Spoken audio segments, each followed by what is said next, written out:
Yeah, yeah, Tunto Spoon. You want to get a news update? Tunto Spoon. What? Yeah, Rastafari. Kilibamba, kilibamba, kilibamba. Kilibamba, kilibamba, kilibamba. What I want? Yes, but you got it. Yes, but you got it. Spoon TV. Spoon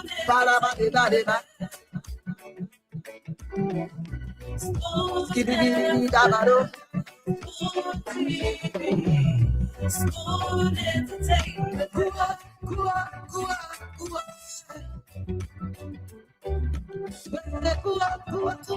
Go to there.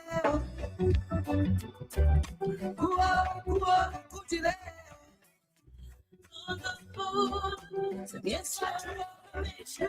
On the phone,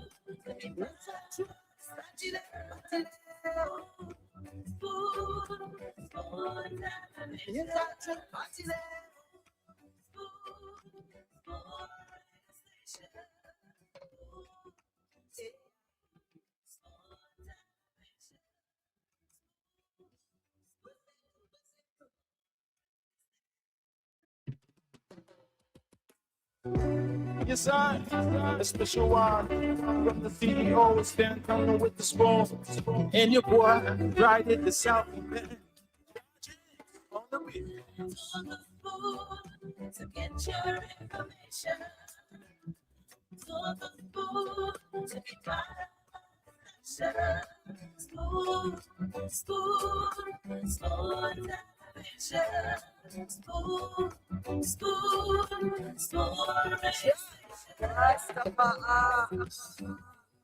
Spoon gonna tell you what is happening in Liberia. Spoon gonna tell you what is happening in Morovia. Spoon gonna tell you what is happening in Africa. Just to spoon, you will know. If the children crying for starvation, just to spoon.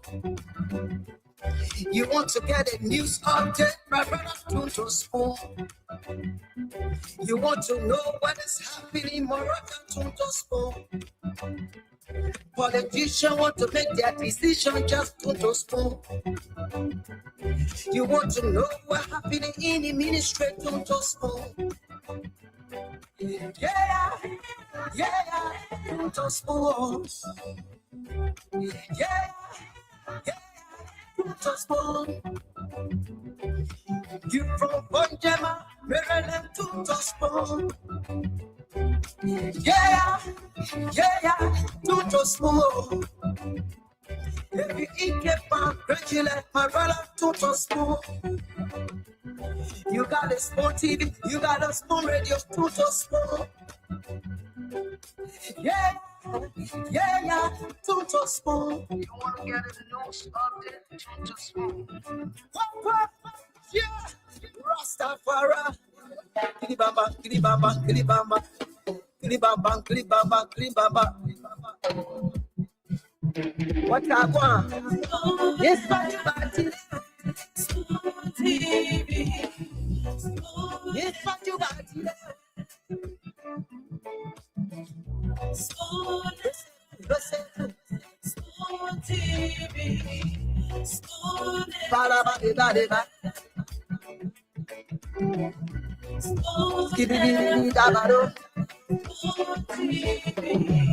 Spoon Entertainment.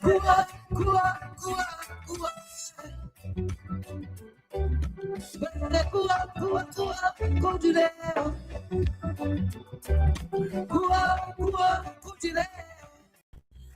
On the phone, yes,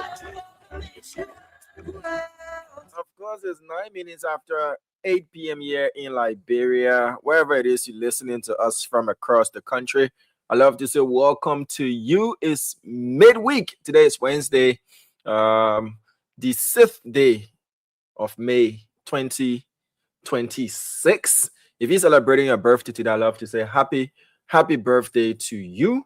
If you're celebrating any other remarkable day that worth celebration in your life, I wish you all of the best. Congratulations to those who earned their degrees today from Blue Crest University College. And I love to say, woo me to all of you who thought you were going to see the face of Rosemary McKeever. So people can specifically tune in on Wednesday, to see Rosemary, on Friday to see Lorena. They can tune in to see about woo me if you are planning on seeing that. Whoa.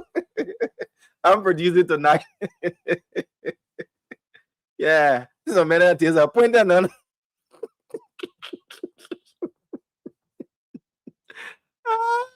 Yeah, man. But wherever it is you're watching us from, those of you watching us live via Spoon TV, Fabric TV, Super TV on YouTube. We're on YouTube. Our YouTube handle is Spoon Talk. I love to say welcome to you. A lot happening in the country. Tonight's show promises to be very, very fiery, very, very, very, very, very interesting as well. There will be a lot of views, what's happening in the country. The Vice President of the Republic of Liberia today held a very high-profile meeting, bringing together manufacturers and distributors.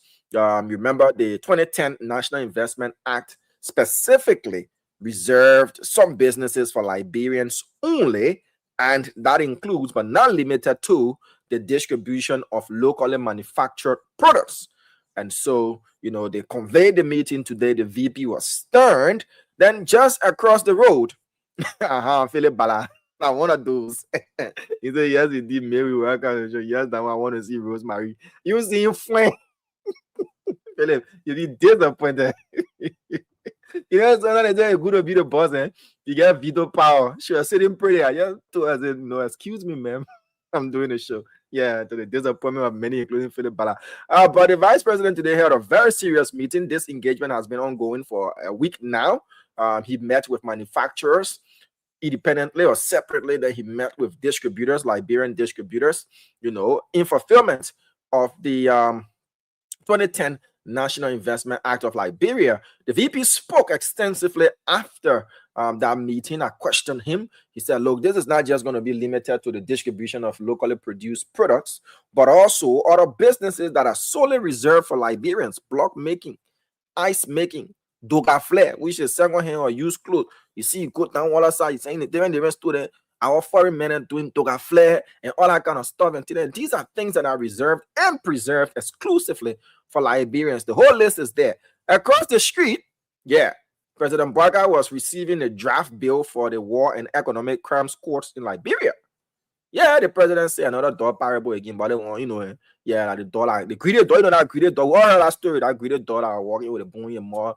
They reach all the water, then see a reflection in the water, then say, oh, la all boom looking juicy. So a job the real boom I get for the fake boom and found out say, oh, you get no boom. That boom story. Yeah, it's a dog and a boom. That's what the parable about. Dog and boom. So you greet it, you drop it, you lose it, you take the real one, you lose it, you take the fake one. That boom and dog and a parable. Simple. But all of those will be discussed on the show. The AFL have said to those who went and braved the elements. Remember, I did that live video some 3-4 a.m. that morning. Liberians were there in the dew, in the cold, in the mosquitoes, and all that kind of stuff. Said they want to join the army. We don't come today. We don't come today. We are men and I can't join the army today. The army have said, look, those of you who couldn't read the quick all that kind of stuff, they've pasted the names on the board. You should go and be reading from the fence of BTC. If you see your name there, you can read. You guys only, but you should be prepared for aptitude test. So on the most serious note, the AFL have said, if you went for the recruitment process, the preliminary stage at the Barclay Training Center, go and check on the wall. Nana 14 Bene to go see your knee. I remember back on the refugee camp, they had this board. For those of you who were on Budubram, they had a resettlement board. You know it, right? It used to be right after the police station, before you come to the departure ground. Yeah, for those of you who are on Budubram, you know what I'm talking about. And on that board, they can put names. So what usually used to happen was, when they put people family knee and their knee on the board, like kids normal, and they can go pen in the net when they see their knee and they scratch their knee from there because they want for their friend to know say their knee up and they come in for a resettlement program. So they will go there when they see their knee, then they'll scratch it. Yeah, they'll take their kids normal, everything, and scratch it. If they're moving from pre-screening, they go to immigration, they go to case work, all that kind of thing, and then they go to departure, especially when they go into medical and all that thing. Yeah, they can go scratch the name from on the boat so you can see it. When the next thing you see that a boy get mineral water on the arm with jacket at the end of the story. Those of you on Budu Brown, you know that. So they say when you go see your knee, just go see your knee. Don't go scratch the bowl to move your knee from there. You're vandalizing the people thing. Just go see your knee. If you lock it, you move from there. Don't go tear the paper, all that kind of thing, because you see your knee. Yeah. The AFSA go check on the board, BTC. Yeah, you know, and you see whether your name is there as well. But today we'll not be taking calls. Yeah, Kofi Jones master the bowl was right opposite the clinic. Yeah, if you know that bowl for you. You is going to be scratching that knee for that, so we can see that they coming trouble. Yeah, but we'll not be taking calls today. What we'll be doing is we will be rewarding the first 30 persons who won rice on the CEO's birthday on Monday, the first batch of persons who won rice. But because we know you have to come from far places and pay your way and all that thing, and we don't want to keep you, you know, in the sun. There is an ongoing construction right by our fence, the dust and all those things. We will be sending the mail to you. Simple, clear. We'll send a mail to you if a rest. If you go use it to transfer it to somebody else again for other plan, I have been it. If somebody asked you for urgent 15 before and you want to take the money and give it to them, I want to bid it. But we'll send it to you for rice. And what we'll be doing is I'll be looking at the list and I'll call you up. When you answer, Rabba, I send your thing to you. I screenshot the message, I keep it. So nobody can come and say, oh, tomorrow my name on the list and get my ad. You understand? And tomorrow we'll do the same. We're not going to take new winners today, but on tomorrow we'll take winners. On Friday, we'll also take winners, and on Saturday, we'll distribute fully to the rest of those people. So if you were shortlisted on Monday, when CEO celebrated his special day, we are going to reward you today. If Yekezi Zube took down your name, yeah, I got a list. I'll call you. You answer to the name that you get. Fine. You answer, we move to the next person. All right. So let's see if we can start that, because this is all about transparency. We've had the experience where people will get their stuff and will still call you back and say, oh, yeah, I'm getting. So calling you just as you called live on the radio and you were shortlisted, we'll call you right back on the same radio and try to reward you. All right. So let's start with the first person on this list. If we call you, you not answer. We'll call you 2 times, you not answer, move to the next person. We'll not tell your name for on the list though, but we'll reward you on Saturday if we're doing the rest of the people. So the first person on this list, I'm going to call you up right about now. We'll do this quickly. All right. So this is the first person on the list. Thank you to everybody who contributed and continue to contribute. It's a good thing that we can give back. CEO appreciates you. The Spoon Network appreciates you as well. All right. So this person here, there's no name. So no name, no blame. We'll jump on that person and go to the next person. Later on, we'll call that person that doesn't have a name. 37. Hold on 1 minute. Okay, this person is to be called Mary. This person is Mary. Yeah. Let's see if we can speak to Mary. Put on speaker once Mary answers the phone. So tell your friend, tell your family member that if they won on Monday, they should answer their phone. We have the list here.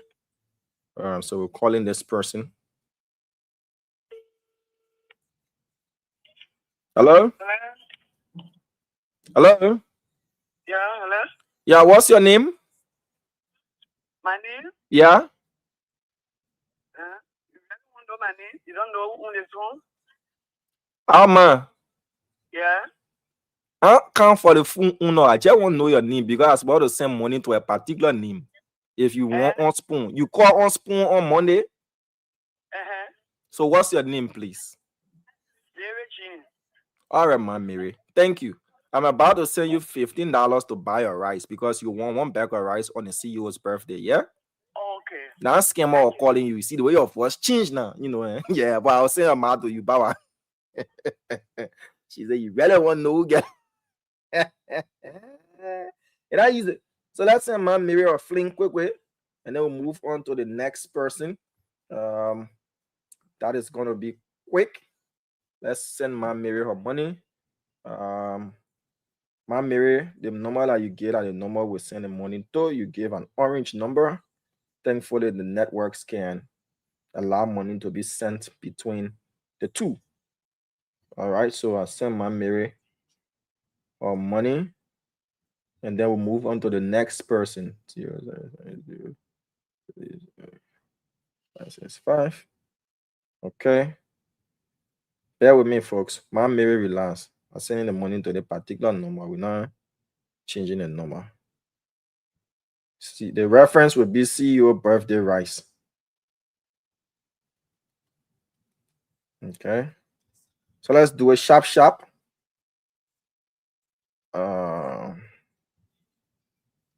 All right, so my Mary, once you get your money, please let us know. Just send a text. Do not call back. Just send a text. We'll keep the screenshot to be able to use as reference. Okay. 077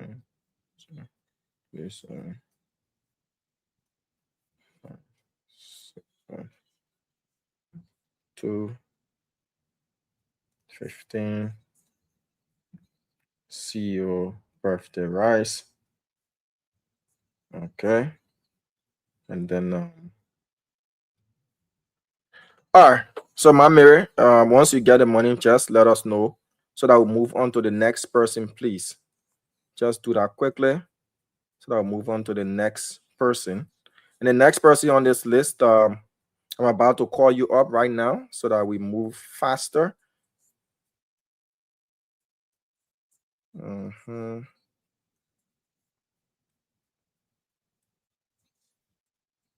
Mm-hmm.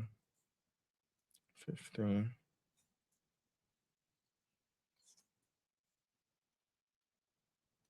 Okay, there's something happening. I don't know what's happening, Rosemary, but Lone Star is not sending money to Orange.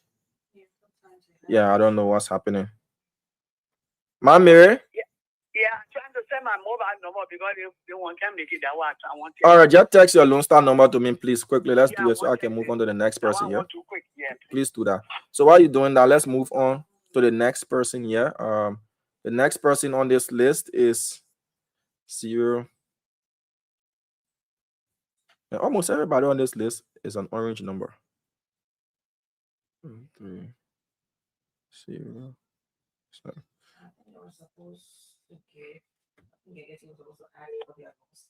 Okay, let's call this next person. Hello? Hello.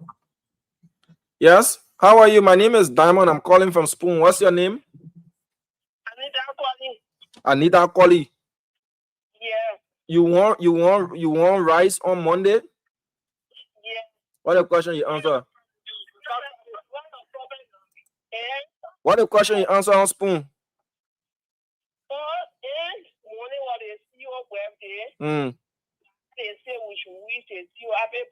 So you just wishing happy birthday, eh? Yeah. Text me your Lone Star number quick because I seem not to be able to send money to Orange. It's not going through. So if you have a Lone Star number, text it to me with the name, yeah? So we can send your money to you, Rabbi. Do it now, please. Yeah, coming to win. Thank you. All right, so let's see. My Mary has sent a different number. Rosemary. Can't make that mistake, sir. Why? Yeah. Mistake. I'm not going to enter in your phone for Rosemary, any reason to I send money to will myself. look at my phone. It's gonna speed up the process. Now, you know we have a show to do. We have a show to do. Just write down your pin. You can change it afterwards, though. What? I just do it for doing it sake, but my hand has telephone no. It's to speed up the process. I'm buying that other speeding up. If it be slow, I won't do about it, and I will do the other put What? The brother who will be fair with me. You know what I mean? You're just scared for nothing. The brother who will be versed with me, Rosemary. You're just scared for I have no access to your phone, Diamond. No. Stay. I have to preserve the brother who called Rosemary. I cannot, under no circumstance, see Koya and saying Rose is a cool girl. I am a good girl. People know that I am. Let our teacher go read it on report and say good character. What? I would never do that. I say you do it. I just want to help you speed up the process. That's all. It's against the brother who called. What? Diamond, in life. Don't can left push me. In life, you have to have trust. I hear you. I'll get our trust later.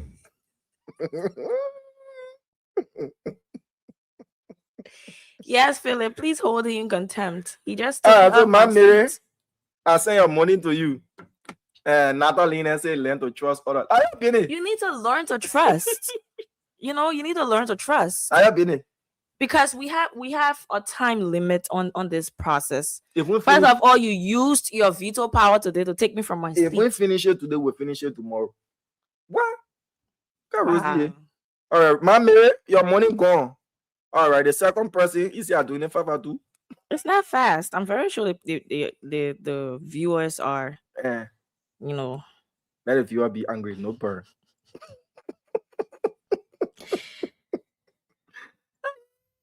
$15. No burn. Somewhat in like $15. I can't believe me, your right hand woman. No burn. And that kind of way you talking.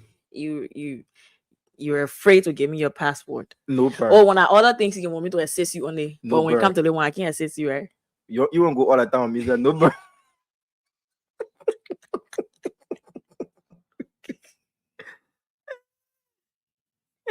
Morris, what do you mean in life? Don't trust a lady.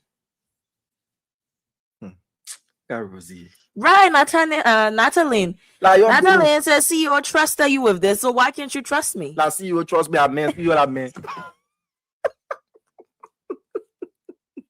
So move on to the next person. We're doing the first two, and then gonna we do it, Rosemary.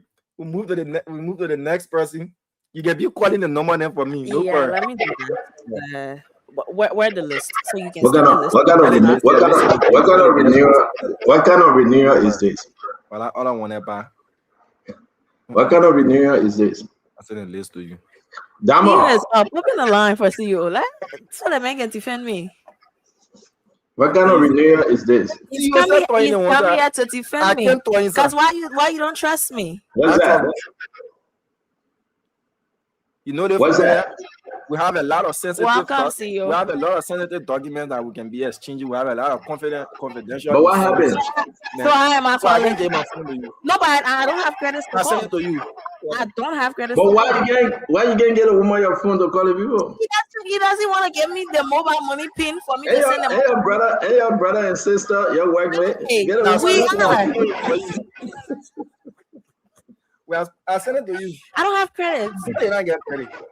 I'm ready to send the people money. Y'all let me do my show. La cha-cha, see what? And use the phone. La cha-cha, y'all don't do it, yo. Y'all do that thing when you're on your way to Grand G there. We're picking you up. So I'm not sending person money. I come in send the third person money. The third person on the list. Not Anita, the first one. right? No, finish with Anita. After Prince. Anita, Prince. Yeah. Let's do that. See you. What's up? I get my man. I just wanted to do my show. I get plenty of things to do, my man. You know that Maget taking over CDC as party chairman? Yeah, I heard it. Yeah, Maget taking over from Jangar Cole. And we're talking about it. I heard it yesterday. Mm-hmm. And they don't build one of the biggest massive library, in Mosterado. How can people say they don't have running a message doing major development? Why if like a legacy project you want to leave? No, legacy project. Maybe they don't want to leave it with the people, but they don't. We'll feature him today. Prince. Yes. You called on Monday for the CEO's birthday. Yes. What's your full name? Prince Scottyman. Prince Scotty. Okay, Prince Scottyman, please send a Lone Star mobile money quickly so that we can send you $15 to buy your rice. For your Becker rice. Baby's in that white. The woman get $500 for Becker. $500. Please do it quickly. $500 the woman get. Text her to this number just now. Baby's in that white get $500. She said, I'm not talking, so I will not talk it. Send Prince in your number for the next president. Yeah, I'm about to do that. I mean, I would take your offer, you know. But Fubi sent $50 for better. We can do it behind the scenes then. Huh? We can do it behind the scenes. No, but you're doing that family reunion thing like you're on your way to Grand Gillette. This is not the trip to Grand Gillette. The numbers are orange numbers. And I don't know about most of the number. This is not Grand Gillette trip. Let read on that. You that the subscriber you are trying to reach. Okay, Maria is off. Let's go to Abraham. Okay. But why get this on about a Grand Gillette trip?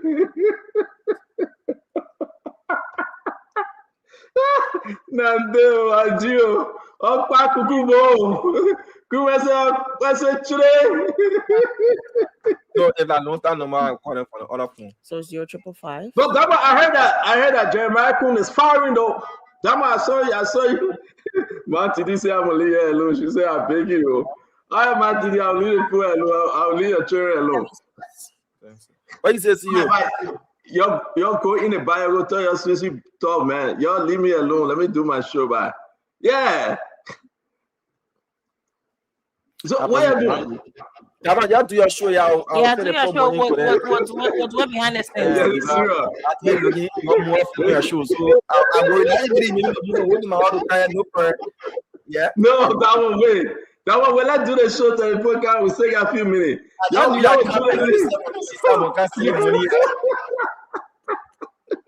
one great, you know, true.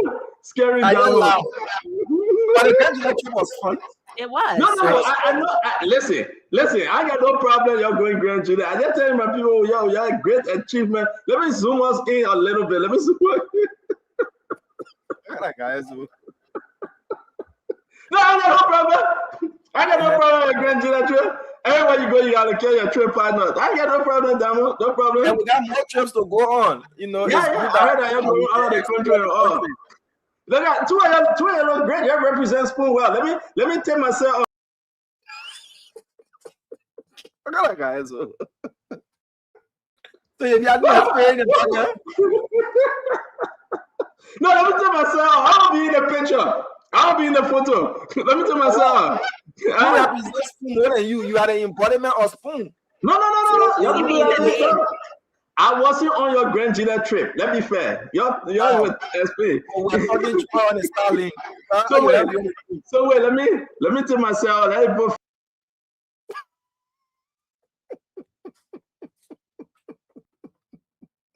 No, that easy. Man, listen, it's good to work for Spoon. If you're working for Spoon, you get good things come your way. Yeah, the Bible said. If you are working for Spoon, good things come your way. Ain't about if you working for Spoon. No, I'll quote you another Bible verse. I made a mistake. What's the essence saying in the comment? No, for real. I mean, look at this. Listen, you know what they're doing? But my people, listen, right? We're sending out rest money. We got a lot of rest. We're sending out money, right? But great institution yet in America, in the advanced world, Rosemary, you will see a male and a female doing the primetime show, doing the morning show. I mean, good couple. So you guys are couple. You're a Spoon couple. We will feature you. Let me tell myself from there. You got Spoon couple. Oh. Every day you get new things. No, because I want to know. Now, listen, we produce. And you got Thomas Langer, Rosemary McCaver. You got a great team. I love to see you guys on the road trip. You know, great generation team to couple. Because I don't know if the coupling people here as well. Man, did you say I'm gonna leave her alone? Man, I had the people set up today. Just let out to us more. The moment you say I'm gonna send the money today, I just start laughing.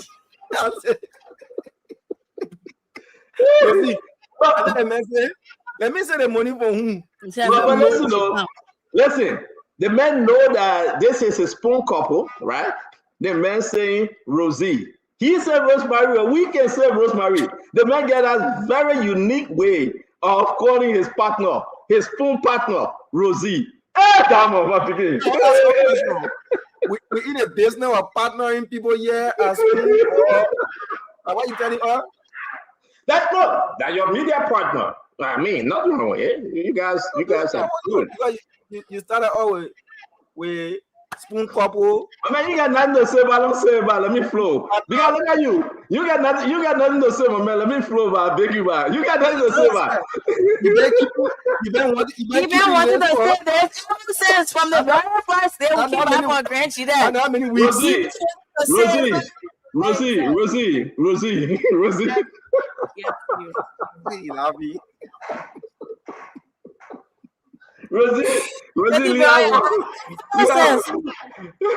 but you know, guys, listen, I'm happy to have you guys. Where is incoming? Where is incoming? Incoming in the comment section. Incoming so well. Yeah, you in the comment section, incoming message this. You know you don't incoming to kind in the comment section. So. But guys, I want you guys to hang on because the rest of the team coming. It's going to be a great show today, Diamond. I'm happy you're in the studio. But Diamond, I think we should go back to what we used to do, right? Prince Sto says something. Last night, today, American is saying it. The situation of the LDC in the country is concerning. Diamond. Without generator, it means that the Liberian people will be in total darkness. Why it is hot. I think we should go back on the road that we used to do, go around Morovia, in Clariton, Newington, Diamond, and just see in the evening and see how far LDC is going in our country. LDC have turned to be a Christmas light. So today, I must say, what Prince said today, you know, that he's not my friend, but I think he coming from somewhere, American and the lawmakers are concerned. It means that they're Mohammed Soul guy, and that's his name down. The LDC managing director. Sharif. Mohammed Sharif. I mean, the Mohammed Sharif guy. It means that he was a scam. And it looked like he's scamming the puppet, or the government not giving him the support. We should switch, Diamond. Rosemary. We're on the show now. Rosemary, we should switch now. Either they are not giving him the support, the money, or the whole big thing coming and say we get LDC every day. That was a scam. The LDC something was so much weight. But you remember there was a time where people were on Facebook saying the coroner still on right. Our food and people even wanted to send him food and all for where he was going. Yeah, but we leave that now because I believe the Senator Musarado said something like that. He said current plenty now and the people are getting scared. Where the current coming from? He said something like that, right? And then I will be here one-on-one with the CEO on Sunday, by the way. We having Sheikh Koyate coming tomorrow. You know, we are inviting American Alhaji, right? So Ambassador Alhaji. Ambassador Alhaji, yeah. And again, I want to say to everybody though, I'm just saying to you, they who LDC something, either or Diamond, that they got in skin Joseph Yima Bwaka, that they want to change it. LDC is bad right now for the country. The whole LDC something. What was going to change? The first thing, what solutions do we have to dry season in Liberia? We don't have a reservoir. We depend on current from the West African power pool. If our neighbors, like what Guinea said to us months back, that they having issues with their transmission, so they will reduce, if not cut off current that they were sending to Liberia. Cote d'Ivoire the same, you know. And I listened to Mama Briggs blasting at the Ivorians that they're having intermittent power and sending to like they have outages in their country. You don't expect the man who giving you rent, who giving you current when you're having problems, he solve it with the current and give you current. So all these dependencies, how do we solve them? That's the thing. Government can, if you don't find the lasting solution. But Diamond, this guy, the Mohammed Sharif guy from the CLSG, you know that from Ivory Coast. Yeah. They sold him, and you know, they sold him to Joseph Yima Bwaka. You got to understand this though, that he was bringing transformation. We beat on Money Captain. Mercilessly. But when he came, we beat on, we removed Money Captain. But when Mohammed Sharif came, he came with baggage. The Mama Kabiriti brother, the other person that were involved in massive corruption. They had a demand on him, and we discuss this. And I'll put Mohammed Sharif picture up. The weight is too much to bear, Rosemary, that the focus to transform LDC is gone. The man came out the other day and said he didn't promise 24/7 electricity. Yeah, he promised all still current. No, but he did. Do you know how much Gafuan and the governor of Liberia owe Ivory Coast? Maybe he doesn't have the money. Do you know how much we owe Guinea? I mean, these are some serious issues. LDC is a bad thing in the country. It's not adding up. Then people are tired of the excuses when you talk about LDC. We need to fix these things, not to kick the can down the road. So our issue remains LDC is a bad place, a bad time. And I think, Rosemary, we got to discuss it. We'll be discussing it today. And I also want to discuss also what you think, though. And I started with this. Fagon, not Fagon, hey, man. That's somebody tell the guy name for my mom, man. Why I call the guy name for? The guy is Gina. I don't let him call him. But let's talk about Porcupine, Senator McGill. Dama, what do you think? Well, he delivered the CDC on election. Dama, you want to take care of it. They need to come and talk to you about the Sinrest issue. Okay, we'll handle it off air. Yeah. So Senator McGill at the time delivered elections for the CDC. He was the election-winning chairman of the CDC, and then he became Minister of State. So now if the CDC is going back, from what we've heard from all indications, that top brass within the CDC do not want Jangako as their chairman. They feel he's soft, he's not politically charismatic, he doesn't command the base of the party. And if they have him as chairman going into elections, there are some of them who even think that because of the whole Samuel Twe case and bringing Samora in, and now Samora will call it Jangako. Yeah, and I'm even hearing that he's opting to go to Ghana. You know, we have information from all sides. So they feel like he's not in the best position to take them to an elections and make them win. They feel he's soft. They feel he doesn't command the troops and all of those things. So if they go into McGill, it's because of they feel he's got the base. You've been seeing him all around. He was in Margibi, he was in Bon County, he was in Grand Bassa, and they feel like the seditious and others can gravitate towards a McGill more than towards a Jangako. Okay, but I got a question for you though. McGill is not a McGill that at the time, right? He never had issues. I want you to consider that. And I want our audience, as they share the show, they must consider it also. McGill, Nathaniel Fallow McGill. It's not the McGill at the time that he never had issue. I mean, what say you? Can he explain that comeback success story? That though I was placed on sanction by the U.S. government, that though I would kick all of the party when they placed me on sanction, CDC threw me away, but I won my seat. Say what you want to say. CDC threw McGill away. But that one, you were on the show. They couldn't allow Joanne to see McGill. They had their own internal dispute. McGill wasn't on CDC at the end of the campaign. He was fighting for McGill. How can McGill win McGibby, right? And John Weah end up losing McGibby? I mean, how, in what way that should happen? But it happened. So McGill comeback story, McGill success story. Now they're going to McGill begging and saying, man, you got to take us to 2029. You think he has some strength here? He had a comeback story to sell, and it will help CDC. So we have to look at it both ways. We have to look at it locally, where the elections will be played. The entire CDC is on a comeback. So going back to McGill to come back and deliver is all part of the comeback. You understand?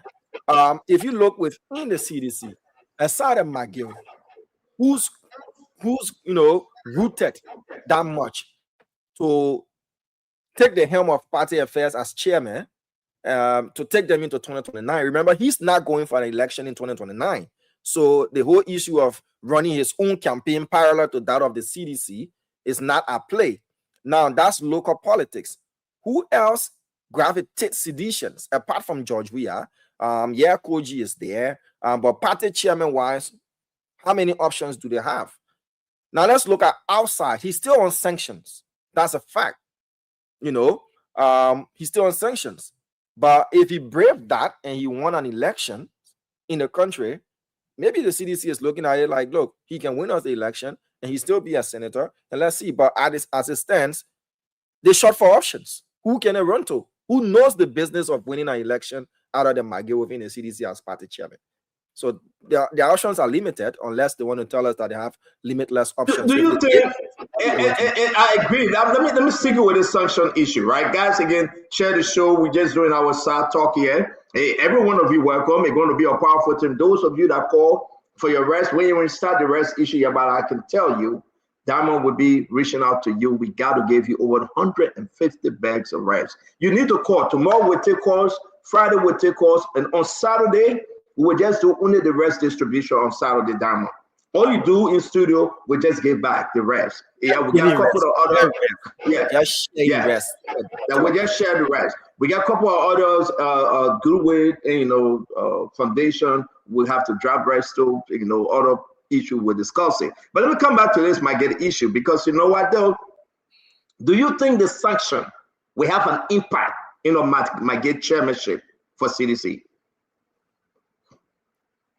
It would be foolhardy to say it wouldn't, because as party chairman, like the standard bearer would be former President Weah, they will have to meet with others, and negotiate paths and strike deals and the rest of those things.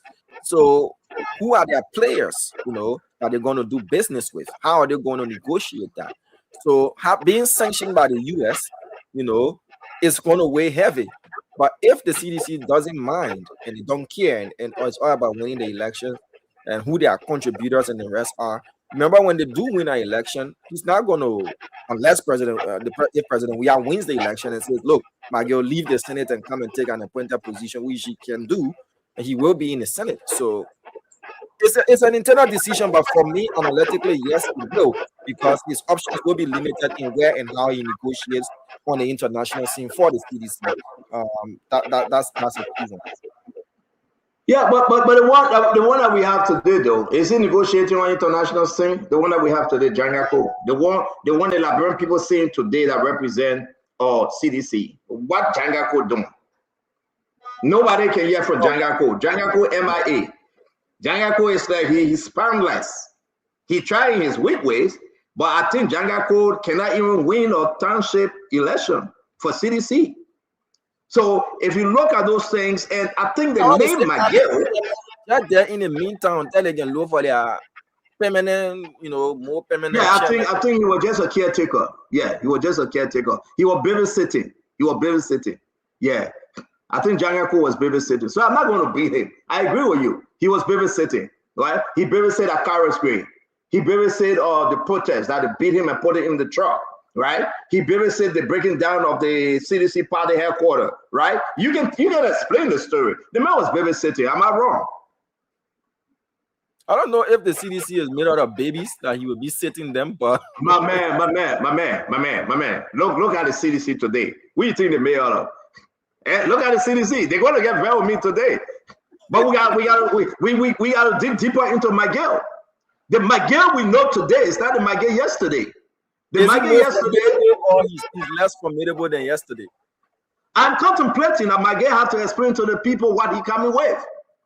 Yesterday, McGill had a story to tell, had a story to sell, rather. Yesterday, McGill, he could explain the people's story, Dama, that are from the slum. He could explain that story that would gravitize. But today, McGill, hey, Chief of Staff to the former President George Manuel Weah, hey, Minister of State, hey, today, McGill, come on, we got to scrutinize him. I mean, if this is the comeback of George Manuel Weah, then we got to do check and balance. Okay, I rise to nominate Kev Hassan as chairman of the CDC.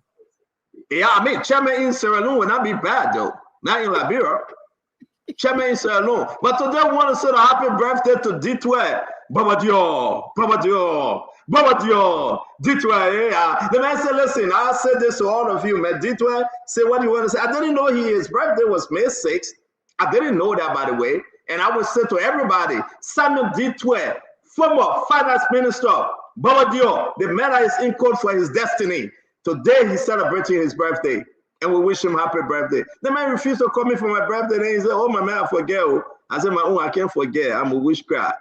I can't forget. But we'll celebrate Samuel D12 today, man. We hope. Listen, these guys said they were drinking, and that's what Darius was there. You were drinking. Darius was drinking. He was there. So Darius had 2 parties in 2 days. Yeah. And every year, he will be having 2 parties in the month of May. The 4th and the 6th. Every year. You storm your party, then you finish Boston summer 12. The man has spotted. But we want to send a shout out to D12. D12, you're a great man, my man. We disagree on policy issue. We disagree on GDP. We disagree on the way in which you ran the CDC as a finance minister. But we agree on something today, that you're a good man. You're a good man. And want to celebrate you today. We pray that God's speed be with you. Listen, we bless you with the blessing of Christ, and we hope that God can see you through for another 50 years. Wherever you are celebrating, Simon D12, hey, I'm a good guy. Hey, Dama, give me that video, man. Hey, I'm a good guy. We're going to celebrate D12 with that video today. Whether hearing Fubi like it or not, a business. Hey, somebody give me that video. Hey, hey, hey, hey, hey, hey, hey. We're going to find that video. We'll play that video as we celebrate Samuel D12, one of Liberia's greatest finance minister, plus Omano Jacob.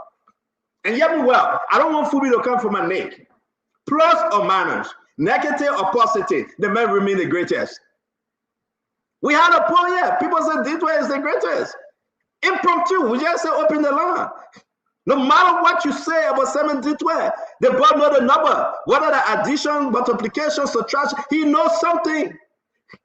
A grassrooter, the man that tied his bootstrap and ran up and down University of Liberia to hustle. The man that became the world-class finance minister for Liberia. The man that will speak French. Somebody gave me a French video. He said, bonjour, yaba, yaba, ya. And you again, say what you want to say. Somebody gave me the man. Let's celebrate D12 today. He said, ready, bonjour, ready? The man said, bonjour. He was speaking to the forum. And you know, the French people came around. But what play? What's that video? And he said, bonjour, yaba, yaba, ya. And I said, okay, I'm done. When he's called yaba, yaba, ya, I was done with D12. But you know, hey, listen, the man know how to get across. And then when he won the compact, the MCC, oh my God, the boy was celebrating. John, we are, I'm a cookie. Hey, I'm a cookie. So we're gonna play that. We're gonna celebrate D12. I was there for that event. It was at the back of the city hall. Oh yeah. The people were singing the crew rendition. Yeah. Yeah, my man, listen, we got to celebrate D12. And to my amazement, though, what Diamond found out two video, and let me say this to you guys. The Lord is doing something at top of my high, right? And listen, I follow everybody. And I was surprised. We're discussing, I will call Mr. Robert Superintendent, right? The Lord is building one of the first public library in Mosserado County. I stand to be corrected. We'll get back to D12 story. We'll play those music. But as part of our conversation today, the loan have constructed, and it's almost done. One of the first public library in Mosserado County. I called the loan. I said, "Mama, what are you doing, sir?" I said, "Mama, I said, but where you get the money from?" Like money the library people gave up, like the senatorial community engagement, something. I said, seriously? Let me say, yeah. I put the money in there and I added money to it. I said, send me the breakdown. I want to see the contract, everything. I'm surprised they don't did. The building is up. And I will send the guys there to go live. And maybe Damon will go there with his spoon partner. They will go live. And I want to say to all of you, I think, you know, I don't like Dylan too much, but I think that's the great news from where I sit. Tottenham High. You know what Tottenham High is, right? Landside 12th Street. Damo, ain't no Tottenham High? Yes, Yeah. sir. Yeah, seriously. And that's a great thing, to tell you the truth. And we're talking about it tonight. We're talking about that. And I'm also taking back with Amarikona. Amarikona said they were witch hunting him. Did you see that, Damo? Did you see it? Damo, you get 10 minutes with us. Did you see that? Amarikona said they were witch hunting him. I saw that in passing. You are speaking to the inner circle of the president. He did that when he appeared on OKF. And let's just listen. Damo, send me the details so quick now. What we listen to Amarikona briefly here. All right. So when people saw what I did, when I met with President Boakai, he made one request. He said, I want you to help me to protect the vote. I believe I won the election in the first round. But I believe I don't think my people kept their eyes on the ball. So I want you to help me do exactly what you did for, again, Ellen and I'm quoting him, in 2011, because what we did in 2023, we actually did it in 2011. And so we knew that we're not going to get the election in the first round, on the first round ballot, and so on. Then I said, okay, fine. There was no quid pro quo. Other people from different broad parties, the Liberty Party came in, MDR came in, and other on. There was quid pro quo. They made demands on Uncle Joe, and Uncle Joe made promises to them. I never made any demand, and he never made any promises to me. And when I realized that that space I was in was mimical of the space I had left prior, and the fact that I was out for 7 years, and all these people who were now fighting for influence were here with him through the struggle, I decided on my own to give them the space to reap the benefit of their labor, because I didn't return to life. And we will definitely go into the Amarikona story, folks. I'm looking for Rosemary. Where you going? Where Damo at? I'm looking for the D12 video. We're talking about Amarikona. All right, we're talking about Delon and what he's doing at Tottenham High. Welcome to the show. We got 3 more minutes to go. Fubi, thank you very much for your $50 contribution. Somebody gonna have Rebecca rest to eat. We do appreciate you, Fubi. Somebody said today is her sister's birthday. No, that wrong message. Somebody tell Glennie to leave me alone, man. She texted me, let she leave me alone. All right, so Jacob, how was your day today? We got a lot to cover, right? And we got new videos from the border. Again, we're talking about the border issue.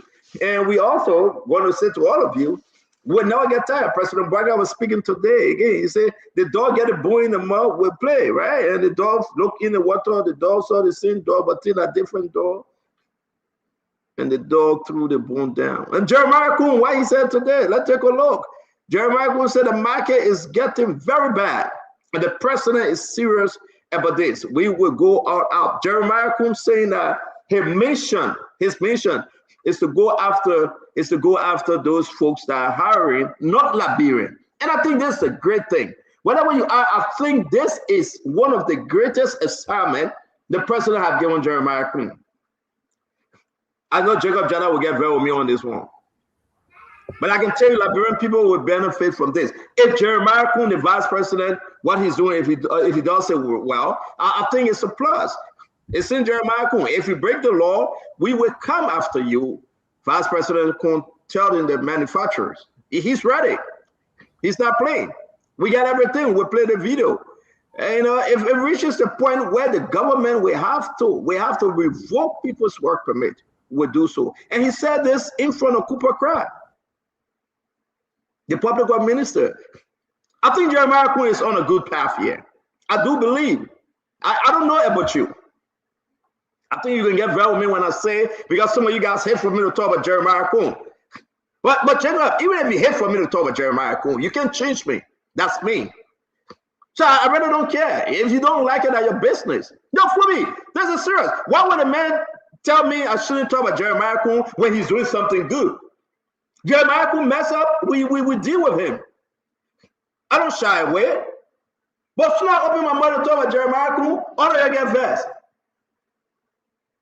My eating bowl in your kitchen? For me, that the guy feeding me? Not to be frank. All the opposition getting vest, Usability vest, CDC vest. Well, that's your business. I shouldn't talk about Jeremiah Coon. I mean, let's listen it now. They will be fine. Was Chelsea Vel used also? Yeah, Jefferson Chelsea Vel. I said to say I worry about him. You know, I mean, look at what Jeremiah Coon is doing, folks. They will be okay. You see, somebody asked me message. I laugh. They must say, slow down with Jeremiah Coon. You know him. I know Jeremiah Coon. The back here, the Memphis. Look at the great meeting. Look. A good setting, by the way. I love the way in which he conduct his, his engagement with folks when they come to his office. And we're talking about this. Is that Abache over there or somebody else? Yeah, Cooper Crowd right there. I don't know who's that. That way you got to tell us who are you. That's Senator from River G, I believe, Francis Dopo. Dama, who on the picture? Can you help us? Yeah. So there you have Francis Dopo, River G, Augustine Chie, and the Labor Minister, Councillor Cooper Crowd. I sent you the videos of Samuel Twe, the one he's speaking French, and the one he was singing your favorite song. So I sent you both videos. Yeah, but help us with this first, because we didn't start the show yet, and I'll play that. Who are these folks, Diamond? I mean, you cover this program.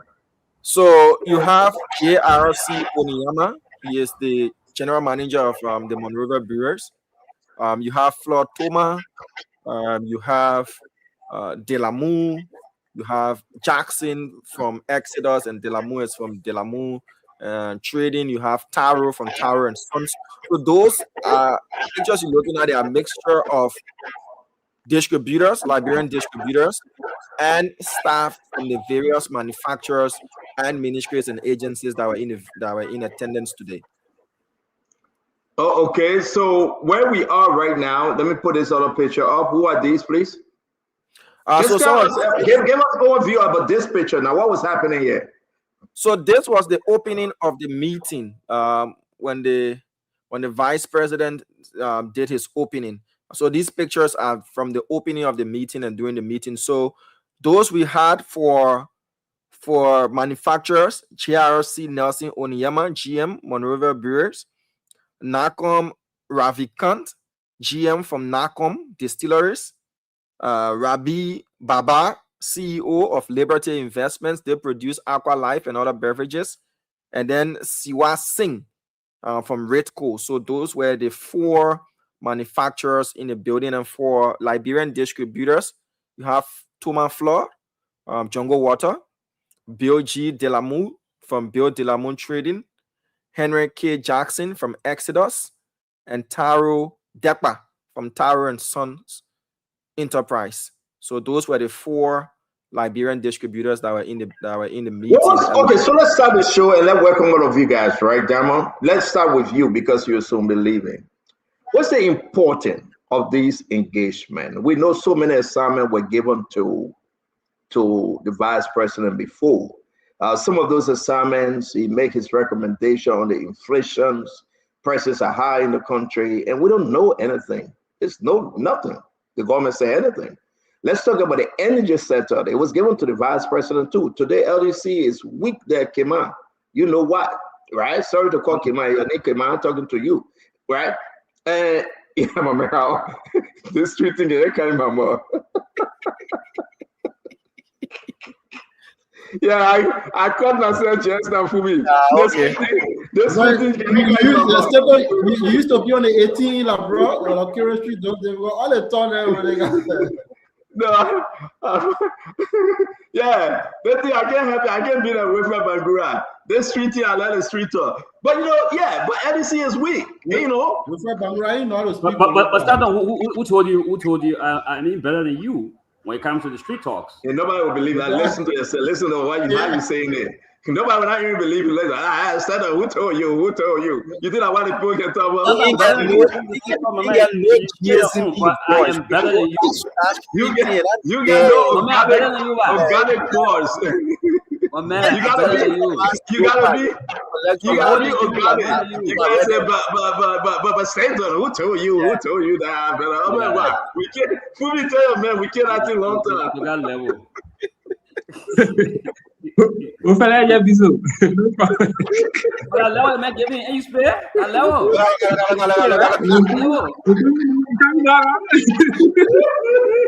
The man, what you got on me? Let me do my introduction, man. I'm begging you. You know what partner is? Remember, I did that thing. You can force it. I think that's natural thing. You know, man, Swiss, even Swiss, leave that thing back. They will damn you, then you will know. But anyway, let me say this, right? Jamon, what the mission here from Vice President Jeremiah Akum?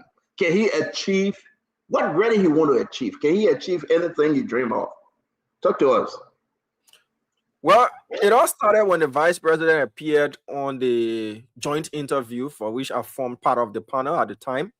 And he made a revelation that within 30 days, they would be implementing the National Investment Act of Liberia 2010 with specifics to the Liberianization portion, businesses that are reserved exclusively for Liberians. And I asked him concerning what actions will be taken because we've heard these things before. It's been 16 years since that law was enacted, and we haven't seen anything whatsoever.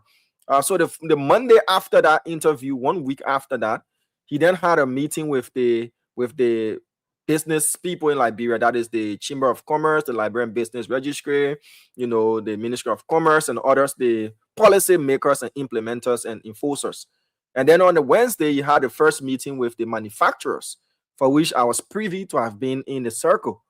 And it shocked me, but the commerce minister said it didn't shock her. I'm sure it didn't shock Wilfred Bangura.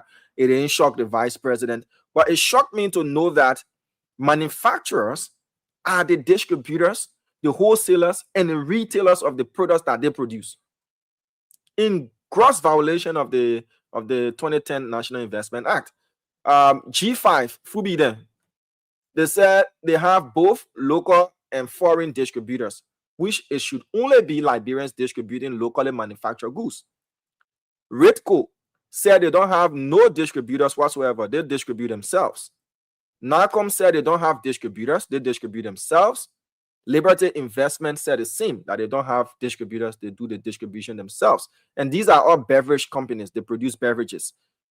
So what is he planning to achieve? According to the vice president, all of the conversations that I've asked him in exclusives, is to create the distribution network and have Liberians, as enshrined by law, doing the distribution and manufacturers just produce. But one of the manufacturers said they needed 150,000 United States dollars cash as credit, to give to them as deposit for any Liberian company to distribute for them. And because of that amount, it made it difficult for Liberians to become their distributors, so they do it themselves. So what he's trying to achieve here, and he said the political will is there, and we're looking to see that happen, is to get rid of manufacturers being distributors, foreigners being distributors, and put it in the hands of Liberians. These same companies, they put forth 4 Liberians that they said they can work with, but the vice president made it clear that it's not only limited to these 4 Liberians, but Liberians who can show that they have the network to distribute can also venture into this market. So it's to take that away and then give it to Liberians to create more jobs and to implement the law. He also said it'll be moving into other sectors that are preserved for Liberians, like sand mining, block making, ice, second-hand clothes, or we can call Doga Flare, peddling, and the rest of those things that are preserved exclusively for Liberians. But we're watching to see, so far, he has brought the manufacturers and the distributors together. They have 30 days to work out a plan to take over their network and make sure it's Liberians that are doing those. And we'll see where the next sector is that they will venture into. After the meeting, he briefed the president, of the progress, and we're following up what it will be. He also invited City Builders and Seti Brothers. City Builders are into production of paint and the rest, and they themselves are selling their own paint. Seti Brothers are doing steel rods and all those things. They locally manufactured, and they're doing the distribution themselves. So that is to take away from them as well and give to Liberians, and we're watching the process. See you. Yeah, okay, let me bring the guys in. Damo, hang with us. Don't leave there. I beg you. Let me work with you guys. Yeah. Just hang with us. I beg you. But let's discuss this Jeremiah Quinn issue, then you can go. I remember, maybe I'm mistaken. Somebody please correct me. Delon was fighting from another angle about something similar like this, Fubi. Concerning work permit, taking the jobs from the hands of Liberians, giving it to foreigners and foreign entity. Something that Liberians expect the 2010 should be doing. What different to that of what the vice president is doing today? The vice president calling these people, the people say we need 150,000, like that man explained. When he gave the 150,000, the Liberian 550,000 to give it to those manufacturers to be a supplier. And can somebody help me? And I'm going to play the VP clip, right? But can somebody help me understand what's the goal of the vice president here? Great initiative. I love it. But can he achieve that goal? Damo, hold on 1 minute. Let's come to you, Jacob, and we'll go to Fubi and the rest of the guys. Yes. Stanton, we've had other aspect of this. I mean, there's this kind of discussion before, just in different form and manner in the past. And we've talked about Liberians playing critically important role in the economy, to be active players in their own country and to benefit from the wealth, from the wealth and the riches of this country. Now, you ask a clear question. What is the goal? What is the point here? What are we trying to arrive at? I mean, especially talking about the vice president and the action of the administration in this whole process, trying to rework, the commerce and the domestic economy. Of course, I think the ultimate goal has to be to get more and more Liberians employed, and then more and more Liberian businesses becoming prosperous and flourishing in their own country.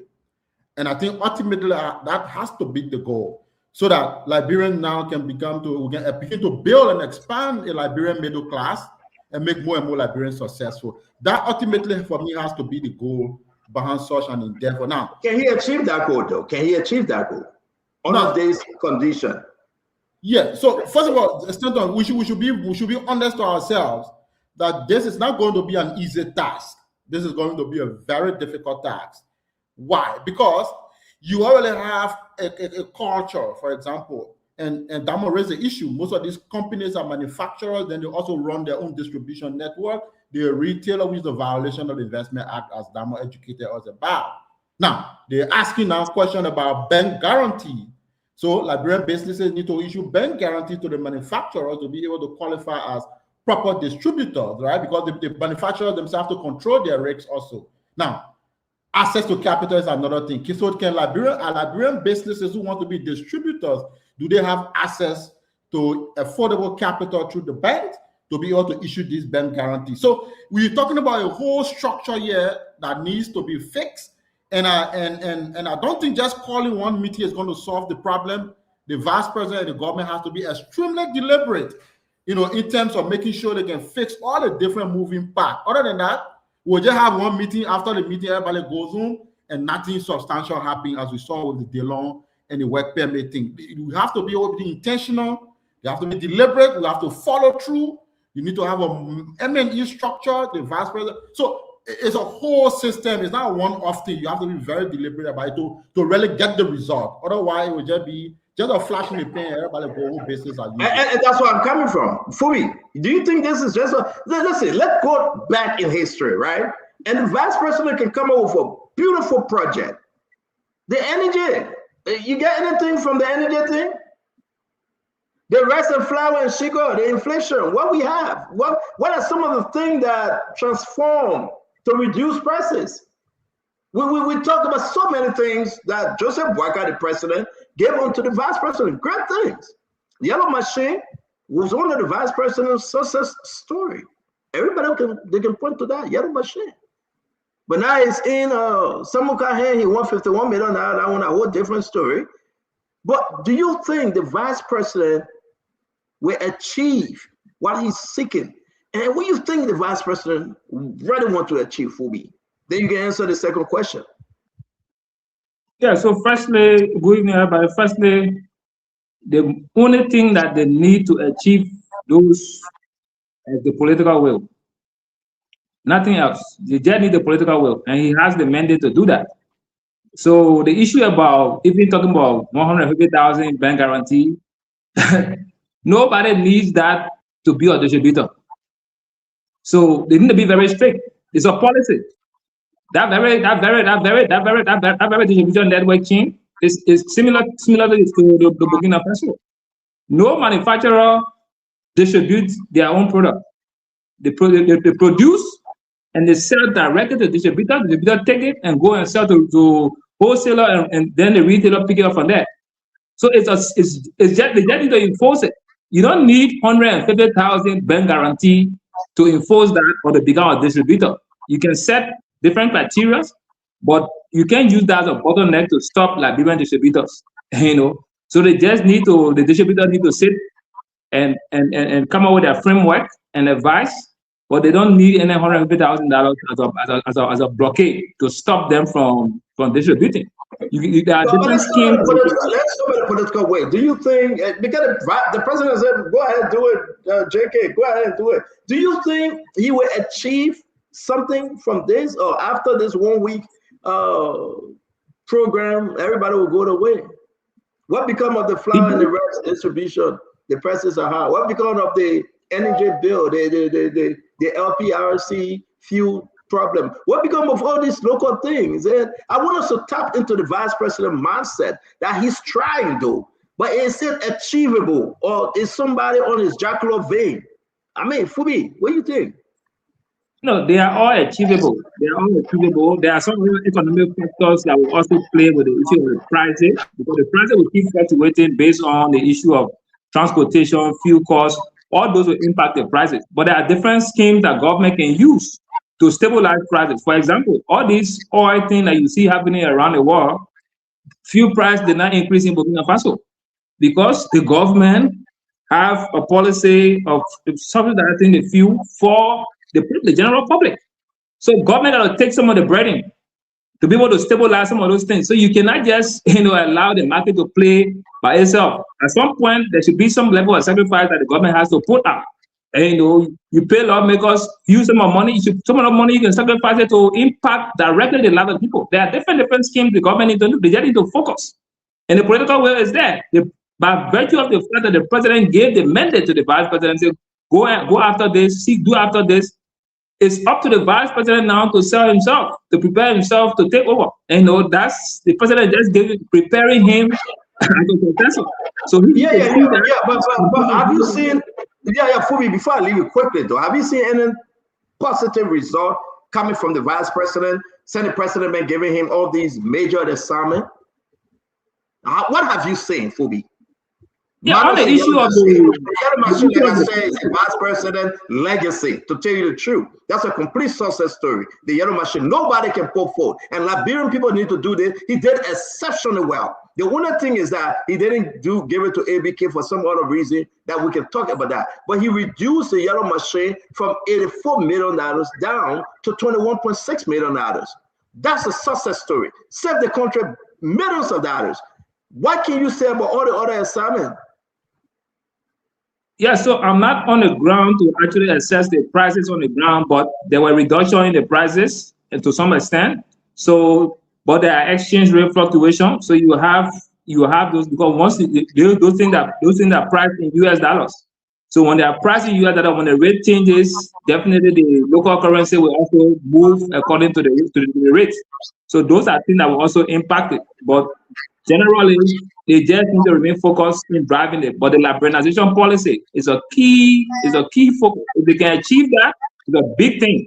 Get Liberians to sell those. Thank you guys for the show. Thank you, Phoebe. Welcome to Spoon Talk, a very serious one. We got some document we will show you concerning Putu Mountain, award letters to Planet One that they have given this thing to Planet One. You'll go sleep. But there's something else is happening. We'll take a detour, but let's stick with Jeremiah Kuhn because that might have to leave. You know, we have Sister Rosie producing today, the new name Rosie. Well, let me come to you, Wilfred Bangura. Wilfred, I want to get into Jeremiah Kuhn mindset, Wilfred. I want to get into his mindset. What do you think actually he's achieving here? Damo, come back now. Damo, where you going for? My man, we ain't done yet. Let's see what Jeremiah Kuhn come back. What do you think he's achieving? Yeah, courting permanent business people, but the people got to save because you cannot go after them too hard. They will say, I don't want to do business. I'm leaving your country, or I'm just going to stay low key. What's happening? Can Jeremiah Kuhn achieve these things for the country? Yes, Stanton, he can. Let me take this opportunity to greet my fellow panelists and the general public. Yes, I can confirm that the vice president is going to achieve massively because he's got the fullest support, and I should say unprecedented support of political will from his boss. And I listened to Diamond. He stated clearly that while that meeting was going on, or at least at the end of the meeting, the vice president went immediately to brief his boss, and he got his marching orders. So this is unprecedented. Let me put this thing in context a little bit. You know, the open door policy was established by President William V.S. Tubman in 1944. So from that time to today is 82 years. The promise of producing a vibrant middle class and making Liberian millionaires have been deferred for more than 82 years. When his vice president became president, Tolbert, in 1975, the liberalization policy was born. From 1945 to now is half a century, 51 years. Dreams of Liberians becoming millionaires and owning their own economy was blasted. The open door policy created a lot of room to attract foreign direct investment. So a lot of foreign businesses were here, they were thriving. But unfortunately, there was a big gap in the middle. The locals were never involved. The locals were ostracized. They were pushed on the margins of the Liberian economic society. And so the entire liberalization policy was meant to integrate them and make them owners of the economy.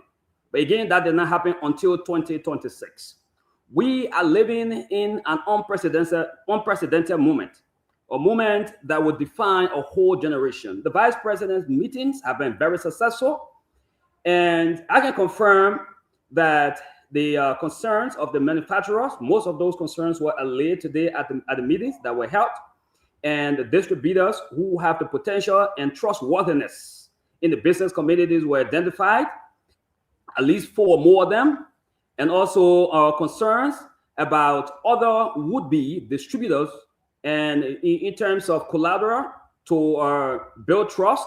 All of those were also discussed and they will be achieved. In addition to that, Liberians in the diaspora have now been invited to come on board and fill this critical gap. So I know this means a lot for panelists who are business people. So Stanton, let me answer your question in the affirmative.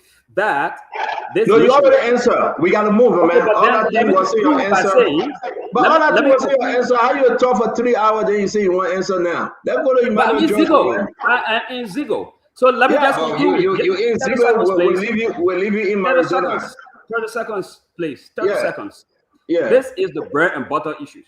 So when we are talking about Liberians becoming participants, owners of the economy, look, this dream that has been deferred for a very long time is now upon us. So there can be no doubt that the vice president is a man associated with success. So I want to hold you right, and I will give you your time. I will give you that time, okay. Right? I'm serious though. The vice president can do this. I know that, but I have not seen any deliverables. One of which I will testify to, of course, to give it to him, was the yellow machine. The energy convention that the vice president called for at his farm in Nima County, right? Engaging the LPRC about prices reduction, the increase in flour, sugar. It's like a secret. After all is said and done, he sent it to the government. President Barga living in the executive mansion. Nobody get anything. Only one thing the vice president have achieved, maybe I will give him 80%, that's the yellow machine. You talk about giving Liberian business to Liberians. We can have that conversation. Do you think this one, it's not just another flash? Be that right. Yes, let me be direct. It is not, and it has never been a flash. This administration has never been associated with giving flash to Liberians. The vice president has never been associated with that. I can comment on the energy issue, okay? But I wanted to land on my thought first, then I can comment on the issue. Let me tell you, in the next 30 days, there will be major ruffles on the market.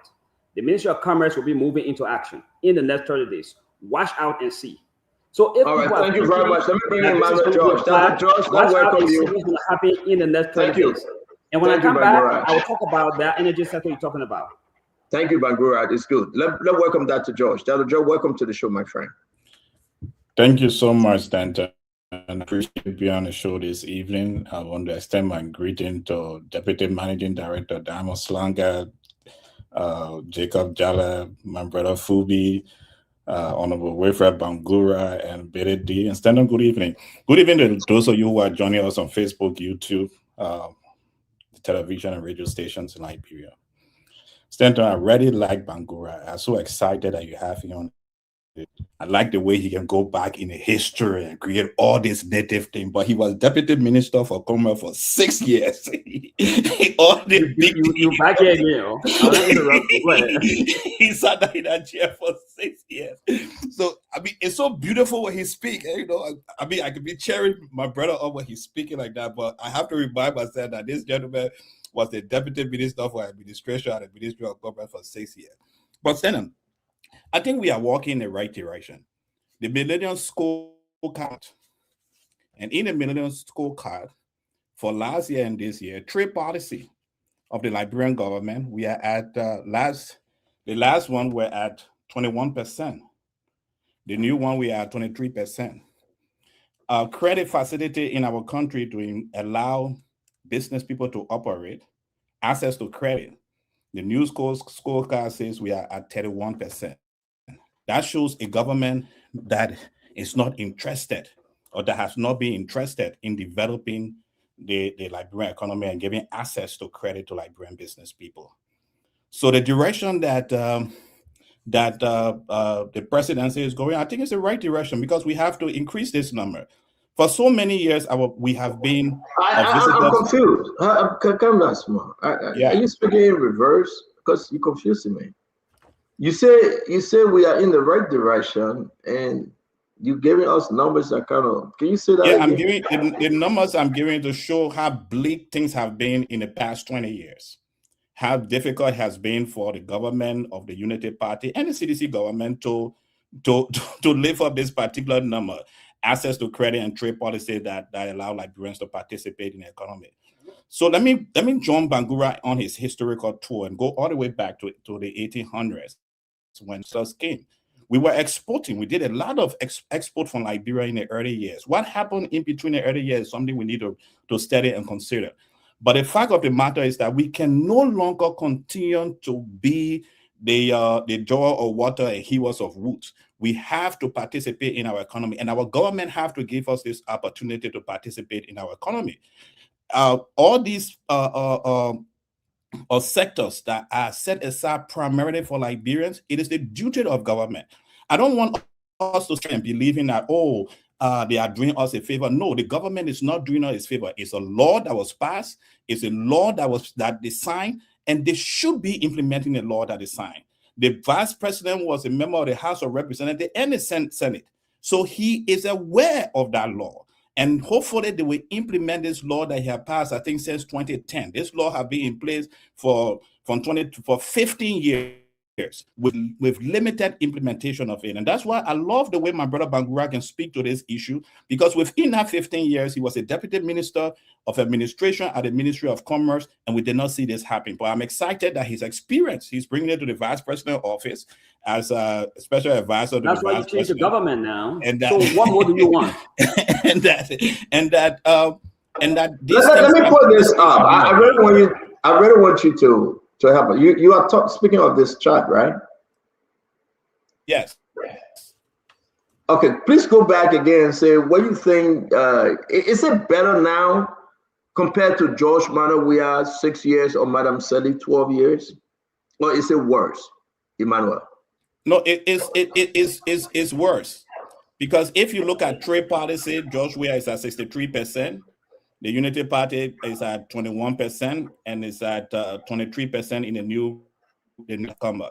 So if you look at it in that direction, yes, they are. So Unity Party is doing worse compared to the last two governments. According to the MCC scorecard, when it comes to the issue of Liberians having access to credit, and that's the reason they are demanding $150,000. And looking at the trade policy of the government, the current Unity Party government is 21%. When the CDC left in 2024, in our 2024 report, which is actually from 2023, it was at 63%.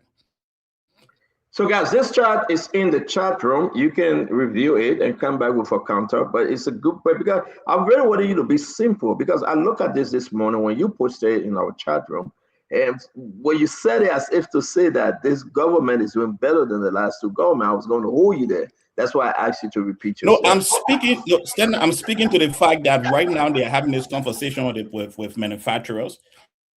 The scorecard does not speak that they actually have the policy in place, but are they having this conversation? They need to have it because the scorecards from NCC for trade policy, access to credit with this particular government is extremely low. So they need to do these things so that Liberian can benefit from the economy. So my question to you, tell us what you expect. What would the end result be like to you? We understand government go, government can't. Is this just another flash, or you think the vice president will produce it and we'll have some good outcome? Right, Stanley, you spoke to two issues that the vice president had been a part of, which at a point in time we expect a lot of progress that we have not seen. Major progress in the direction, the yellow machine, the energy issue. We have not seen that. This is the third one he put his hands in, and hopefully it won't be a flash. I mean, I'm hopeful as a Liberian that this won't be a flash, because we have to pull ourselves out of poverty. But if it's a flash, then with the vice president now we have record. One thing this vice president cannot claim is what Vice President Joseph Boakai claimed in 2017, 2018, right? That he was a parked car in the garage. We now have records that this vice president has been given key duties. He has spoken to these duties. He made it public. He had a press there, and it's now upon him to make sure they realize it. And fortunately for him also, my dear brother Bangura, who has been in the Ministry of Commerce for a while, to help him to know where his limitations were, where their faults were, and to support them to go forward. But what he created is creating record for us, because we can speak to it now. If, for instance, President Boakai decides not to run 2029, we have a full record that these are the three things that tax they and he failed on these three tax. We want to say to all of you, welcome to the show. We got Betty D. Russell and Dr. Bobler. Welcome. We're going to have a great show today. We'll play the video that Dama sent us. The producer, Dama, help us with this video. And then from there, we will excuse Dama for tonight. We want to say, yes, the Ghanaian Parliament blasted the Liberian government. We'll play that clip as well. We got a lot to talk about today. Again, we want to say welcome to the show. Guys, get on your Facebook, your YouTube, your TikTok, anything you can grab, and share the show. Let's invite more people to watch, because today's message will be powerful. Betty D. Russell, welcome, my friend. What do you make about the vice president? Let me play the video, then maybe you can speak to this. Just hold on 1 minute. This is the vice president, Jeremiah Kwanku. How forceful is the government going to be in making sure that this comes to fruition? So let's see where it goes. I mean, let's see who's joking and who's serious. Like I said, the president has given an instruction for us to execute it. We will execute to the fullest. At every meeting, at every level, we brief the president. I just left my office. I'm going to the marshal now to brief the president what happened today. He will be informed as to the instructions we are giving out. Places where there will be a need to issue some orders. If the president will have to come in, we'll brief the president, and if necessary, the president will issue it. We got to create the environment for our people. You got some of our foreign friends who are not against come to this country with nothing in their pocket, and they become millionaires here. And because some of the people manufacturing are their friends. They trust them. Some of them family members from their villages. They trust them. They grow them. And our people are like this. And like one of the things I told them, if the people you keep to work with are not okay, and you alone think you're okay, it's a problem for yourself. And so they themselves understand it. We will work together. We don't intend to marginalize anybody. We're not against anybody because of your color also.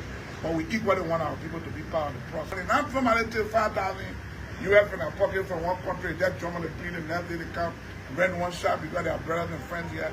We'll start that. We're serious about this. And anybody think we're joking, watch out for us. Thank you. Are you hearing any seriousness in there? I mean, can his action match what he's saying, Benedict? Hi there, Stanton. Hi to all of my friends here tonight. My beautiful cousin is not. Is she coming on? Benedict, let's go now with you. You met us in the show, remember? Let's get this thing going. What do you think? Yeah, you listen to the VP though. Do you think? He's serious with this one, and he will produce Benedict? I hope he is. I mean, I hope he's serious. When I was in Liberia, I met with the vice president, though we did not talk about trade and trade policy and the Liberianization policy. And, you know, from what I gathered, you know, from, interacting with him, and even though we're talking about something else, but he seemed like a very serious person, a well-meaning person. So I hope that something good is going to come out of it. So the verdict is still out, Stanton. I don't want to come out and jump the gun as far as that's concerned. So just wait and see. I still try to give him the benefit of the doubt. But so far, what a number of folks, including myself, have been expecting, those things have not come to fruition at the moment. So, but I still want to give him the benefit of the doubt. It's still a huge task. It's an important task that needs to be delivered, especially for the people considering the dire straits that a lot of people are in now. And we're looking up to the vice president to deliver. Will he deliver? I pray and hope that that's the case, and I don't want to pass an judgment at the moment. But not to pass judgment, Benedict. Go back. What was assigned to the vice president? Have you seen any result? I mean, a lot of stuff was given to him now. Let's hold him from the historical point there as to he was given the yellow machine, right? He was given the energy. He was given the inflation. He was given this, he was given that, he was given this, he was given the national ID, the NIR. You guys follow this story, right? A lot of stuff was given to him. Have he delivered? No, Stanton, at the moment, he has not delivered. And so what I'm saying to you is that, a lot of these things, I mean, they take time. And there are a lot of different pieces, there are a lot of intricacies around these things. So is it a 3-month project? Is it a 6-month project? Is it a 9-month project? I think we still need to give the vice president time. Has he delivered? No, he has not delivered. And it's unprecedented. There's nowhere in the world where vice president, have these sort of responsibilities. So they work at the behest of the president. And it's true that, President Barker has given him a lot of tasks to undertake. So we have to give him some time, Stanton. And I know with the desperate situation that people are in at the moment, people expect to see results like now.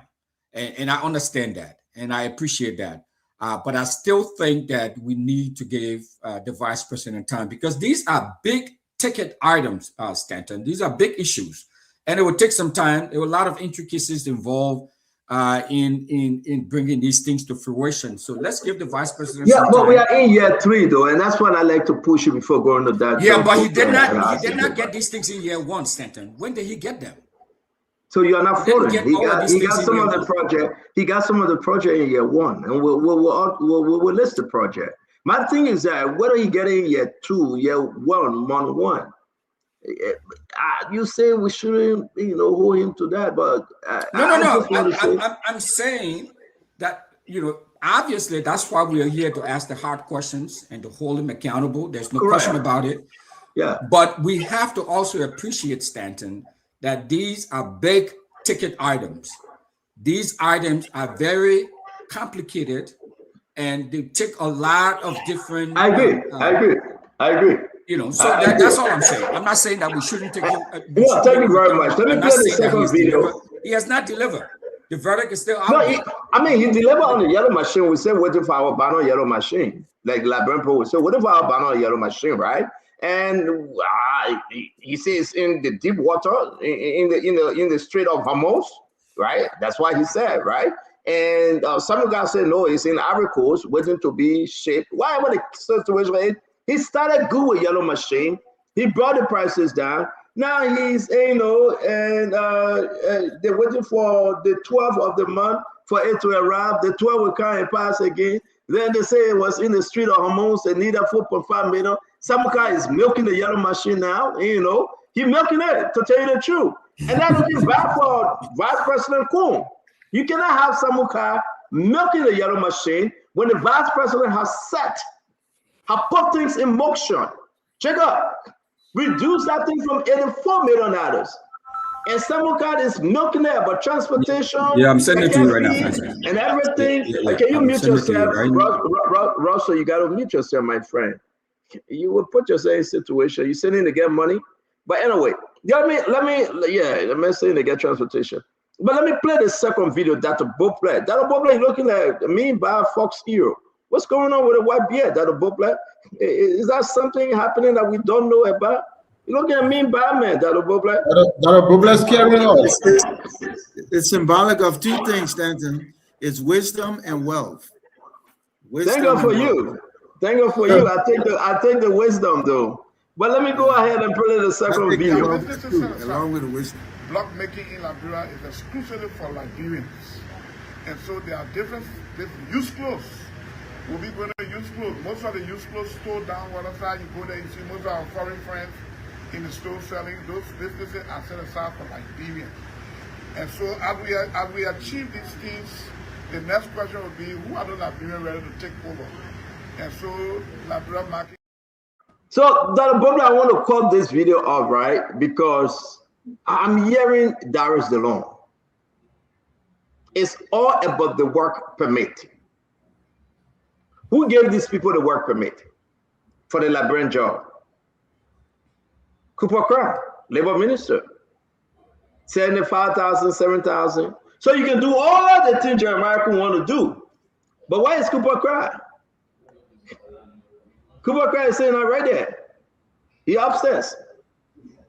So how can you leave the man that's selling the work permit, and you're saying the people themselves will not do the job, but then you will work with them? Tell Cooper Craft to stop selling work permits. That belongs to the Liberian people, the job that Liberians should be doing. Let encourage the people to hire Liberians, but you give them, Emmanuel George, you take $6,000 from them and give them black building job. Then you go back to them and tell them, say, don't, you got to hire Liberian. But you're saying the people, the gas station attendants, job for $6,000. That probably, I'm trying to tell a good story here, man. Help me out. Stanton, good evening. The story will never be good.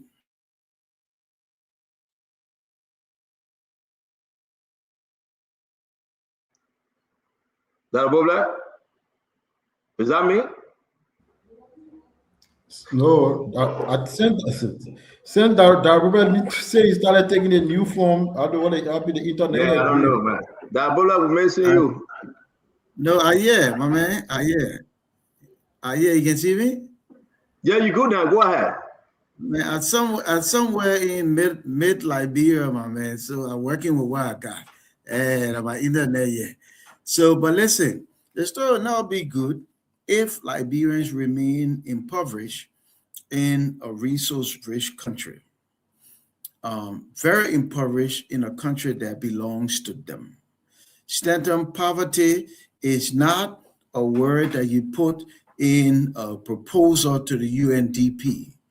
Poverty is a harsh reality, and most of the people in Liberia are poor.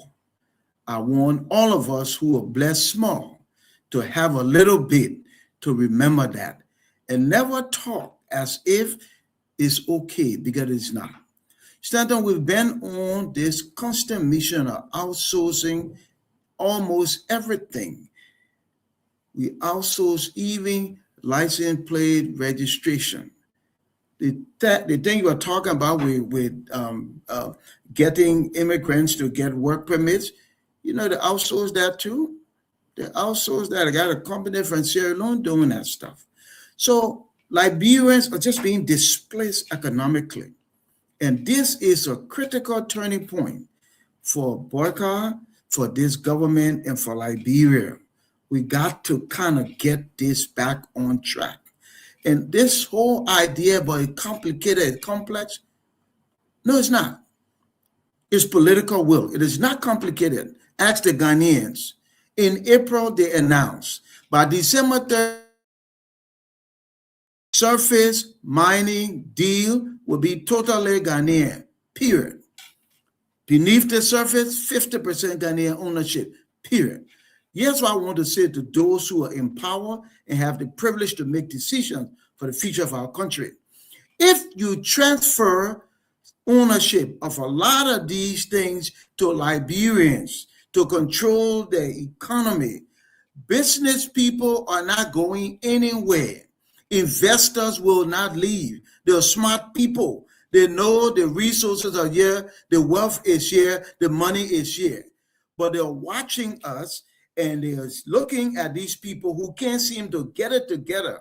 So they come to get the middleman Liberian. I go, I run my deed because I know people. I get my 10% and then foreign ownership. We got to stop the bleeding. And I hope this is what the vice president is going. We got to stop the bleeding, and we got to be intentional. We got to be forceful, and we got to be consistent. Business people will not leave. This country will get stronger when Liberians control the economy. There's no other way. So let's go back, right? And again, I want to listen. I'm surprised my brother Betty D saying, well, press report was submitted December, Fubi. The vice president press report, his recommendation to the office of the president, well, that was completed. Yellow machine, it was done, submitted. Yellow machine in Ivory Coast by the 12th of this month, the rest of them will be arriving. That is completed. Putu Martin, the vice president just submitted his recommendation and said Silver Star will be working with Planet One. So that's completed. The electricity. So we can go down the line. But then my question, if we talk about all these things, are we seeing the outcome? Jacob, those reports, he completed them all. He submitted them. But are we seeing the outcome here? So it's not the vice president now. The vice president said, Papa, I reduced it from 84 million to 21.6 million, right? It coming.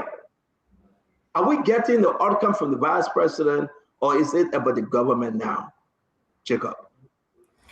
Yes. So most of the time, if you look at so again, we have to look from one tax to another, because if you look at the different tax that were assigned to the vice president, they all don't have the same nature and scope. So, for example, like for the yellow machine thing, there's a general consensus that an excellent job was done there for the fact that I think it saved the country millions and millions of dollars, which is great. I mean, some had a little bit of a black spot in it. Why don't go to Liberians? But that's not a part of the discussion here today. But but that was accomplished and that was moved on. The former defense minister is on this one. So we can look at different tasks and different responsibilities and speak to them separately. But still, I still want to come back to our issue of the day, which is around this Liberianization. And for me, I am intoxicated with the idea about Liberianization. I can say that any day. Because now look at the structure of the Liberian economy, or like our socio-economic situation in the country right now. You know, Liberia is one of the only few countries in the world where the middle class is outside of the country. You know, the Liberian economic middle class, Liberian middle class does not stay in Liberia. So the Liberian diaspora in the United States, in Europe, in Asia, it's the Liberian middle class, but that middle class lives outside of Liberia.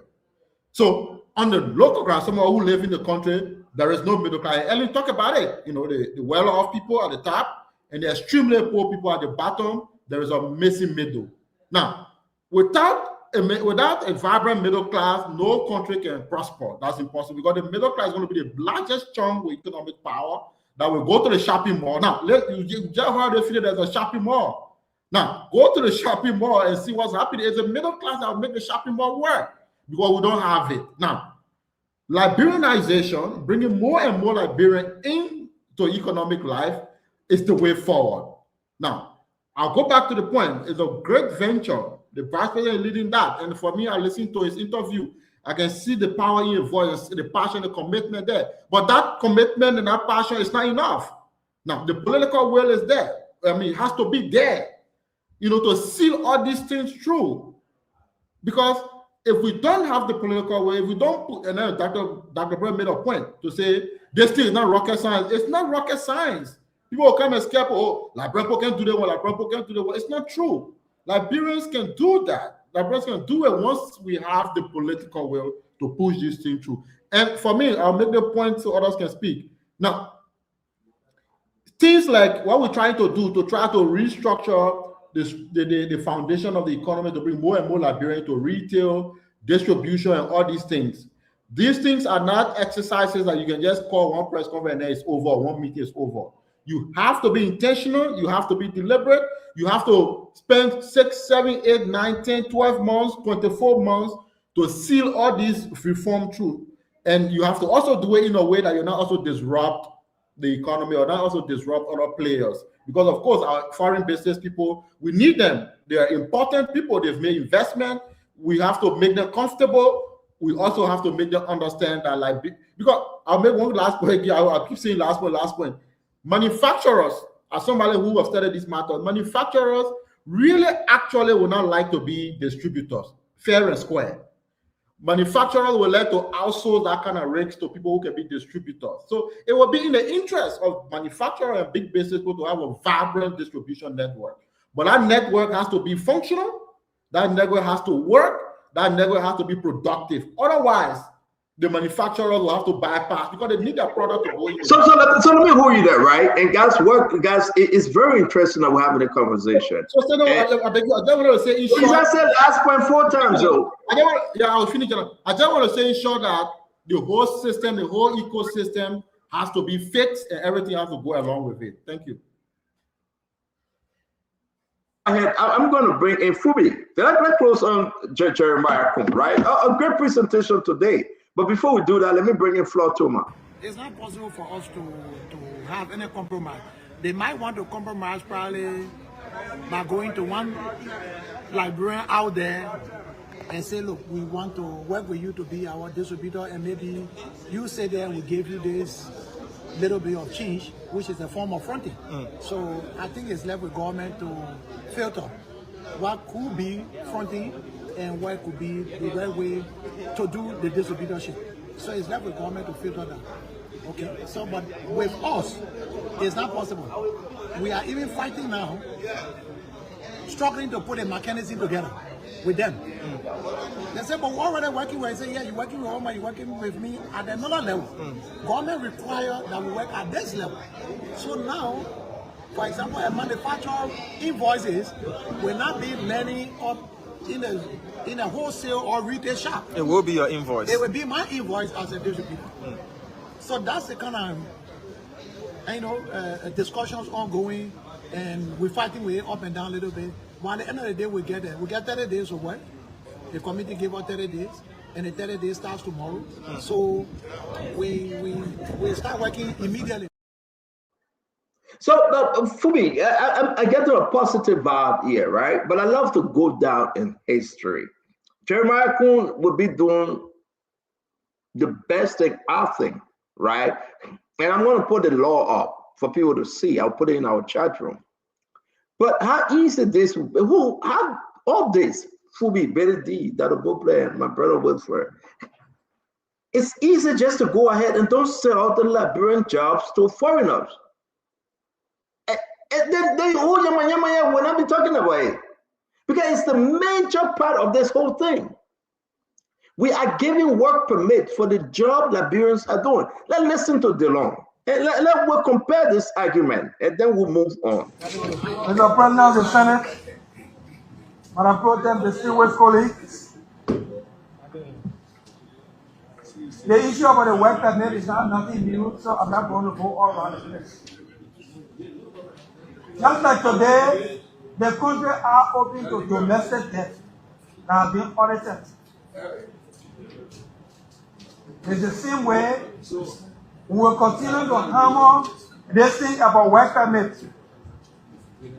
until we get it right. Until we are satisfied that the judge will provide it, by the laws we pass, by the concession we ratify, that our people will get jobs because they qualify and not because they partisan. So I'm asking the endorsement of the plenary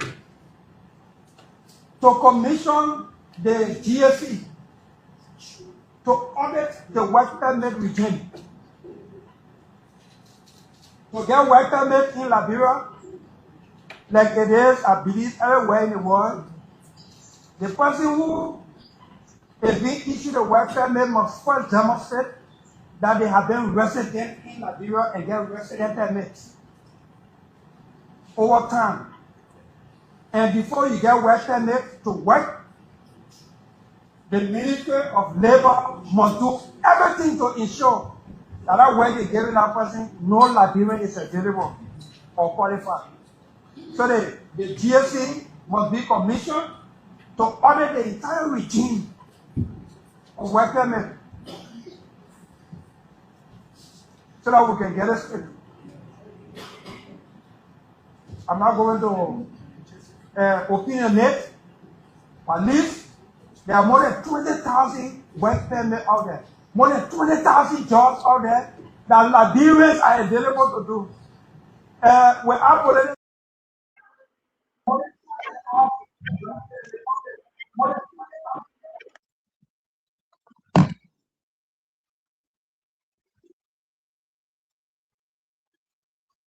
So that's the issue, right? And it's good that we play that. It's seriously, right? Let me put a Cooper cry. I don't know who's supposed to speak. I'm telling you, Fubi or Billy D. I don't know which one of you guys. All right, that you Fubi. That's Cooper cry. It's very important that he sat on that table. Very much important. He's the work permit guy. So I will call the Liberian people attention to Jeremiah Kuhn, the vice president. What is he going to do? And can we incorporate work permit under this conversation? And that's why Kupocrat is there. The men are setting Liberian people work permit. 6,000, 5,000, highest bidder. Sepe here, Sepe there. Kupocrat is sitting right there. I just want to say, they say 30 days, you all floor 2 months, right? People are all discussing, big thing hitting the market, boom. Let's wait and see what Vice President Kuhn going to do. But I just want to ask a quick question because we got to move on. Fumi, take it away. Is this a good initiative? Do you think he will resolve this issue? Work permit on the table, manufacturer coming on the table, distributor coming on the table, everything, moment, boarding, everything coming on the table. And we are looking in the eyes of Vice President Jeremiah Kuhn. Take it away. Are you okay? Are you satisfied? The Liberian people will have their return investment by making him vice president. No, so there are a lot of good points from the meeting the vice president has been having with the distributors and manufacturers. But the issue of the work permits, I disagree with with the law and all the other points that it made. revoking work permits not going to solve the unemployment problems. So that should not even be a discussion on how to be having, because whether you like it or not, you have to have foreigners working in your country once they are resident. And so you can't stop that. The same way you have Liberians in other countries. I don't think that they don't point though. Sorry to interrupt you. If you're a citizen, you can work. You don't need work permit if you're a citizen. No, I say resident. Once you are a resident. Okay, you're finished. So, I don't think it was their own argument. Anyway, go ahead. Yeah, so you can stop that, and even that will not solve the unemployment problem. But the approach about the liberalization policy, for example, if you enforce the liberalization policy on the issue of those exclusive businesses, you will have millions of dollars into the pockets of Liberians, as opposed to a few $100s as salaries into a few person pockets. If you enforce the procurement policy, for example, Liberians bid for some of those contracts for government. Liberians should be given top priority. I think the PPCC law, they gave Liberians to 25% levels. It shouldn't be limited to 25%. And if you can push that to the letter and give more Liberians the opportunity to have contracts from government and do that instead of giving it to foreign companies, you have more Liberians, because those are also going to be $1 million in the worth of contracts and deals. So you are putting millions of dollars into the hands of Liberians. You got the agricultural sector, and the Liberians have farmlands. We have a whole lot of things. We're not doing anything with them because we don't have access to funding. We don't have access to technical services. The agricultural ministry is there, they're only giving them salaries and fuel for their offices. If you put the extension workers to work, and have money for farmers to go into rural farming and give extension services to all farmers across the country, you have millions of dollars coming from those kind of ventures, as opposed to talking about work permit for foreign nationals that were working in your country. Because when you have foreign investment in your country, by virtue of their investment, they're also entitled to employment quota of expats. So you can't stop that. So that whole issue about the should be doing that's the argument. We understand all that other thing, and I just put in there the investment law. It's in the chat room. We should read it too. But they say you're making a good point, my brother Fubi. I want to say to all of you, we must move on, but that gives chance to Isaac. Isaac, let's hear you because you just got on this year. But Jeremiah Kwanko, we're wrong with again tomorrow. He got so many meetings scheduled. To me, let me say this before we get back. I think it's a great initiative. I think Jeremiah Kwan have taken upon himself something that will make or break him. Better D. He must produce. He must show that yes, indeed, he's working on behalf of the Liberian people, and the result got to be made very clear.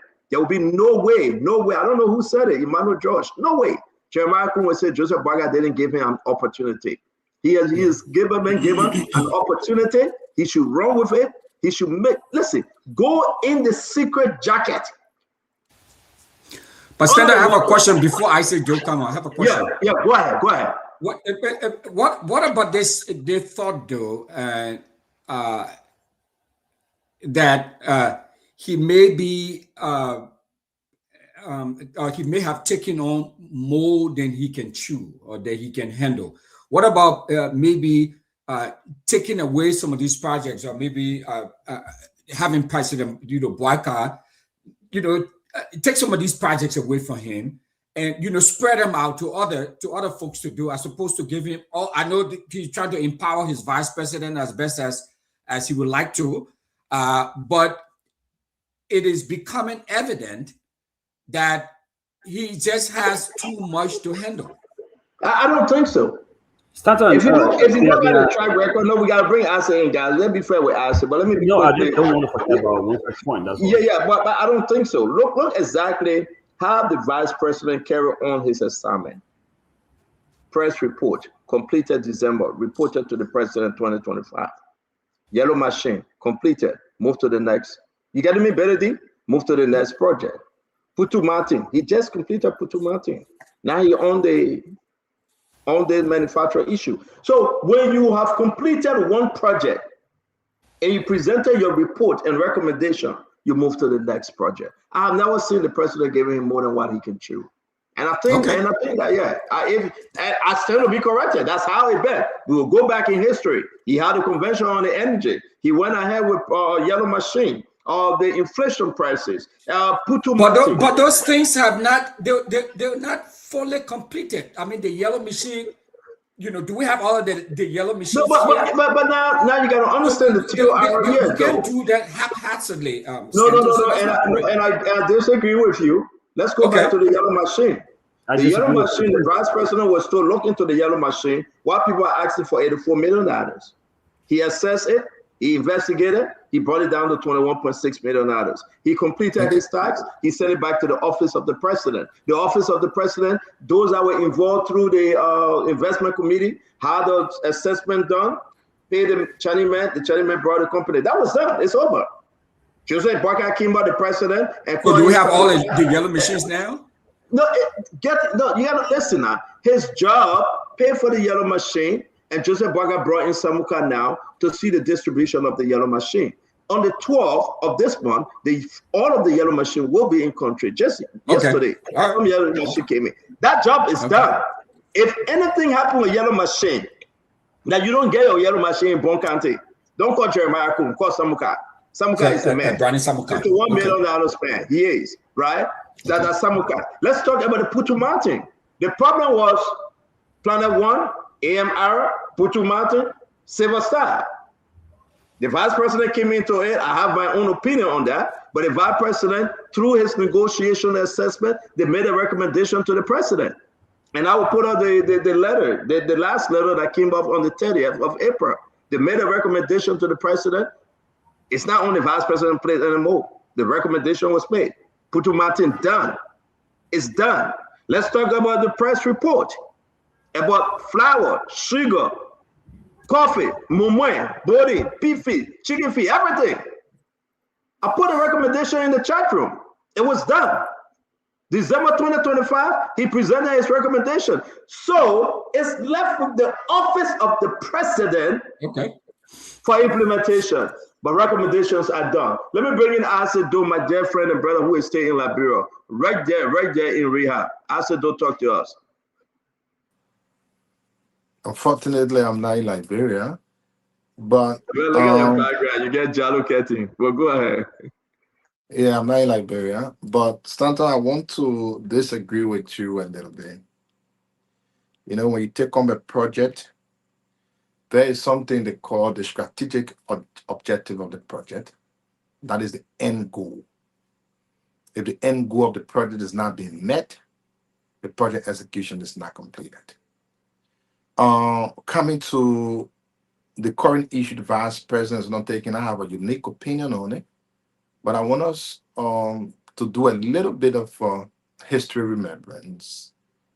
The vice president was given a task to oversee the issue of electricity. And you remember there was this conference somewhere in Buchanan about making electricity stable in our country. You can decide what electricity is today. The vice president was also given a task to oversee the issue of rising prices on the local market, the issue of inflation. You can choose and make judgment on what's the issue of the prices right now. In addition to that, the vice president was also given a task not to just procure the machine, but to ensure the cost for the procurement is something that is worth the benefit with you. And let's be fair, from everything we are getting right now, should I say, the cost of the yellow machine up to the point of delivery in the county will far surpass the initial 87 million cost that we know of. So the question then comes, what's that 87 million also inclusive of all of the costs we know now? Because if you were to spend 37 million to bring them in, 50 million to carry them places and maintain them, that's 87 million right there. Don't talk about the fuel and other things on it. So we all here can agree for the fact that we know the cost of that up to the point where it is delivered in the county will far surpass the initial cost of 87 million that we know. Now on the current issue. The problem of for Liberia by Liberia can be solved.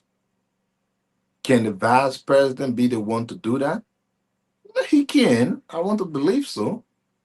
as of now, from what I have observed, the way he's proceeding, will he be able to achieve that? I doubt he will. Here's why. You know, when you engage in these things, my brother, sometimes it looks common, but they're very important. You have to have a systematic plan in place that you will follow. Let's all agree on this show. Liberia is not short of knowledge of the problems that we have. We have always been short of solutions. Everyone here knows that Liberians are not enjoying the economy. We know.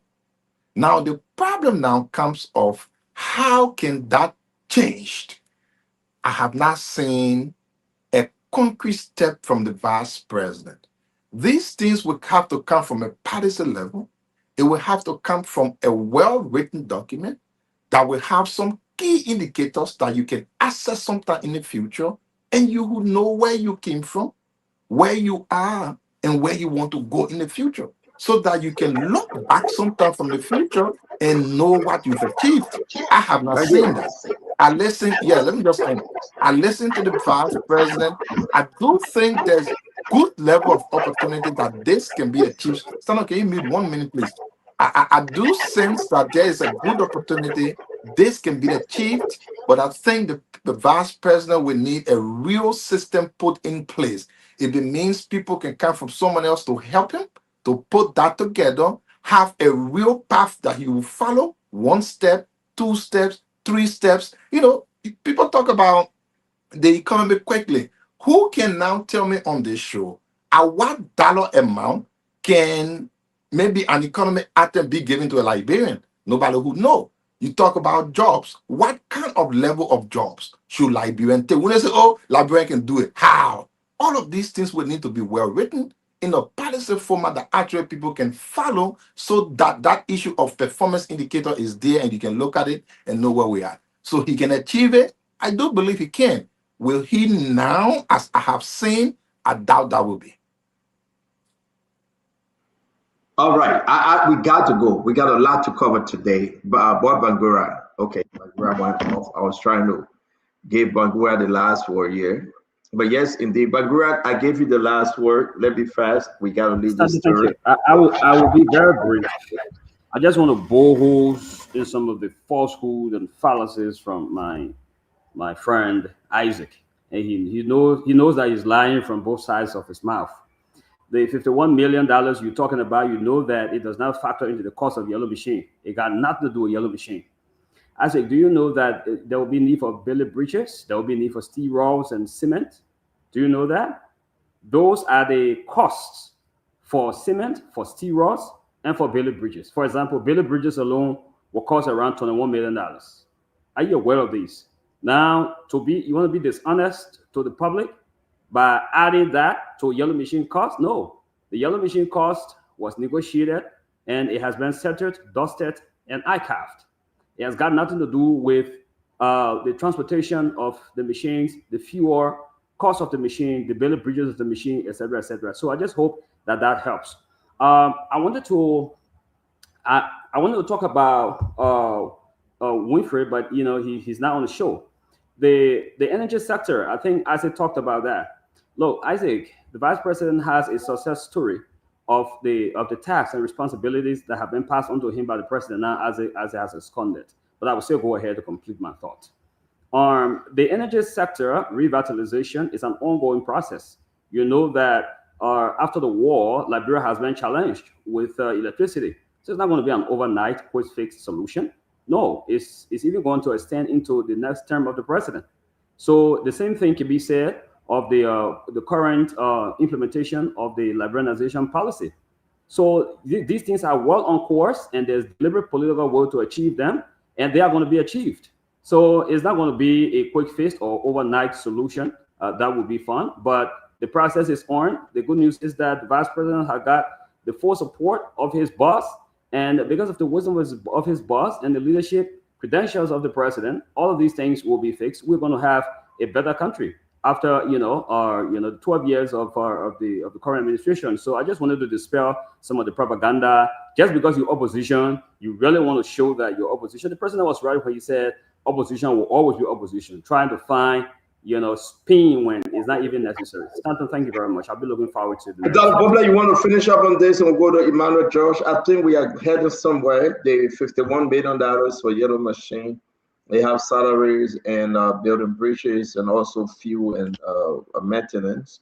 But the project that was given to Jeremiah Kuhn, the vice president, Dr. Bobler, please, why are they asking for $84 million? How can we reduce this? That's all.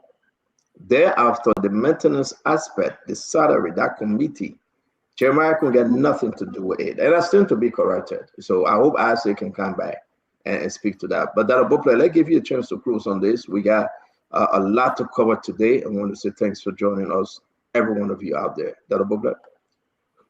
Stanton, you're right. The vice president did his part to try to secure the Yellow Machine at a much reasonable price than that $87 million we started with. But here's the thing. He did his part, but now the machine will do us no good for a long time. And we need to learn to speak truth to power. What former Minister Brandon Samakai is doing, and he came on the show, and I challenged him on this. You take something that is very technical and extremely needed in the country, and you bog it down in bureaucracy. He said he needed the money, and Wilfred is right. We got to build bridges. You go to Bapulu, you got to connect. But the truth is, this particular project does not need to be a huge bureaucracy. It's not Yellow Machine Committee job to build bridges. We already have Public Works, one of the largest ministry in the country.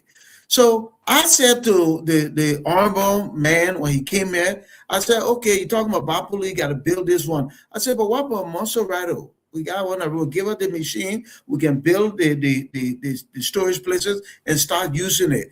Grand Bassa, you can get to that one. Kipma. He said, no. We need 162 acres of land, and we need to do this, we need to do that. So what you're doing now is you have just made the gains of the vice president almost dissipate because we desperately need the machine. And according to Mr. Samakai, they're going to sit for at least until 2027. And that's why I'm a big proponent of decentralization. All the machines don't need to roll out at the same time, and they certainly don't need to be stored in the same place. They can go to the different counties and they can start their work. And by the way, there are people in this country who already know how to work Yellow Machine. Dr. Bobler, allow me to interrupt you, please. I beg you. I don't want us to get you have I lie, you interrupt. You have I lie, you interrupt. Understand how we operate. So, but Dr. Bobler, though, Jeremiah Kuhn, I'm not here to defend him.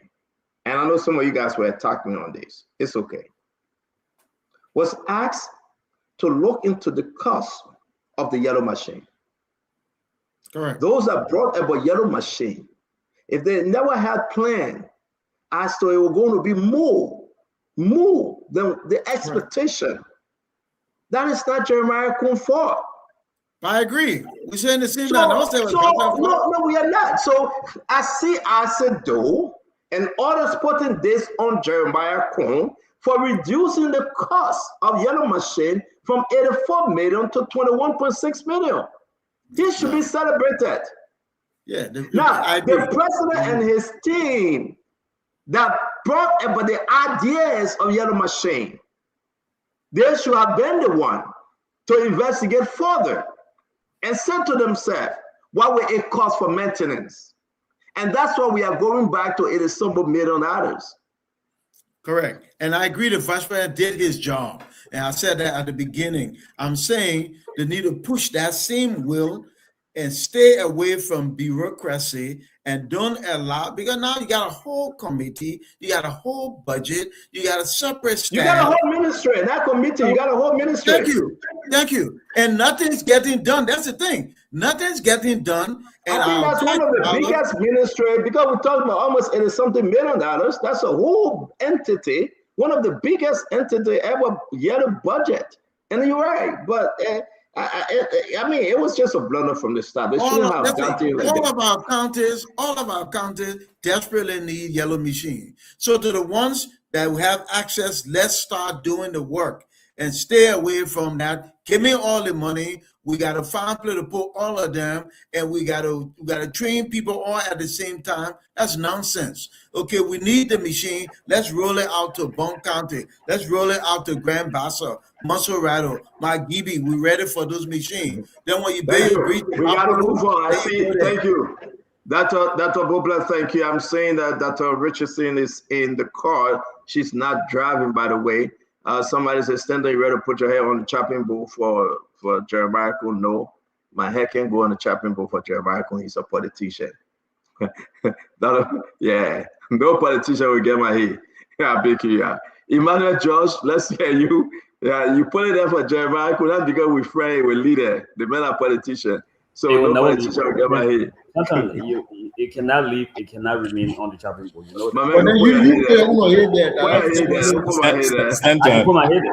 Again, and I encourage you to appreciate the beautiful way the defender of the Unity Party, Dr. Richardson, I beg you, Papa, share their conversation, and one of the way they share the conversation is to tell us, oh, there's nothing. The energy sector will be a long time project.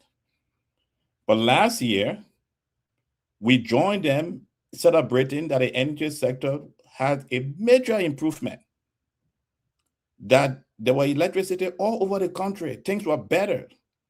But now my dear brother Begura is running away from it by saying that it's a long-term. No, it's not a long-term project. It's a failure on part of that project that we were all celebrating last year. We're all clapping for you last year. George, come on, man. For that. You are a doctor. Come on. Yeah, that's why I'm talking. So, so we are all celebrating. You joined us in celebrating when you were Secretary General of the CMCs. Join us in celebrating this government. But now you have come to say, oh, it's a long-term project. No, it's not long-term. What we are witnessing is that electricity supply in the country has progressed in 2026. And that should be placed fully on the laps of the Vice President of the Republic, who has been given that responsibility by Mr. President.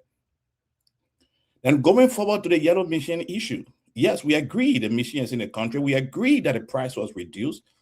But when you are asked to undertake an investigation about a particular supply link or logistics that you need, wouldn't you also investigate whether the logistics are enough? How they will be used? Where would it be used before you come up with an estimate? How did you know that the machines that were bought had a specification of the different counties that they are going in without having an investigation?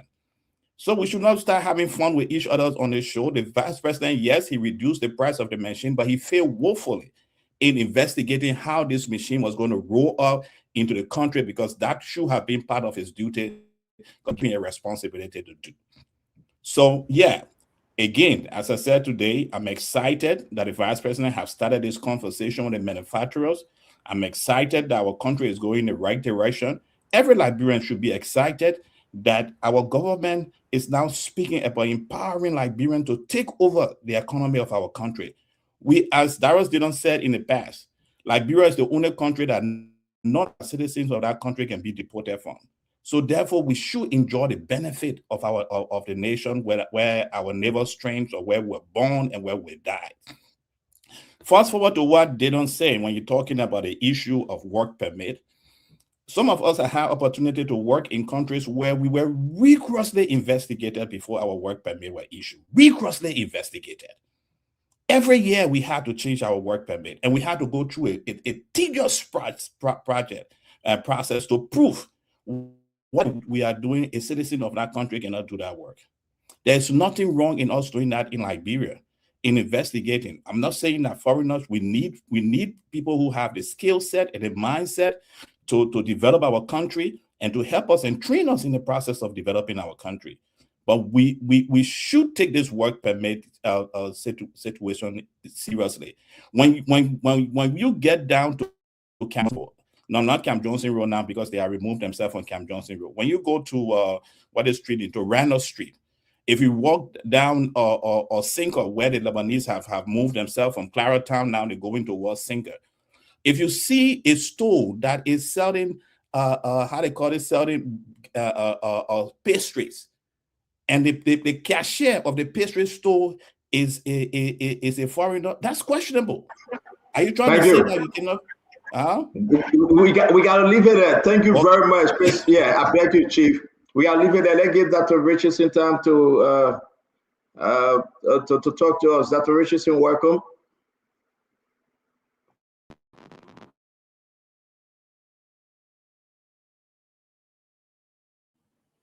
Unmute yourself, Doc. Unmute yourself. Unmute yourself. You're on mute.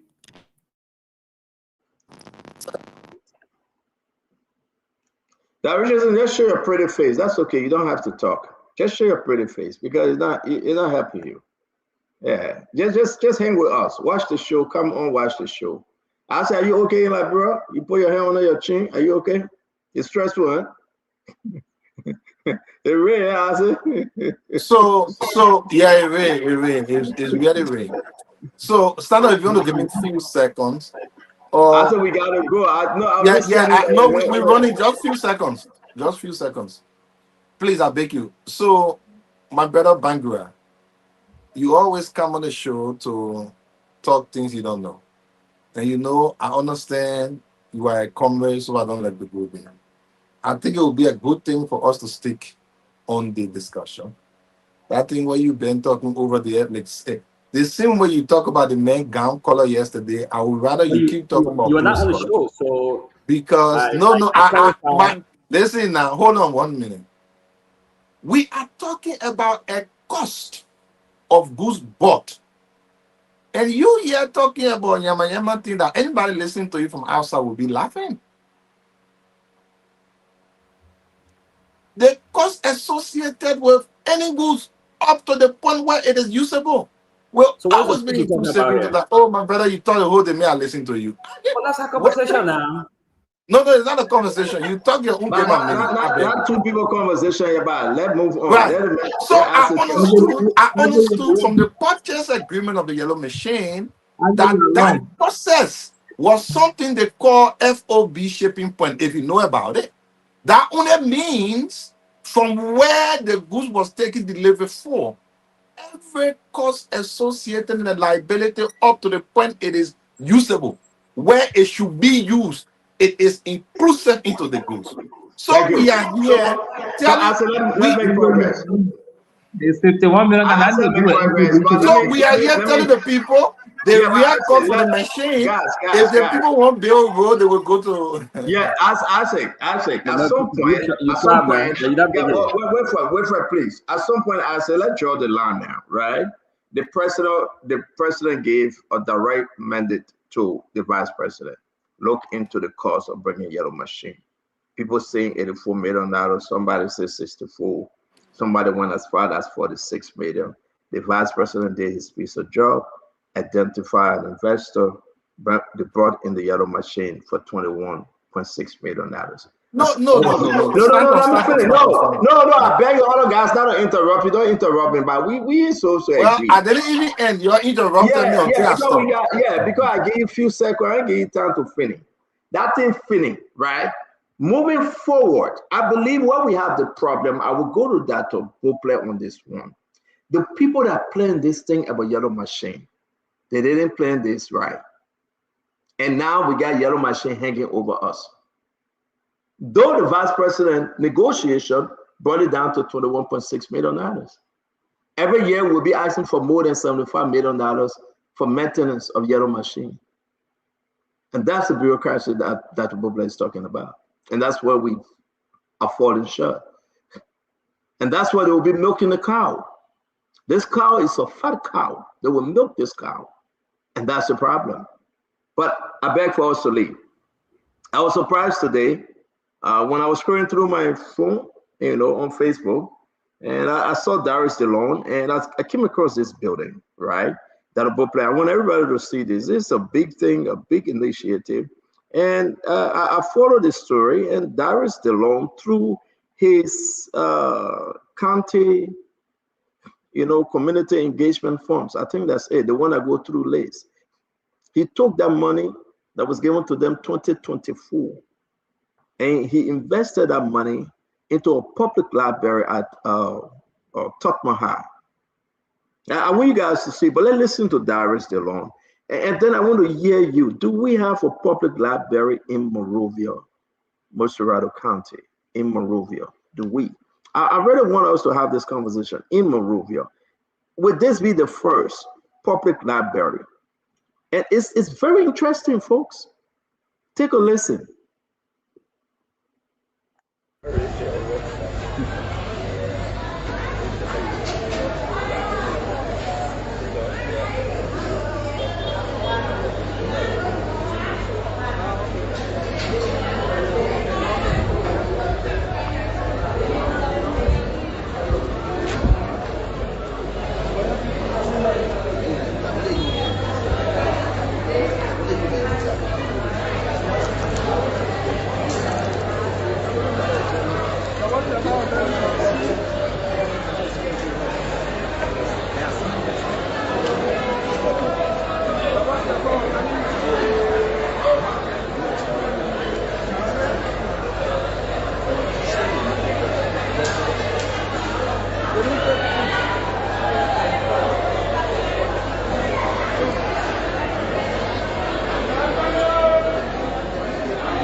So,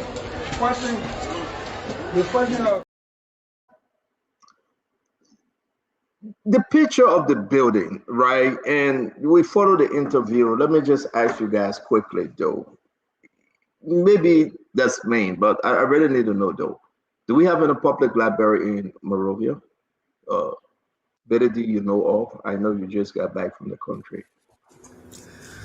No, not that I'm aware of, Stanton, but I'm sure Dr. Brookler, Jacob, Wilfred, and T. Wanake, and those folks on the ground there may be able to speak to it. But I must say that it is laudable, and I know a thing or two about the importance of having a public library system.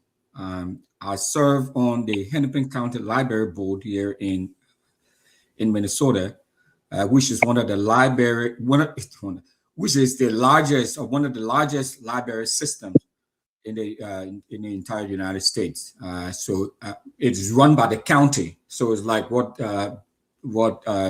Senator Dillon is trying to do for Montserrado County. So like you have a whole library system for Montserrado, Maryland County, all the different counties. So I worked for 1 year. I serve on the board, and it's a big deal, Stanton.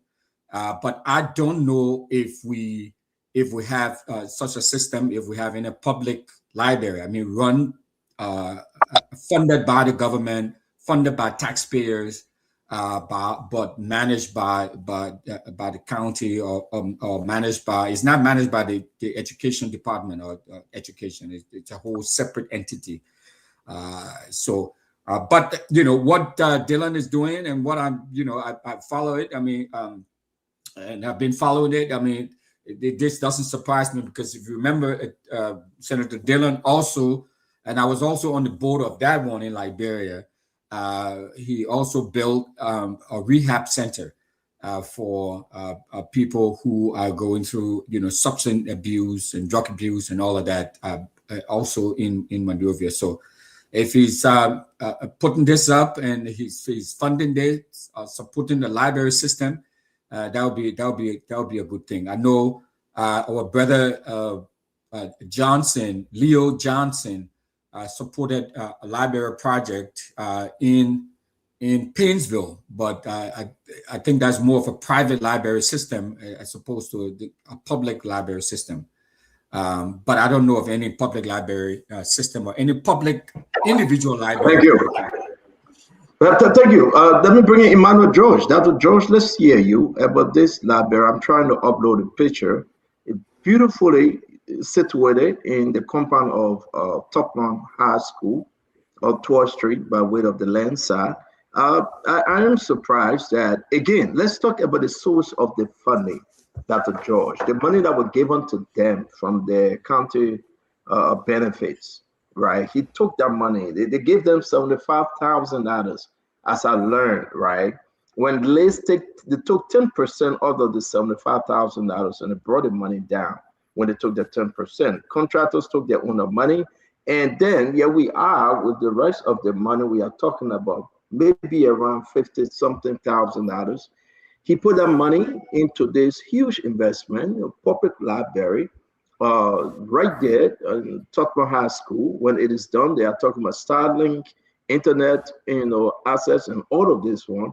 And if everything they don't looking at here, it's a great achievement for the students and the young people that's striving for higher education. I'm going to keep Dr. Bopler last on this conversation because he's an educator as well. Emmanuel, let's hear you. Yes, Stanton. First of all, let me congratulate the people of Montserrado County and the Senate Initiative.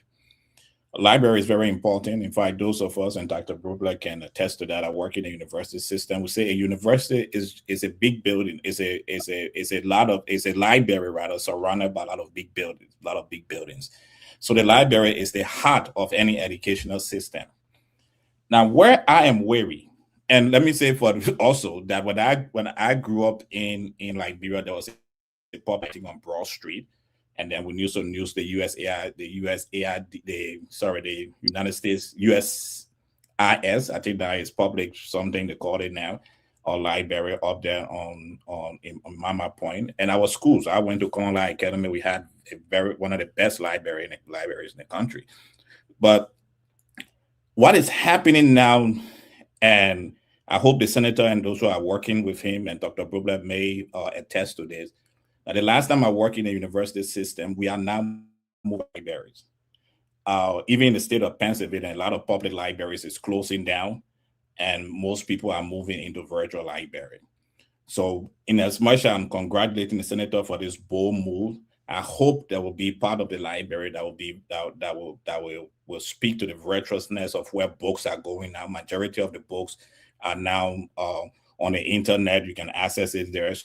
So I think the library is gradually becoming archaic, but I think it's a great initiative. It's very beautiful. It's very wonderful to have that. It's always good for students to be in the library system. I mean, when I visited one of the oldest library in the world, Alexandria in Egypt, it was amazing when you come in touch with books, books from centuries ago.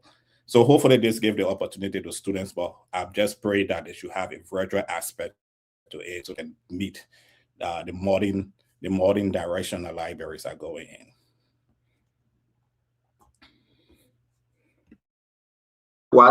That's exactly what they are striving for. Dr. Bopler, let's hear you. That's your area right there, Dr. Bopler. You are from one of the leading universities in the country. And we are looking at this library thing and we say, wow, then let's give kudos to Leo Johnson as well in Painesville. Another one called NICTA, I think is in Newtown.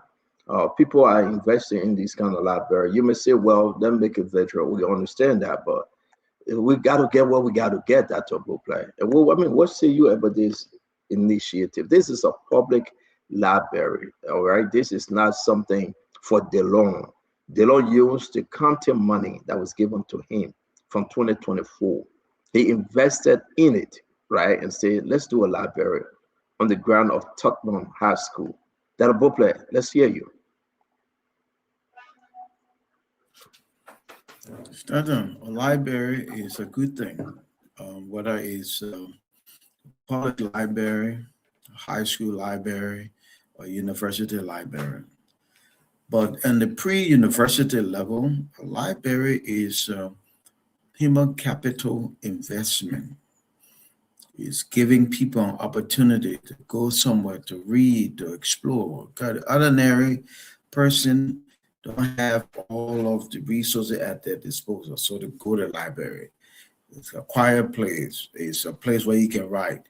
But to Dr. George's point, it needs to transition into that component so that people can be able to access the library from wherever they are. We're into that place yet. I commend all those who are responsible for building a library there. But I always like to challenge us as a people to never get used to the at least mentality.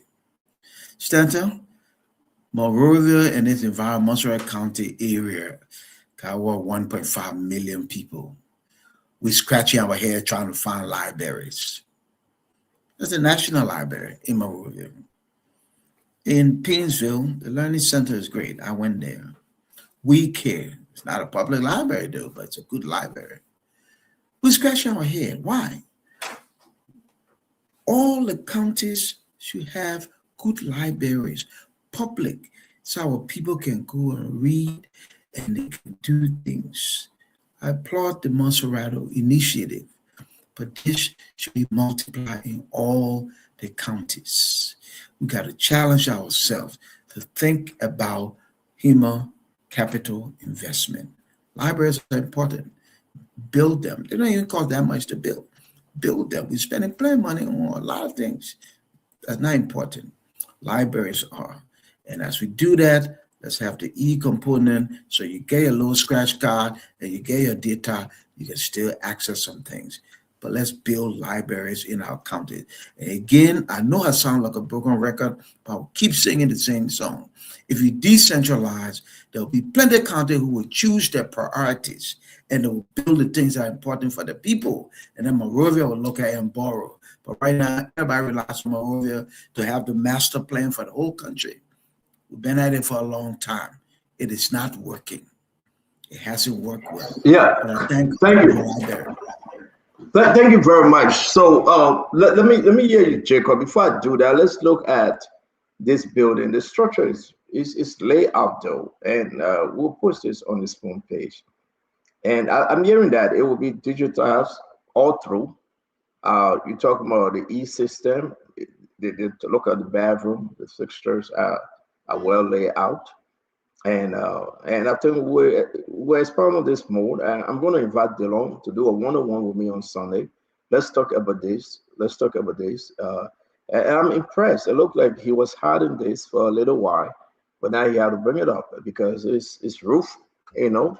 And I mean, let's talk about the location, Jacob. Tottenham High. It is located at Tottenham High, forever forgotten school, Tottenham High. Talk to me, Jacob. Yeah, no, I'm one of the sharpest critics of DeLong, though he's my former boss man. But I think this is a brilliant idea, talking about library. You know, I mean, some of us, like me, a great deal of my time I spend in reading. I love reading.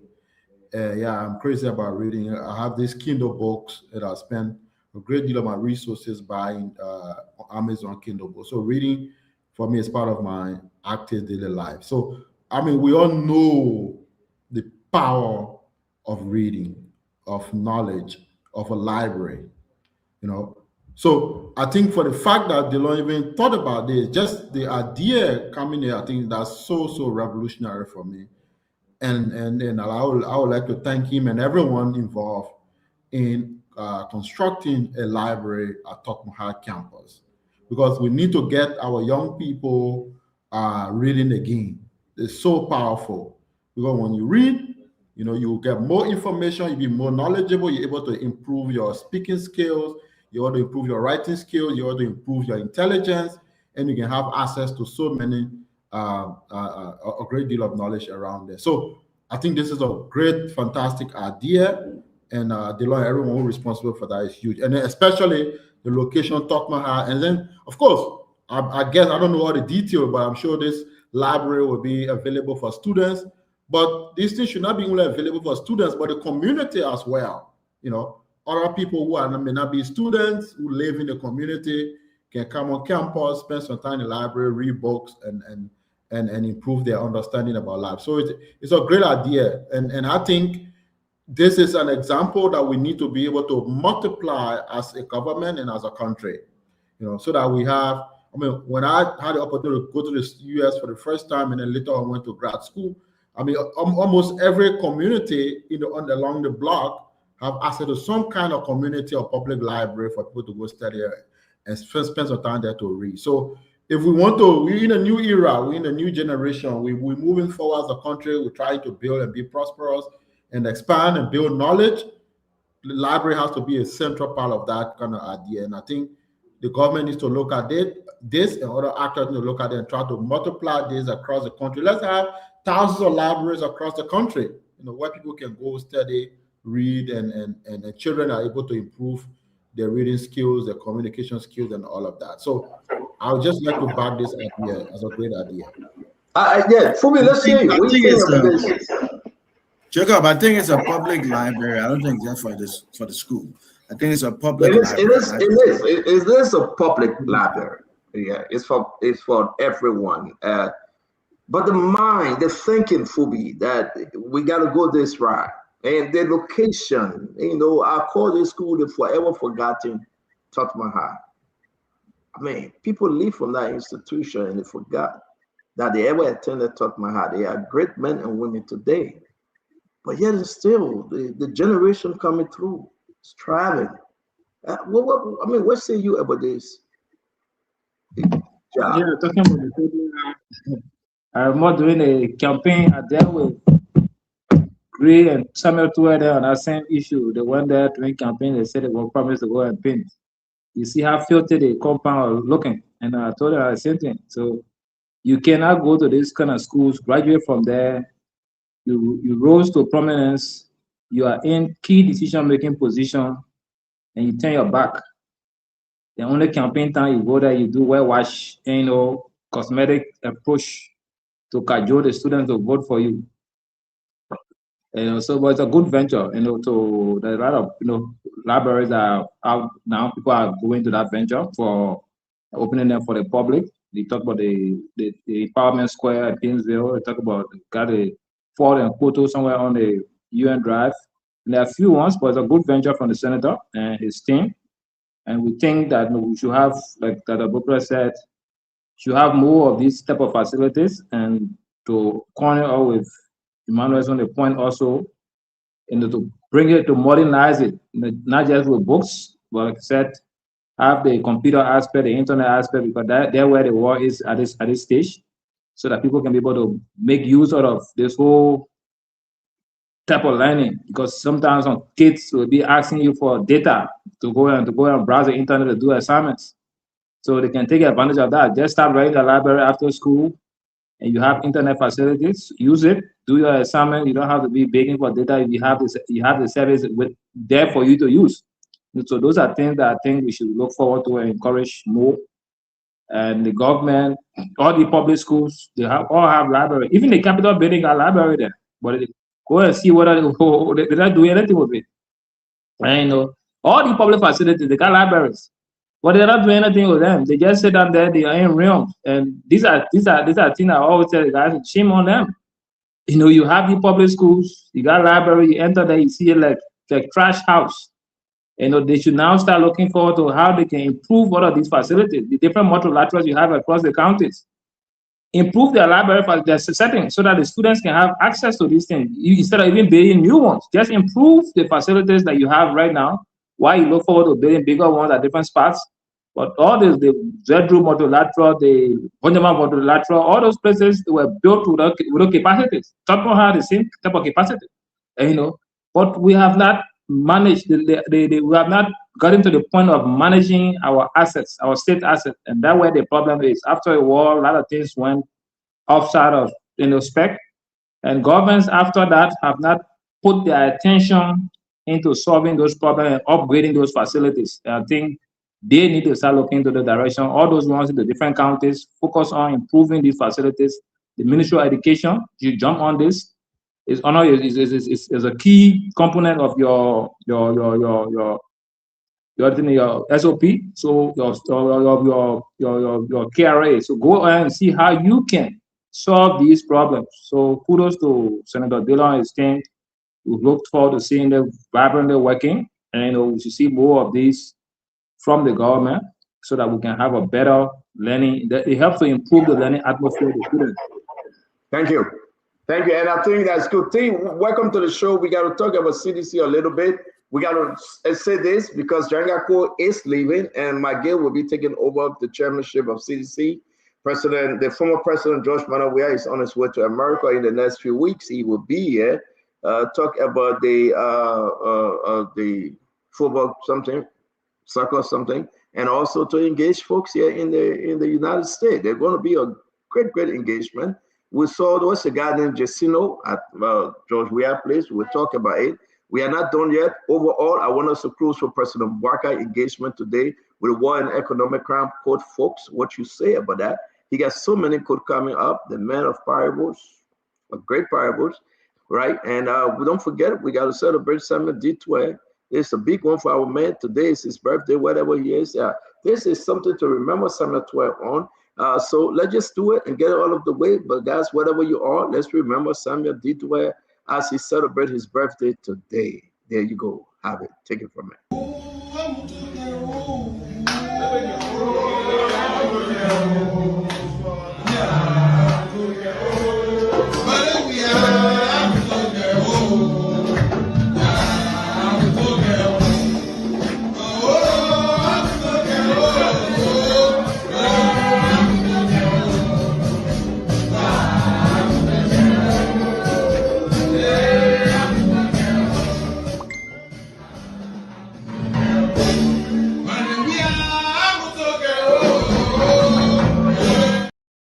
All right. As you know, that's the man Samuel D12. He's celebrating his birthday today, whatever time it is. Yes, indeed, the 6th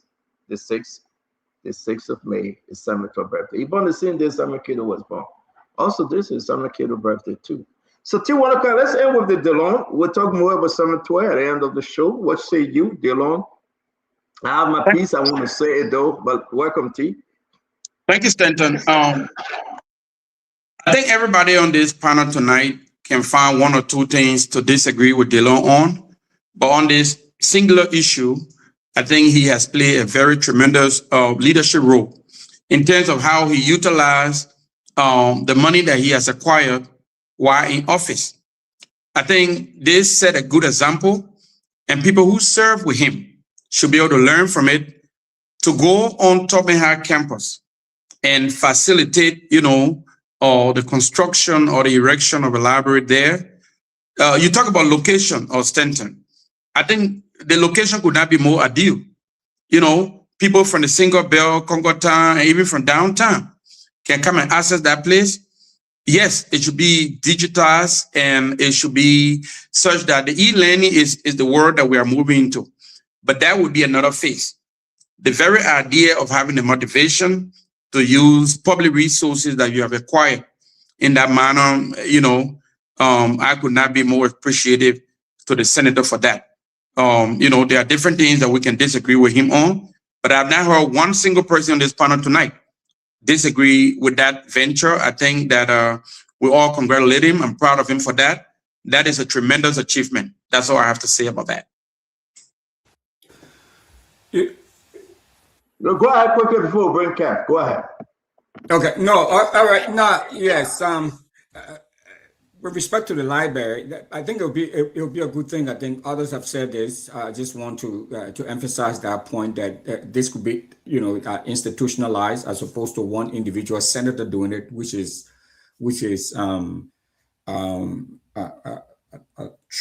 tremendously, exciting and something we all are embracing and supporting and all of that. But I would love to see that either the Ministry of Education or even the legislature can institutionalize it, so we have a public library in each county. I think that would be a good thing. Like I said, so we just built a new library here, and I serve in the library board. Even in this day and age, I mean, there's a place for books. Yes, now the learning component will come in, but having books there, physical books where people, that's not going to go away. With all of the technology and all of that stuff we're going to have, that's not going to go away. So having that there too is critically important. But we need now to start training librarians to run this library if we're going to go in that direction. I mean, there are a lot of support that can come, and I will publicly say this to Senator Dillon. You can count on me to help to get some books into the library, get some supplies to get into the library to make it more functional, make it accessible, and have some technology there. Thank you. It's not done yet, and I know you can do it, my brother. I'm trying to call the superintendent. I hope he can pick up that we can talk more, because the superintendent was with DeLon. Then from there we'll go to Kef Hassan. Let me see if I get the superintendent. Hello? Hello. Yeah, I think I hope I pronounced your name well. Oh, Wowi? Is that the name? Wowi. Welcome to the show, Superintendent of Montserrado. Am I correct? It's a pleasure. Thank you.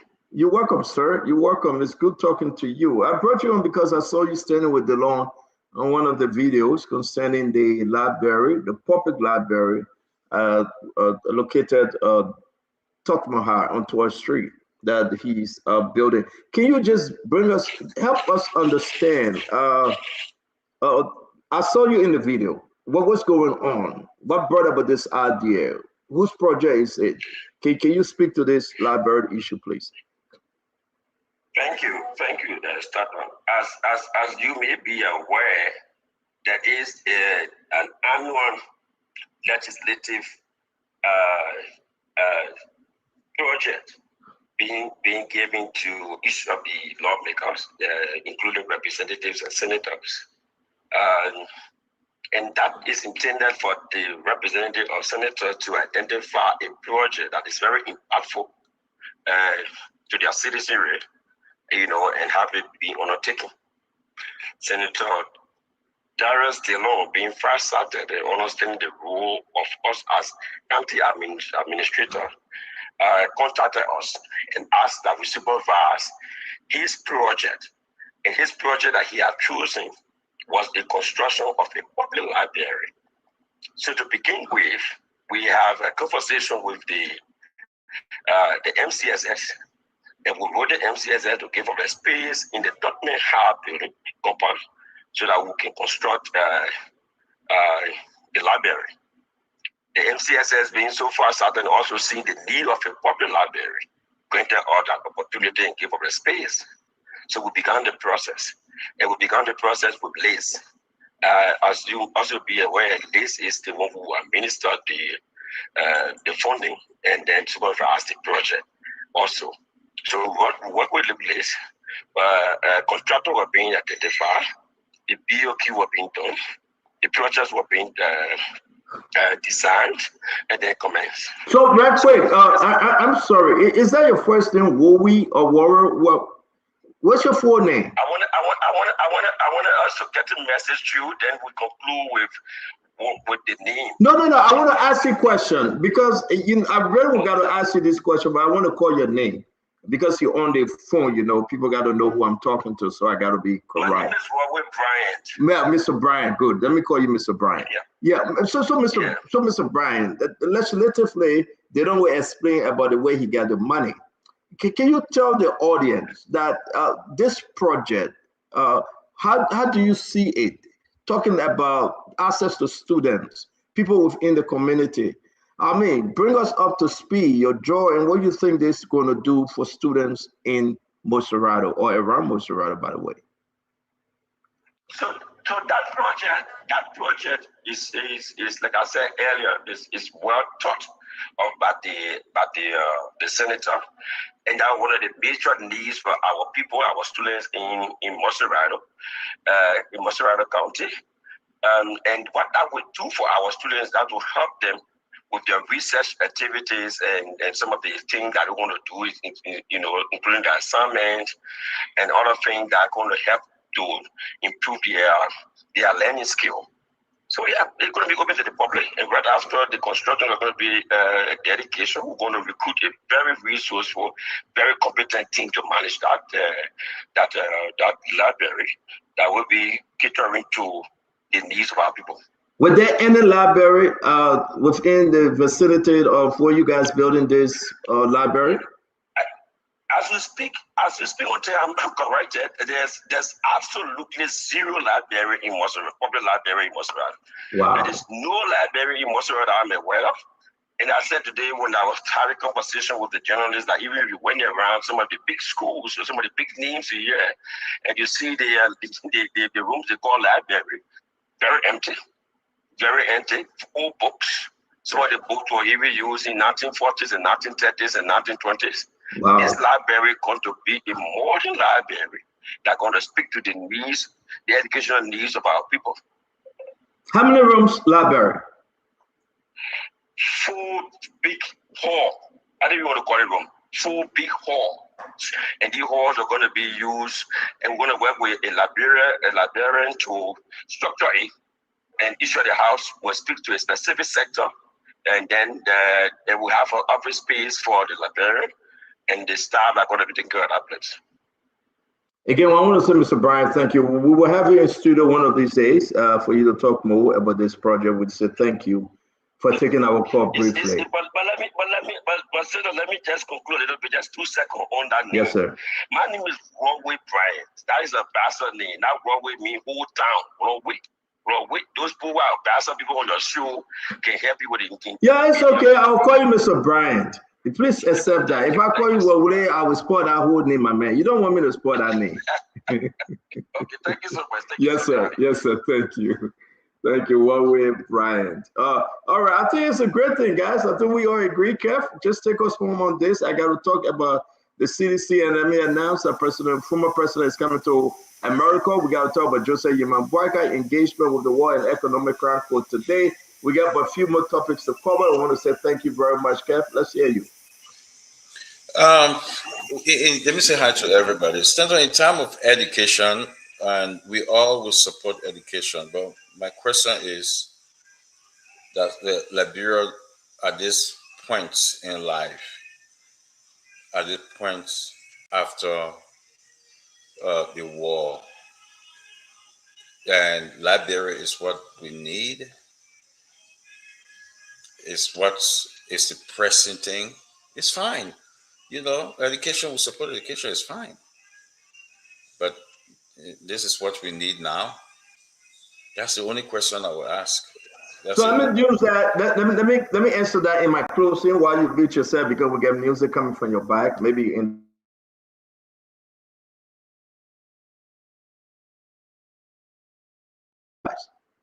So let me say again. Maybe I went off. Kev, maybe you're in the club, so you got music.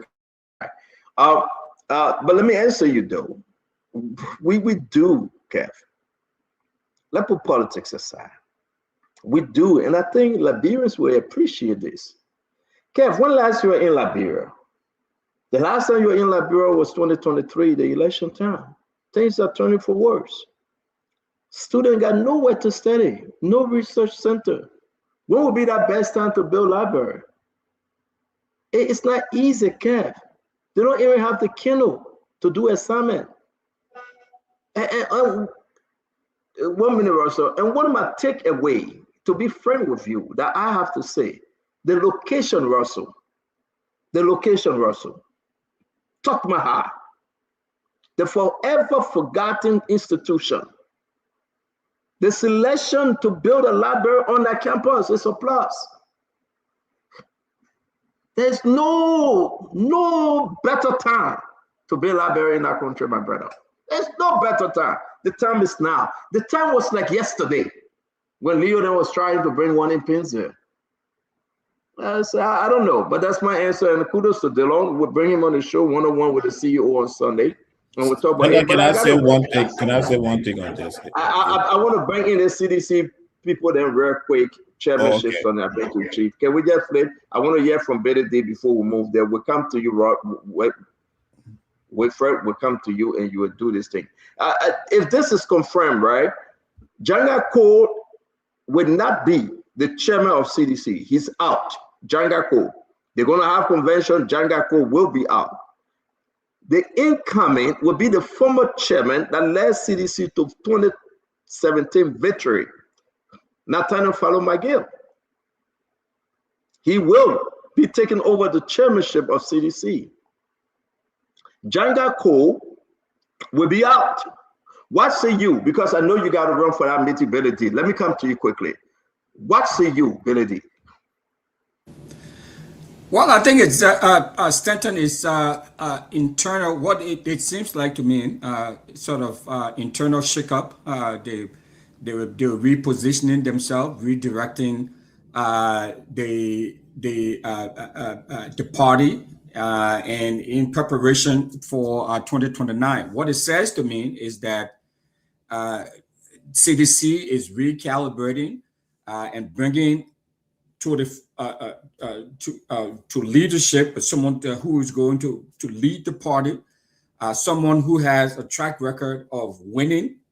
You know, so they're looking at this as a good thing, bringing somebody who's been tested, who has the gravitas to move the party forward. So they're sending a strong message, Stanton. They say, hey, you know, we're bringing a heavyweight. We're bringing a heavyweight to take us, you know, across the line in 2029. But you know, I don't know if you know, if the sanction that he was put under, how, you know, that will help, or if that would not be a drag on him and would definitely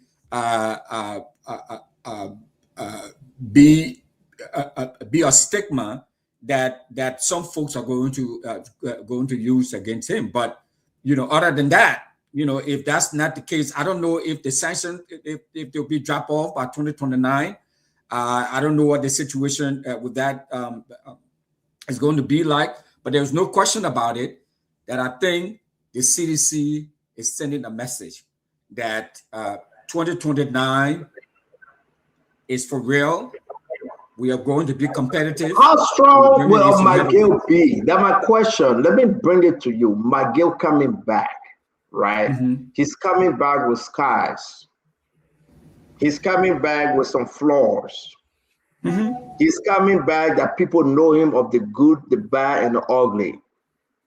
Do you think McGill can deliver for CDC? McGill has delivered already, Stanton. He's delivered before. Do you think he can deliver again? I mean, with everything we know of him now. Yeah, I mean that's what I'm saying. So this is a very calculative move, Stanton. There's no question about it. With all of the flaws or all of the challenges and problems that Senator McGill may have had, he can deliver, and he has delivered, and he's a heavyweight. Okay, and so that's the calculation. At the end of the day, winning is all that matters. So no matter how tinted he is, at the end of the day, no matter how tinted Donald Trump was, with everything else that was going on, he still won. And winning is what matters.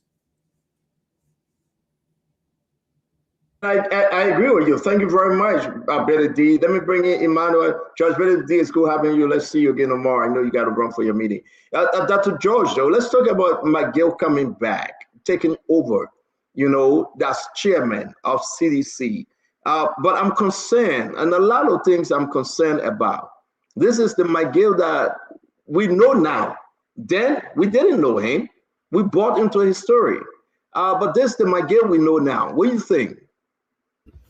Well, first of all, it shows that the CDC is taking 2029 seriously, and they believe that they should bring someone who has successfully led their elections, someone who can bring the party together, someone who worked closely with President Weah as his Minister of State for Presidential Affairs. In fact, some analysts believe that his removal from the office of President Weah may have affected the output of the government in its latter days.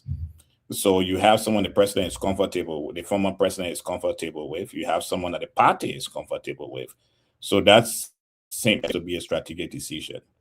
But now the party will have to struggle with several things. Janja Kowa, right, was the chairman now, was scheduled to be part of the convention that they are having here in Philadelphia along the former president.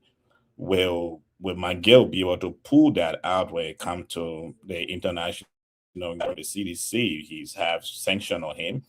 He also have a record that people can be pointed out to. And finally, he has a busy schedule. He's not the McGill of 2017, 2018. That's the election cycle. Now he's a senator. He represents Magibie County. The people of Magibie County will be asking for his time and asking for his availability within the county. So he won't have the kind of energy he put in the party before, extra responsibility that he has, and then he has the baggage of sanction over his head that he have to work around, especially with their drive to uplift the CDC in the diaspora. Let's see. Let me announce for the rice distribution Saturday, there will not be any spoon talk regular. We will just do the rice because there's so many bag of rice. We have to give enough. So Diamond and his team will be on the show and we'll give up the rest Saturday. We'll take the whole day to give up the rice distribution. Let me hear you do. It's very important when you talk about Nathaniel Fado McGill. Make no mistake. People know him. Will he pass? Catch up with him. Or can he transform? Unity Party, are they afraid? Are they concerned when they hear that McGill is coming back? So first, I appreciate the rice announcement because that's a good thing. So folks, rice coming. Thanks to Spoon. All right. So so the former chairman has success history. He was there, the one. Now, he went through some stuff, and Stanton, you said it right, there's some scars, there's some history. So that has its challenge. However, he brings experience to the table. He brings understanding of the landscape. He been here, he ain't going nowhere. And so the people, yes, the scars and everything, but in Liberia, we're quick to forget. And if you know the landscape, if you understand the mindset of the people, that can be an asset in moving forward. I don't know the senator's degree of strategy, how much of a strategist he is, but we know he was there, amen, to pull it off as chairman. Should the other party be concerned? I don't know they should be concerned, but any smart party will pay attention and not overlook anybody, especially somebody who have some experience coming to back on the scene. It's just like that experienced player who has aged. He doesn't have the agility, but he got the experience. So he's a player coach. When he called those younger players together, tell them they need to know. And they go and do it while he's there running down feet small. So the senator is an experienced person. I wouldn't take him for granted. I will be fully prepared and expect that he could perform very well.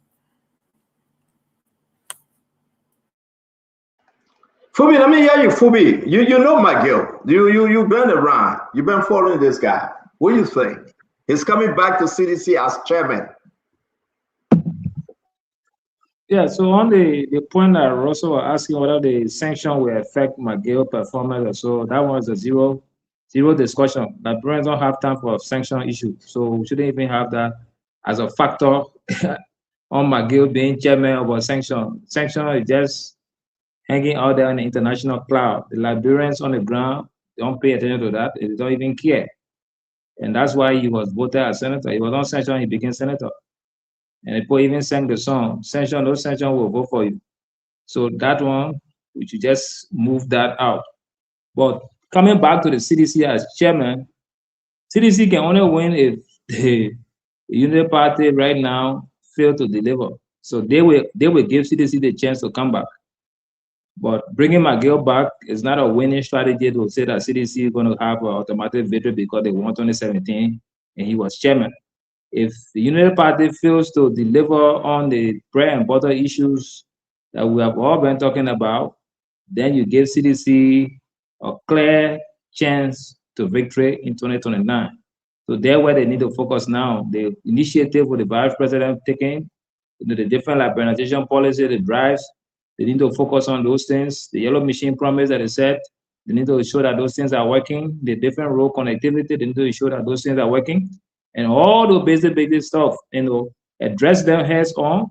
That's how you can prevent the CDC. And, we are coming back, slogan that they're singing. Anything other than that, the party or Unity Party has told them they shouldn't be complacent and be thinking that they have a clear. Now, you're saying 12 years for Boga, 12 years for Boga. There's no 12 years enshrined in our vote. They gave you 6 years. So the way you perform within that 6 years determine whether you have another 6 years. And that's why CDC were very complacent. They thought they had lifetime presidency. They were saying 24 years, 36 years, 24 years, 36 years.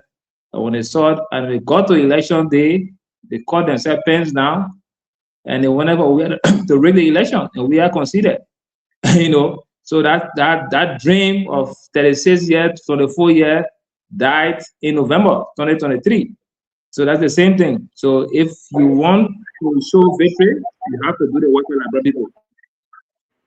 So you think, my question to you, let me straight. Do you think McGill bringing that mojo back, that transformation for sedition now? I'm not talking about all Liberians, whether they will vote for CDC. But do you think CDC now coming back home because of McGill, that they got some serious chairman, unlike Jangako? Oh, McGill knows how to pull his people. He did that well. He knows how to even bring people on board. He knows how to break bones that crack some bottlenecks that they will face. He knows how to do that. So on that note with the CDC, I'm sure he can put that fire in them to get them excited for 2029. But as for the victory, that's another discussion. Yeah, that is. But let me bring you on Wilford Bangura from the MDR CDC. McGill coming back is giving stain to you guys, the ruling party. And I think it is very, very much clear that McGill won in McGibby County as McGill, though Joshua ended up losing, but McGill won. And that's a clear message. When McGill entered Bone County, Grand Bassa, the county shakes.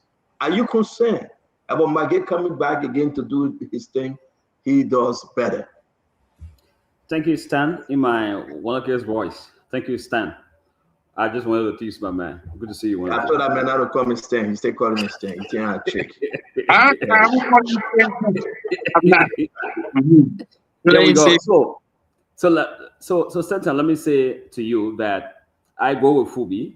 The main focus of the government is to deliver for the Liberian people, to deliver a prosperous, stable, peaceful Liberia.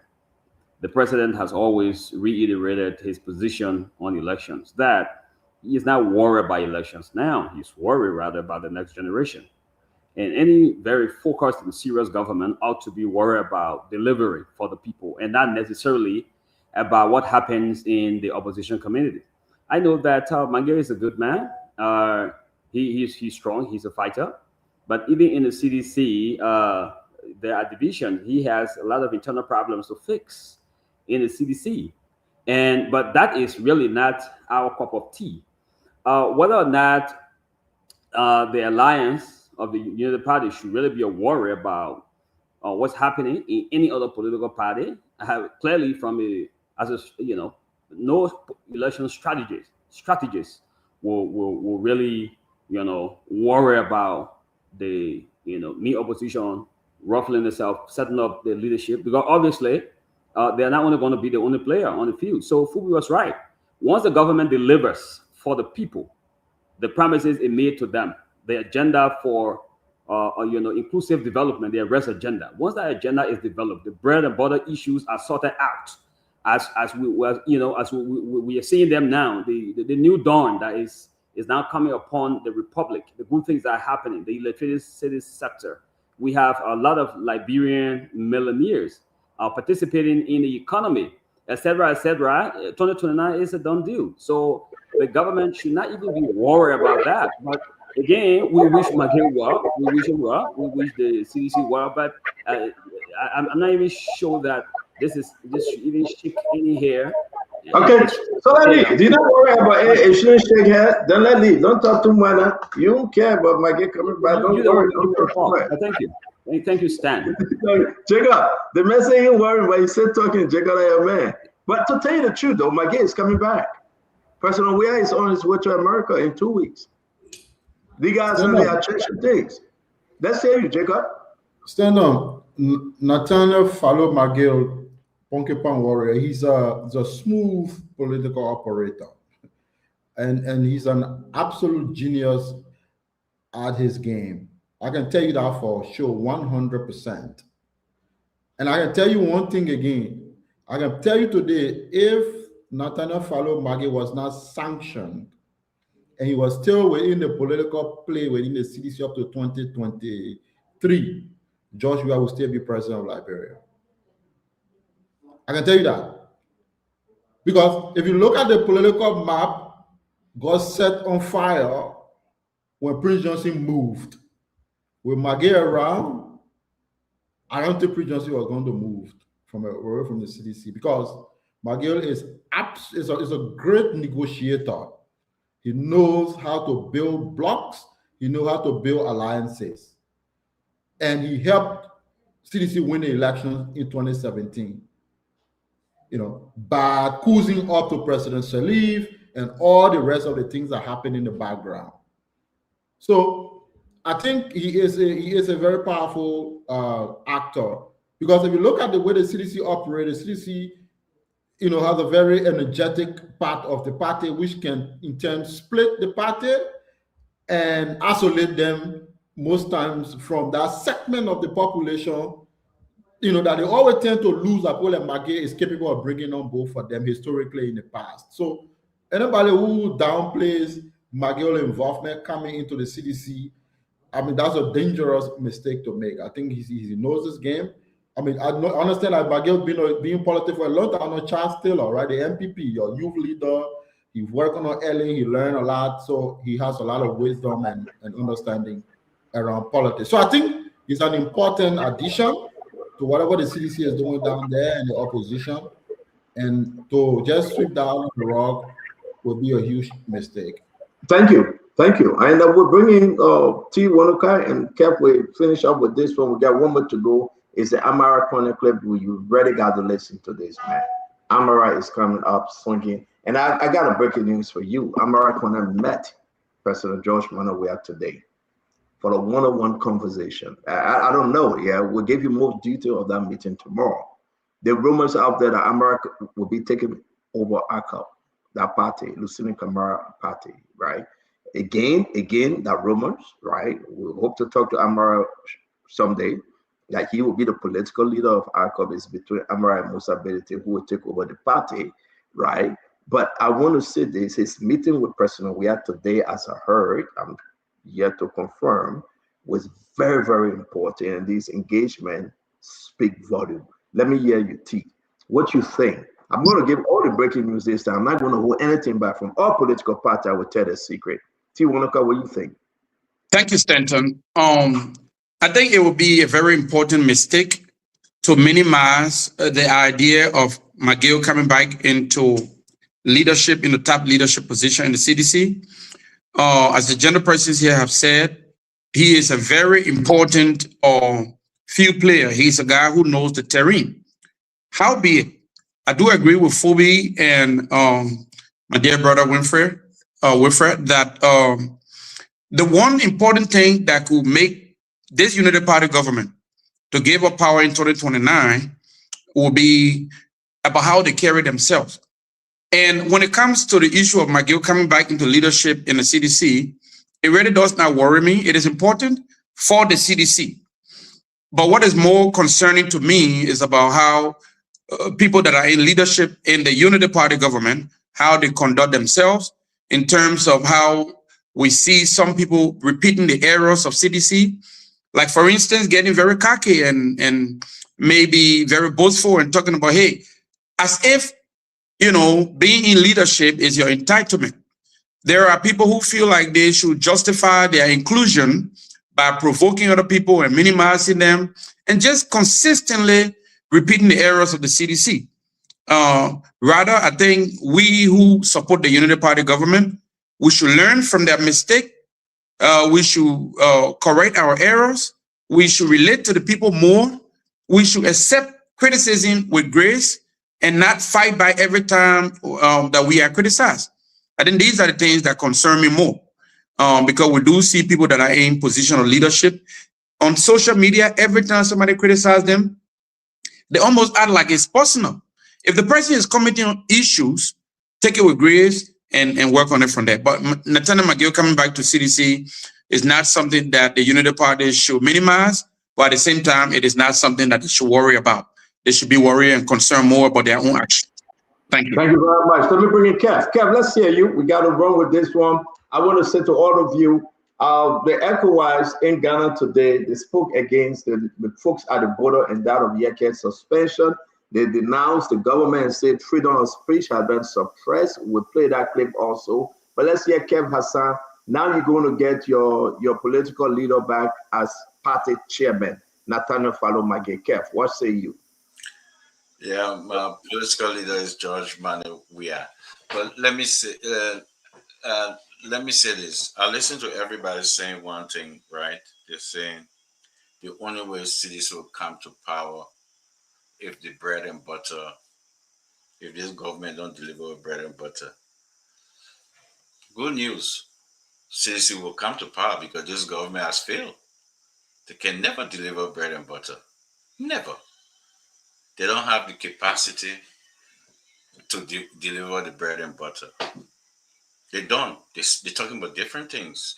They're removing speaker, they're removing Yeke. Instead, you just talk about what ECOWAS is condemning. It's a big deal. It's huge. It's embarrassing. So what say you about Maguette taking over the chairmanship? I am not authorized to speak on that issue, sir.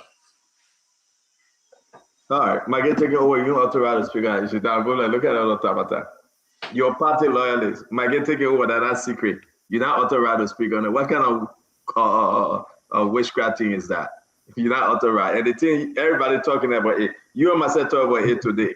Even Maguette on the phone were talking about it. You're not authorized, and you and myself are talking about it today. Right? What kind of man is this? You're not authorized, but you Fumi. I don't know what kind of mindset these guys are. You're not authorized, but we're talking about it today. On the phone, you calling me all day. My man Maguette will take over, the thing will be good Stanton as well. Man, leave me, I'm not a sedition. Then you can't and say you're not authorized to talk about in Jade, he can talk it. Every statement Kev Mayor now we need to say authorization certificate on every topic before you talk. Anything within things are within the leadership. I have to be authorized to speak about it. Be authorized, be part of the discipline. I want to say to all of you, it's been a great one, right? Rosie, you got to give us some time. You leave from here 8 o'clock today. Leave her alone. You can show your face tired. You're not going home, Rosie. You'll stay here. I'm talking about Rosemary. She in the corner saying it's 11:30. But we got a few more to go real quick before we go to the Ghana. Guys, this is not a joke, though. I want all Liberians to just follow through on this. These allegations or assertion from Amara Kone is concerning. My fellow Liberian, want to listen to Senator Amara Kone. If this is what's happening, I think Unity Party is in trouble, yeah. They got to go back and beg Amara Kone. Tonight, Amara Kone met George Manawia. Now they say, I'm not going to go as to what they talk about, but the meeting was very fruitful. But let's know Amara Kone when he appeared on OK FM. And this is why you say concerning Unity Party. I was the coordinator for the campaign in the second round. When I went to the U.S. with the president, I was still coordinator. And some of the president's closest friends and political allies were not on that trip, so they blamed me for keeping them off the trip. But the truth was, he was president-elect. He was not president yet. So all the places we were able to secure appointments for him with through our friends in Washington, D.C., said that it was 5 + 1, 5 members plus the president-elect, because they didn't want a big delegation to make it look like he was already president. They didn't want to disrespect former President Weah, who was president at the time. But that was not communicated, so people flew from here to Washington to be part of that delegation, so the country could see them as being in the president's inner circle. This is where the fight started from. So they saw Amara Kone as the obstacle. The same influence he had with Ellen, he's about to start it here.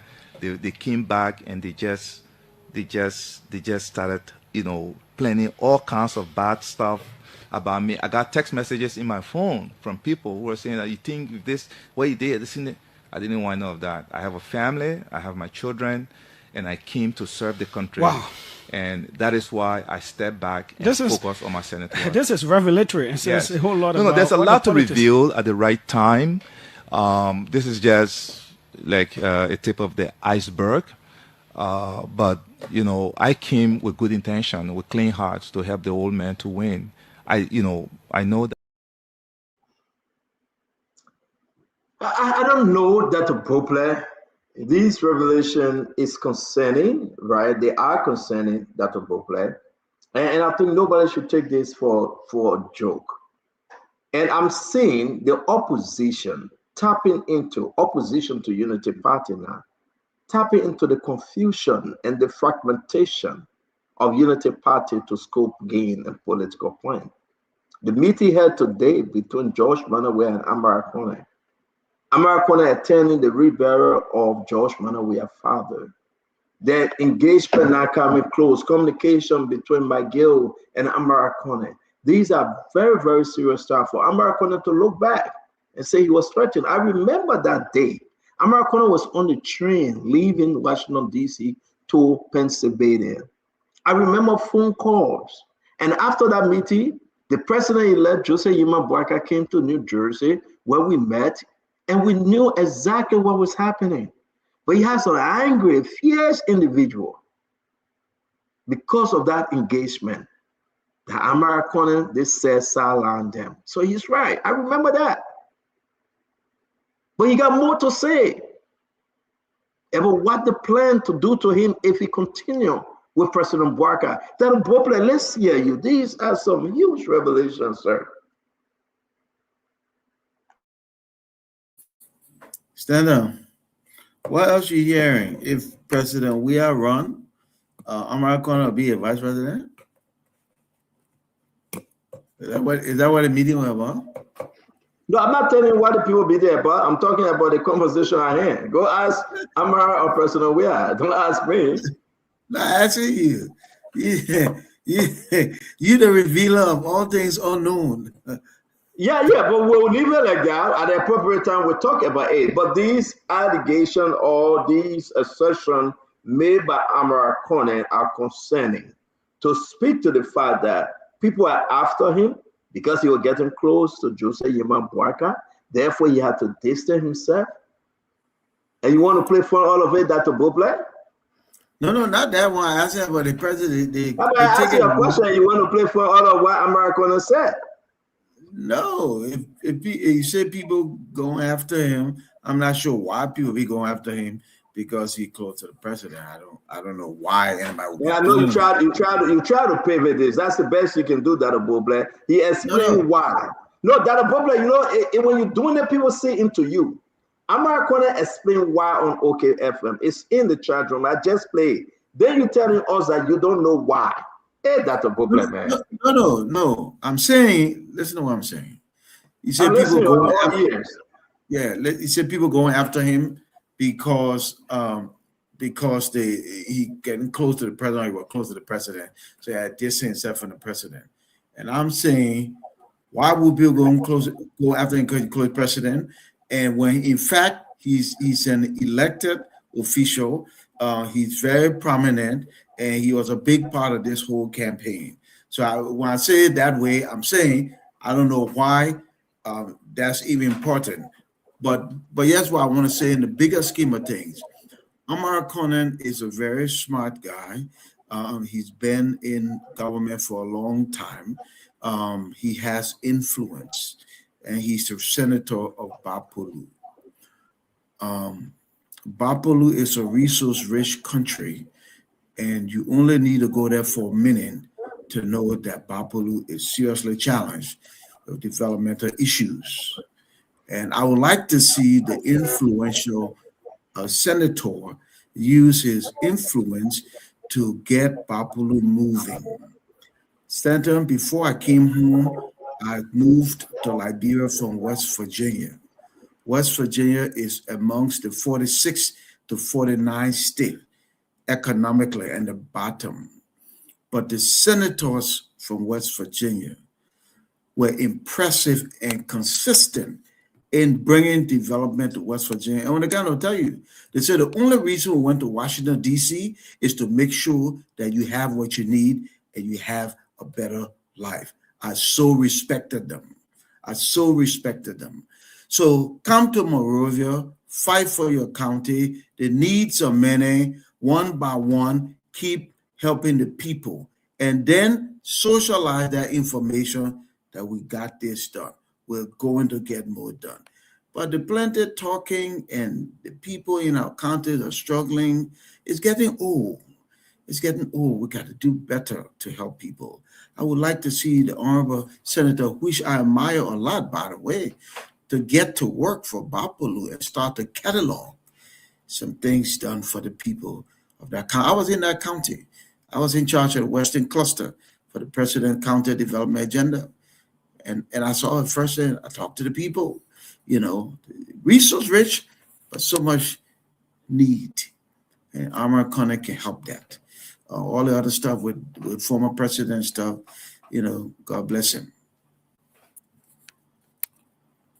I hope I had the time to respond to you, Dr. Bobley. But because Dr. Bobley, you got a time. You in charge of the program. No. Let me bring in Dr. George. Dr. Bobley, when you want to be slick, you cannot be slick because it's not in your nature. Because you're not street. You're a real legit guy, and we respect you. So let me leave you alone. You're trying to be slick. Jacob Jala, they were trying to be slick to pivot the whole Amara conversation, knowing very well Amara Corner is making one of the strongest case that is Hunting Unity Party today. They will eat their own because they don't believe he's part of them.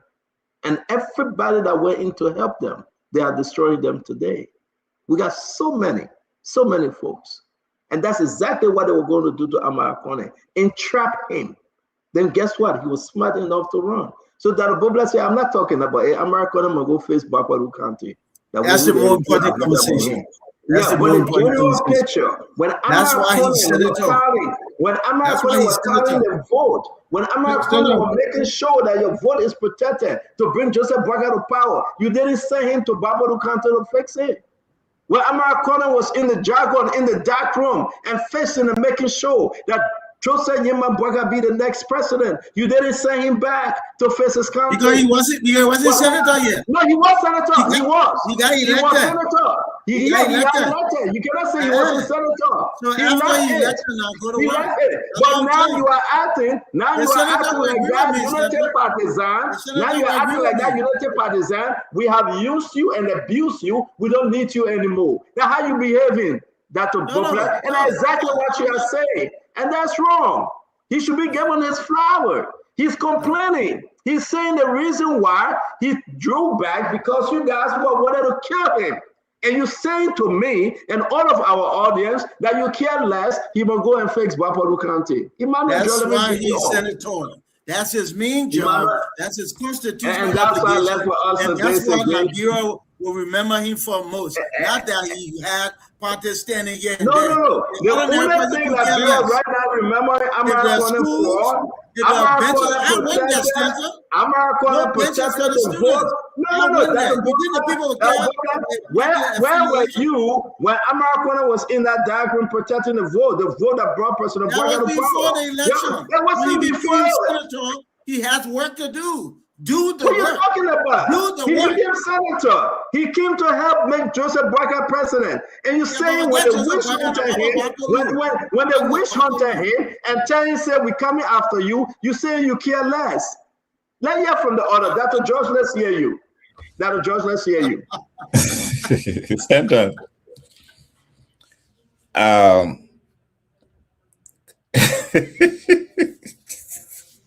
This is you know, a long time ago when I went to Tottenham College and at Tottenham University, there was this thing with you. This is not a conference room because we're not all enter and leave at the same time. But when we see these things happening in government, it raises concern, especially a government that's been for 3 years. It raises a concern and it validates the popular saying that President Bwaga is ungrateful. That President Bwaga is ungrateful. Today we are listening to Senator Amara Conan. Yesterday we were listening to John Momoh, who supported this government and asked them just to put in place a system of hiring people to executive position. They kick him out. They kick him out. Just because he asked for systems.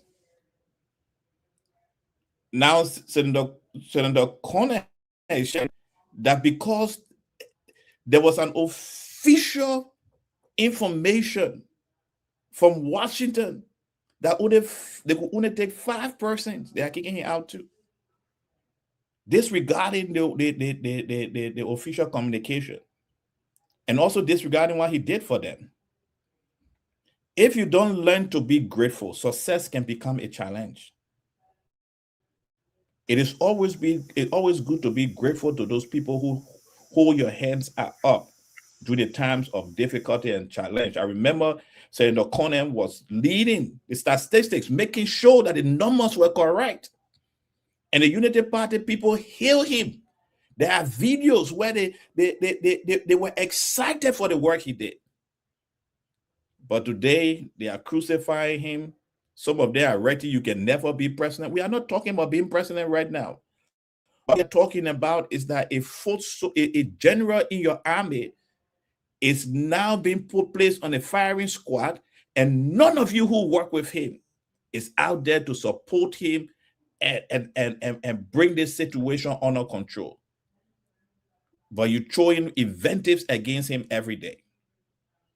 So this continues to show us that when President Bwaga was ungrateful, when Henry Costa said President Bwaga was ungrateful, we can now see it being played in everyday real life with the key players around him being kicked to the curb. And that's what the Liberian people should learn from this. That come 2029, we have to put in a leadership that respects the work that people do, honor the work that they do. Yes, I agree with you, Dr. Broble, that he has to look over to Bapolu County and the golds and diamonds that are being sent out of that county. But And a grief man should also be able to speak to his grievances because it's part of his personal healing process. Thank you.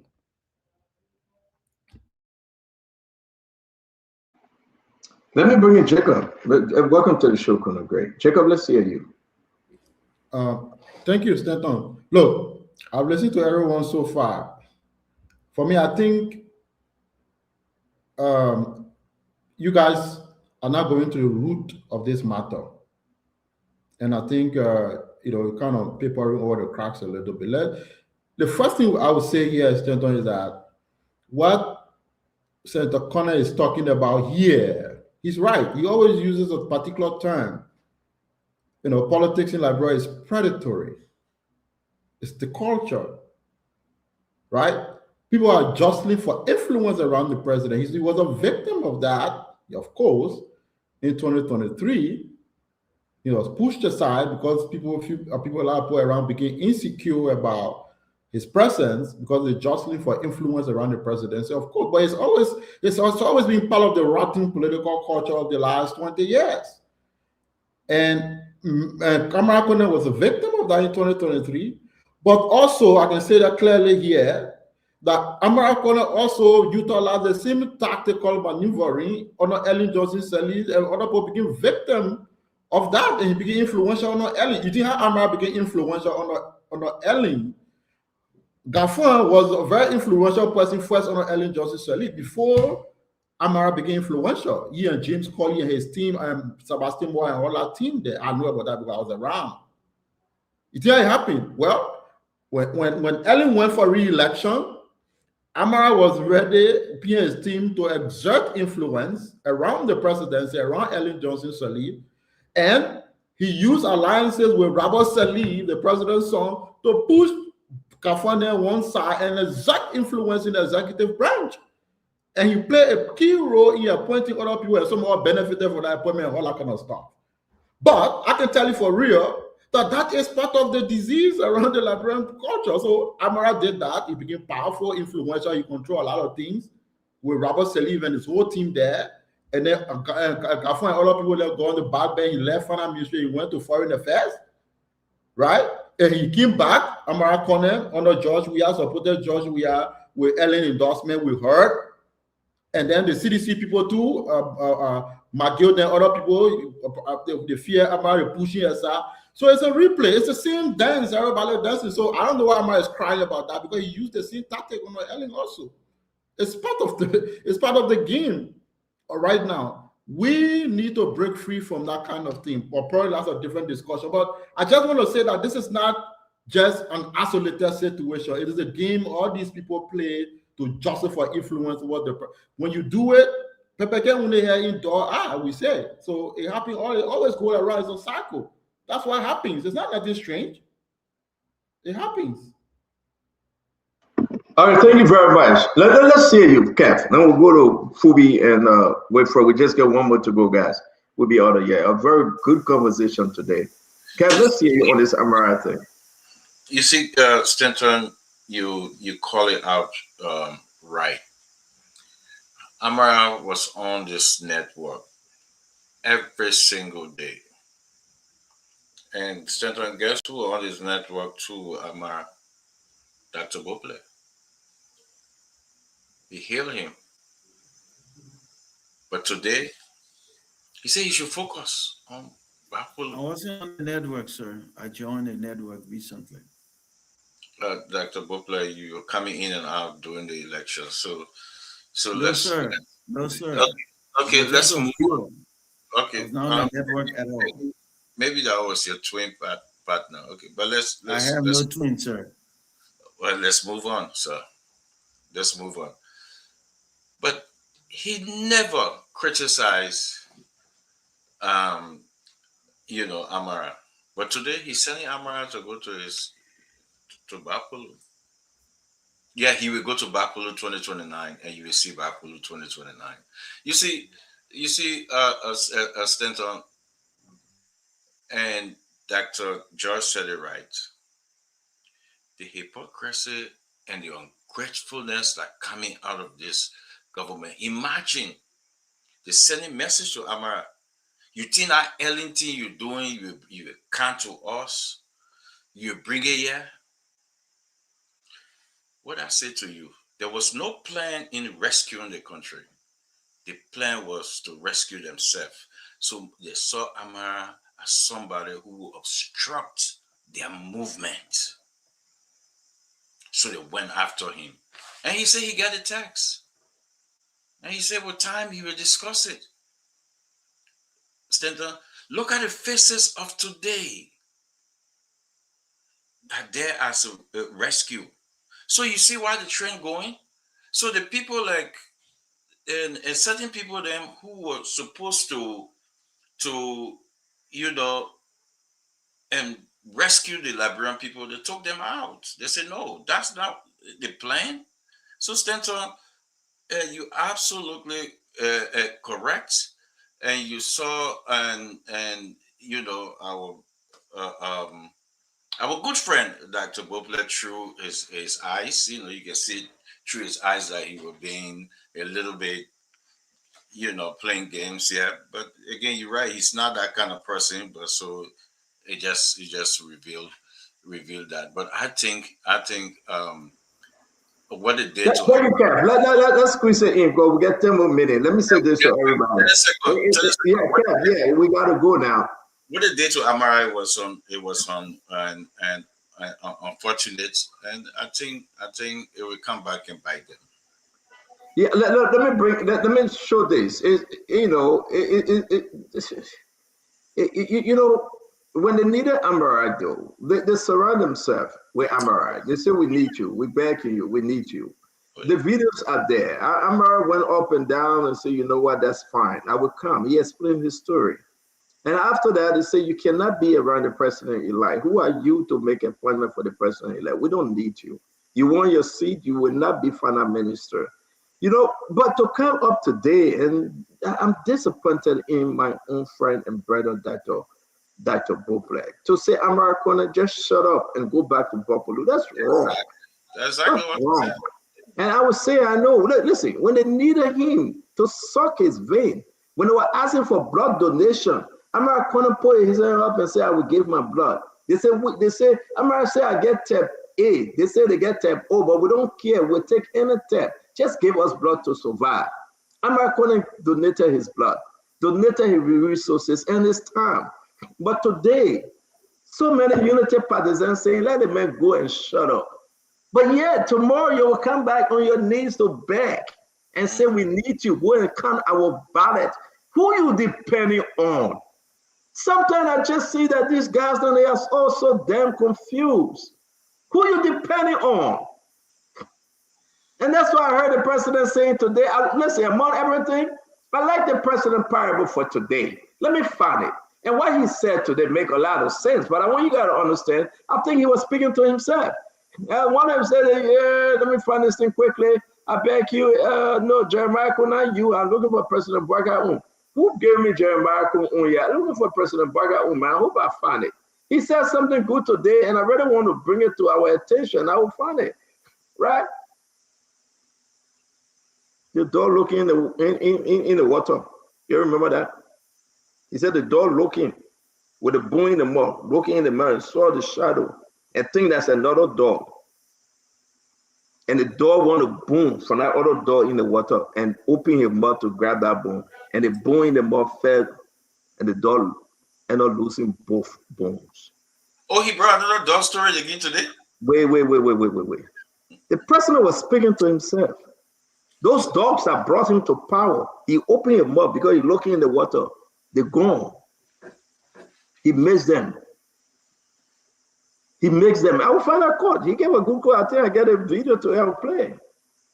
Let me say this. It's very important for us to understand. Losing Amara Corner, that Amara Corner meeting John Manneh we are today, they are discussing, and that the Bopler won't take it like that and say, but when they thought you'll be vice president, go ask John, where are your friends, that Bopler? Go ask John, where are your friends? Not that because you will not vote for him again. I care less. I campaigning for Unity Party, that's okay. But you should be concerned. When Amara moves, he moves. When Yeke moves, he moves. These guys then they got strength. And you're losing them. Who you got? Who you got in Unity Party? Who? Hey man, you got Wilfred Bangura. Let me bring Wilfred Bangura. You got Conor Gray. They will talk for you. Let's bring in series Wilfred Bangura. Wilfred, give one more big words. Man, you want to speak on the show tonight? Give one more series B well. Let me understand you. You want to pay me. Stanton, this is part of the panoply. It's a panoply. In politics, these things will happen. Gafwan put it another way. He said alignment and realignment. And for me, I don't take it for granted. When we lose a man in politics, I think Amara played a good role, a key role. But I know that the 2029 election that all the opposition people here are looking at is not tomorrow. It's not tomorrow. It's not even day after tomorrow. So there's some time. So people today who are on the show representing one group of political party before 2029 will shift sides. I can assure you, people will shift sides. People will have different labels, talking for different party. It's going to happen on the show. It will happen in the arena of politics. So it's not something to be mourned, but it's something to be concerned about in light of the fact that you're looking for company because you switch. He is a fun. I'm not the only person who switched. Dr. Richardson switched. Jacob switched. A lot of people have switched, and people will re-switch. And even Kev yourself will switch. Anything is possible in politics. Switch Anything where? is possible in politics. Switch where? What will you just listen to me, Kev, please? Okay, Billy Manchance now. Exactly. He's just jumping around the place. Agree. Kev, listen. Kev, it does not matter. Just shut up a little bit. Kev, you are part of the group of people who will always try to agree. I'm not gonna answer every you. topic to say President Boakai is ungrateful, President Boakai is this and he is that. You always try to find that opportunity to just say something negative. Or because you are an opposition, so your handlers can clap for you and say, yeah, you dealt with the issue today, Babu. You know you dealt with Well, let me ask a question, Wilfred, and that be frank. Leave Kev alone, right? Kev will be Kev, opposition will be opposition. Absolutely. Let's discuss on this issue, though. The treatment towards Amara Kone and what he's saying, right? Complaining. Do you think Unity Party treated him well? So my approach will be, I have listened to Amara Kone. It will be fair to listen to the people he's accusing. Every story has got many sides, or at least two sides, as you can say. So it will be good to listen to Unity Party. I know the Unity Party people are strategists. They are leaders. I know what it takes to come from behind and win a very important election. To turn politics on its head in this republic, something unprecedented that has never happened. For an incumbent to lose a presidential election. We all know that. But they came and pulled that. Today, they are in power. You want to question the capability and wherewithal of that electoral machinery? All I just wanted to say is that, we will not shout for joy or give a round of applause when we lose a man. Every man is important, but this is not even the beginning. Different things will happen. There will be shifting. There will be interest. So people pursue their interest. This is about politics. In politics, people pursue interest, different kinds of interest. Interests will interlock. I don't say what you waiting for. It's common in politics. I understand that you're waiting for Unity Party to respond, but it's true. I can tell you that because when they came to the United States, when President Barker was president-elect, he met us to Newark, and to Newark or Burlington, and Amara had left, and he went on his train ride to Pennsylvania. We know who we spoke to. I'm not going to call names. I won't do it, right? But it was very, very clear that it happened, and Amara today is saying the truth. I have messages myself. Exactly. They accuse Amara Kone of taking control. He wanted to take control of Joseph Yaman Boakai, and if they were to allow him, someone accused him that he was going to be finance minister, right? But regardless, though, the present day, engagement with Amara Conan is glaring that they just don't like him. And it's not only Amara Conan, it's just around the clock that these guys, and we ask the question because Joseph Boakai still have my support. I will beat on him, and I privately still going to support him because, God used us to bring Joseph Boakai to where he is. But I'm the different cat. I will still beat on him. So I think what they are doing to Amara Conan and others are wrong. It's absolutely wrong. You can treat somebody that help you. But let me bring in Fubi T1. No, just give me 30 seconds, please. Remember, your thought. No coming back by. I beg you, Chief. We don't do the coming back. No, but you're trying to finish Can I conclude? But maybe you conclude by. Yeah, thank you very much. Thank you very much. Something very important. Thank you, Stan. So Jeka said something very important, and this is about politics. I think Amara has this trait in him where everywhere he goes, he likes to be ahead, or he likes to play that domineering role. I mean, people have that kind of trait. If they're not finding their way out, they tend to disengage and try to find other ways. I know during the 2023 election, the official destination was not United Party. He went to the CDC. He went to the CDC first. He had a meeting, and the same meeting, and then later on, he went to the United Party. All I'm saying is that there will be more of these kinds of meetings. There will be more of these kinds of alignment and realignment. But 2029 is far away, so things will shift. So let's keep our minds open for that. The final whistle will determine where people are finally. That will be, about a couple of years from now. All I was saying is just that. So thank you.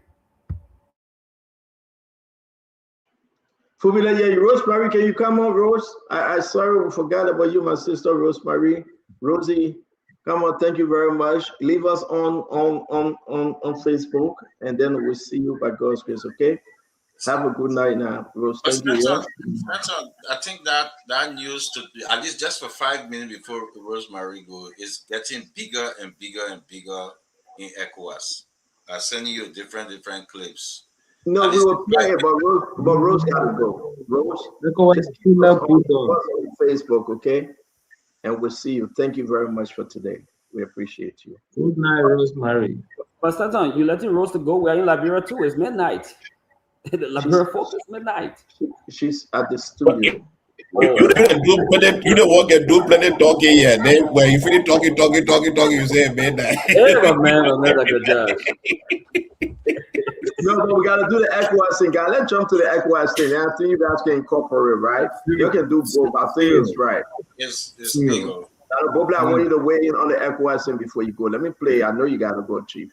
I know that Bobla will be on you now. You look at me like Obama, but that's okay. Let me play this ECOWAS thing quickly. And this is very important. The people are condemning Liberia. Jacob, where you going? The people are condemning Liberia and saying that, listen, you guys are lawless. Listen to this guy. At war by today, given the issues between Liberia and Guinea, everybody condemning, including this parliament, we issued a statement. And Liberia will come here and tell our stories and not mention it. There's no respect, no regard for the issues that have put our hearts on the land. We need to know what has happened. And if in the process of trying to find out the truth about the situation, a lawmaker spoke about it, the world is not a global village. What I'm saying here now, somebody in Canada will hear me in the next 2 seconds. If a member of parliament to couple up and say, this is a true position, that he believes that these territories belong to Guinea, what Liberia could do would be to spare the man from parliament. And we are here presenting a report. I don't know what the court Liberia have presented. I need to know what happened. What is it that made them to withdraw? What is it that made them to expel somebody who was attempting to tell it? If we are not prepared to tell the truth and live by it, we better shut down what we are calling democracy and define it in our own languages and follow through Thank you very much. The reason why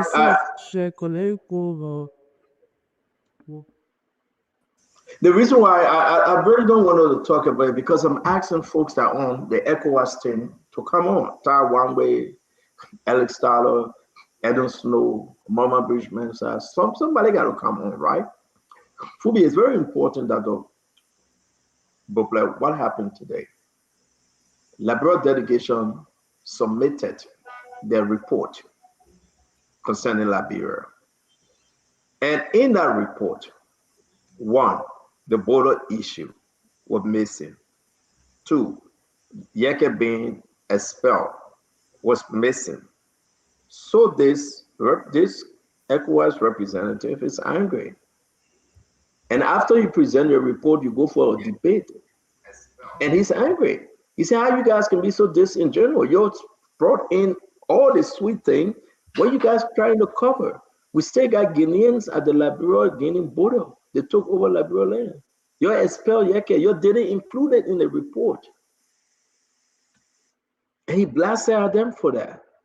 So I want to bring in some of the representatives to speak to it. But while we're closing the show, now we play, let's hear you guys. It's all over there. The people are mad. Liberia are messed up. So that I know you got to run. Say your piece if you have any. And then from there, we'll close the show. We'll go back to Foodie. But that's the clip, that is circulating today. And I hope we can get Snow to speak on this tomorrow. Yeah, so CEO, I listened to the ECOWAS lawmaker. He asked some legitimate questions. I do like what you're proposing, though, and I think that's a good way to go, to have some of the ECOWAS folks like Snow to come in to a little more light. And I think we can have an informed conversation and be able to help the public understand better. For example, I'm sure after that lawmaker, he sounds like a Ghanaian, made his, asked his questions, whatever, I'm sure there were responses or something from the Liberians in Parliament. So it would be good to know a little more. Then we have kind of. You are quite correct, because I don't let the content clip. You can miss it. Correct, because they asked that one way in the same day, and asking because they were asking Alex Tyler, Senator Tyler, they were asking Snow to say, "Hey, that's your House of Representative thing." So they asked Tai Wangwe, and Tai Wangwe say, "Hey, I didn't vote for the removal of Yeke." So more to the story. So let's just skip it, get Edwin Snow, and then maybe get Tai Wangwe. Yeah, I think it'll be helpful. Yeah, because Tai Wangwe responded. He did. He on the floor. We get it clear, but let's just wait to get them, and then we'll take it from there. So guys, Dr. Bopler, thank you very much, man, for today. See you tomorrow. By God's grace. Thank you, sir. Thank you. Yeah. Let me bring in Fubi. Fubi? We are closing now, guys. We are closing. Americana stuff. Americana, you play a part, and if people don't feel comfortable, you take the backstage. That's fair. And for me, there's no time for crybaby. That's politics. We will have all of these things being played at different points in time, and everybody wants some kind of influence, and everybody also, at some point, when you feel that somebody will stay in your way, you'll fight to get that person out of your way. So that's the politics of the day. And it's not only unique to Liberia. Everybody at some point, they say your success depends on the person that is ahead of you.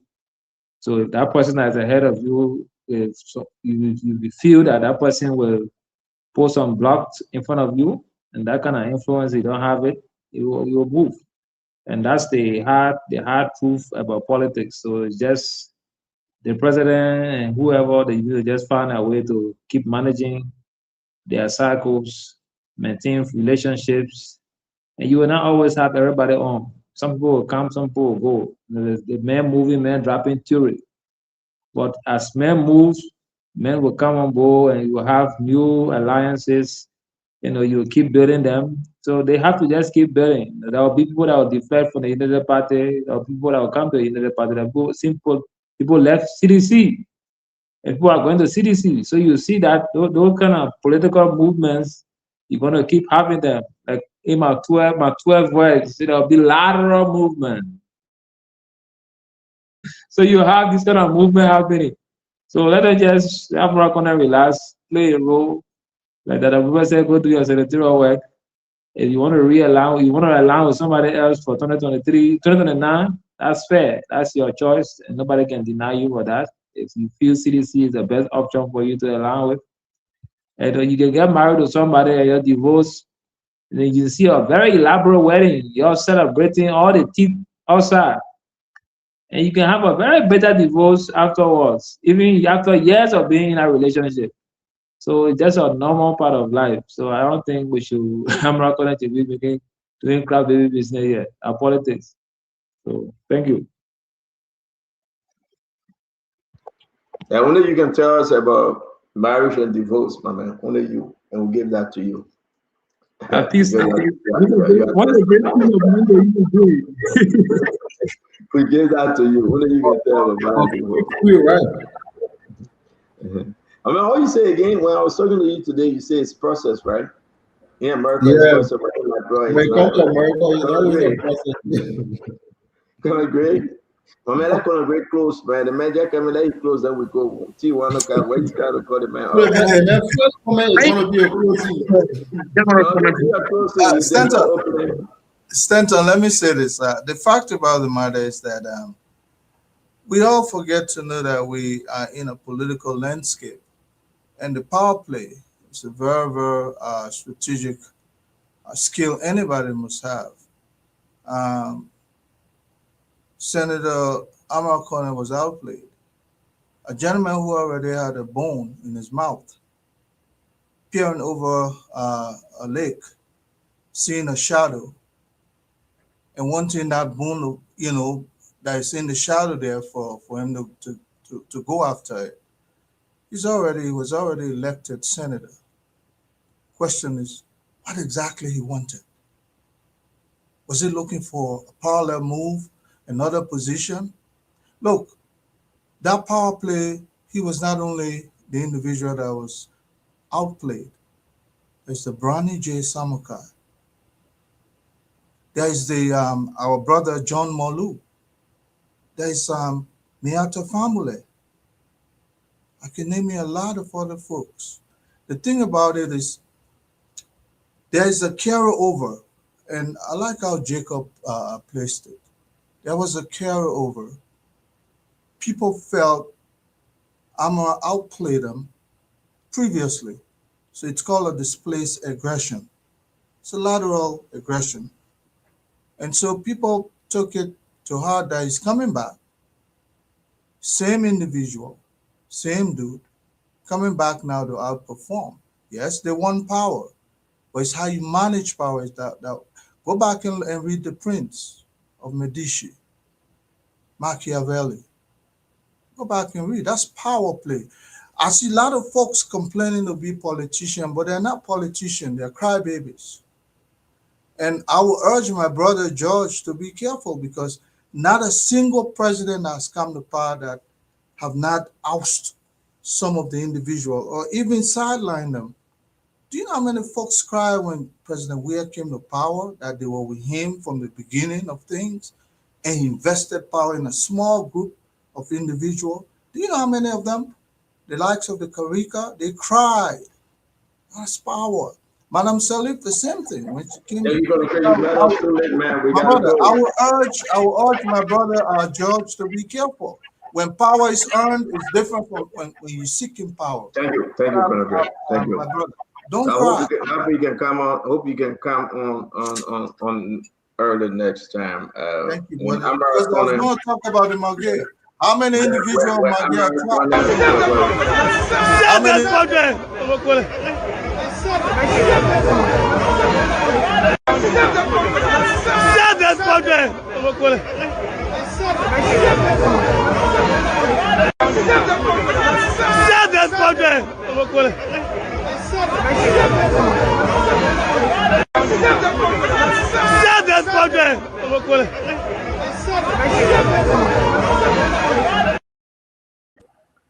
When America were being scammed. When Americans were being scammed. You got to understand how this thing goes, right? It just Anthony Kesselly. Now, Anthony Kesselly, the Marcos and Parcos Pape, but when Americans are being scammed, that's how it is. You see, let me say something to you. To each his own. I hope we can say this like we see it. Conor Gray, usually I don't agree with you. But you said something, not in McVitie or Jujubu, whoever book you reading. That's not where I come to talk about. Yeah. You can read those old people that don't die and read a book for experience. I get today experience on the street.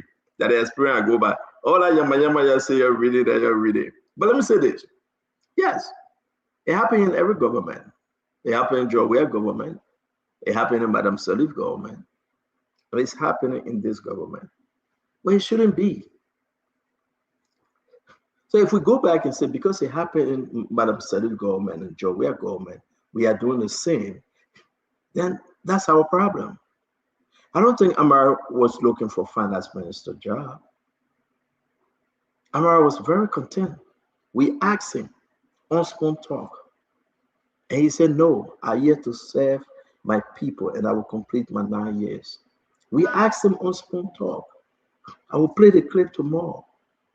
He went on an interview when we were having sleepless night.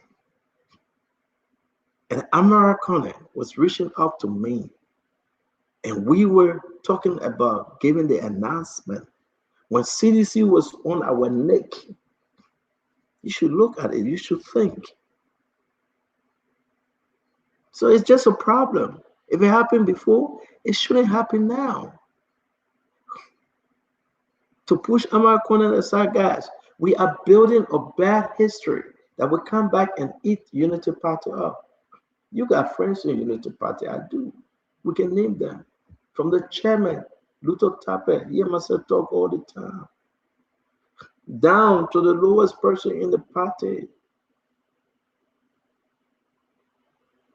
I'll say to you, the state got some good people in Unity Party, Jacob. But the bad people are succeeding. The people that care less about party, that care less about legacy of George Manawea, they are succeeding. So we'll run to defend them. But at the end of the day, President Bouaka, if he's not careful, or Unity Party not careful, he will go down in history as the worst president Liberia ever had. And God forbid that should happen. That's not why we came to rescue. We came to rescue the poor, the underprivileged, and make our country better, not make ourselves better. Mo Ali, Amos Twe, Reverend Tape, Sekou Dukle, he's not counted as Unity partisan. He's the counting him as Osalo. But he's trying. We can beat on Sekou, he's trying. Let's go around the block. The people that I used to tell you, say, Conor Gray, I'm on assignment with United Nations, I can't come against Matthew Arrow. You remember that, Jacob? I with the World Bank contract, I can't talk. If I thought they would fire me, you remember that? My contract with European Union. The people that sat back and talked all about the contract, that today, after they eat, they will come back to America and get on UN contract again. And then Unity Party will find the foot soldiers. Who will be the foot soldiers? You can depend on Fagon. Fagon is an insider now. People will not believe his story. You can depend on Mo Ali. All the guys are getting wrong. The shining the new money. Not the Patrick Honda. Not the Clarence Massacre. No, not even Reverend Luto Tape. Not Amos Twe. All of them, they're part of it now. So who will spread the message? And that's what we need to think about. And that's what I think about concerning Joseph Yema Bouaka. So I would beat him continuously. He has to do the right thing. For the better country, we got to beat on Joseph Yema Bouaka. I'm from the Society Bush, and I will close with this one. I'm straightforward. I'm open. I don't know no secret. Like you tell me about Pinge Conor Gray, I came on the show, I told people about Pinge. You get very with me, you talk to your wife at Wawa when I met you. You all say, yeah, that your old thing. You told your wife the truth, Conor Gray, about Pinge. At least I say my own. You thought it was a secret. That's not secret, I said it. Emmanuel George went to meet Ellen Johnson in Pennsylvania. I said it. I can't keep secret. So I will not go in the back to invite you, say Emmanuel Boakai or Jeremiah Kuhn. I will come on the show and say it. Unity Party need to stop. They need to change. You get rid of Yeke Koluba. You get rid of Prophet Key. You get rid of Matt Jabate. You get rid of Wilma Pay. You get rid of Amin Moda. You get rid of Amara Kone. Who can name them? Jacob, let's name them all. Who you got? Who you got? May God save us. Gentlemen, have a good night. Let's come back again tomorrow. It's been a great show. To my Dr. George, thank you very much. T. Wanoka, thank you. My brother Wayfair, continue speaking series. Your banners. It will not help. You can't sweat it. Continue speaking big bogan series. You will know where you are. Then be swallowing okra.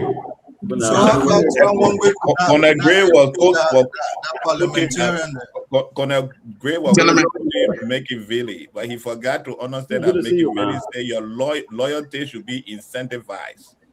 To keep loyal people around you, have to I'll give you an antithesis to that. That part for me, that part in the chapter they may rip it out. You miss it. That's one of the many statements. I'll give you an antithesis. But thank you very much. It's been a great show. One way did not do a good job. You can't sit there in a Ghanaian who just had we play time when we play. That time when you don't get were you not the one on the platform supporting the expulsion of Yeke? I do.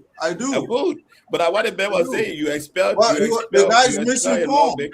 The guy's misinformed. If I was a parliamentarian, I would have schooled him. Somebody should have schooled that Ghanaian. We'll bring time when we're in tomorrow. Someone was sat there like a idiot and somebody did over his head.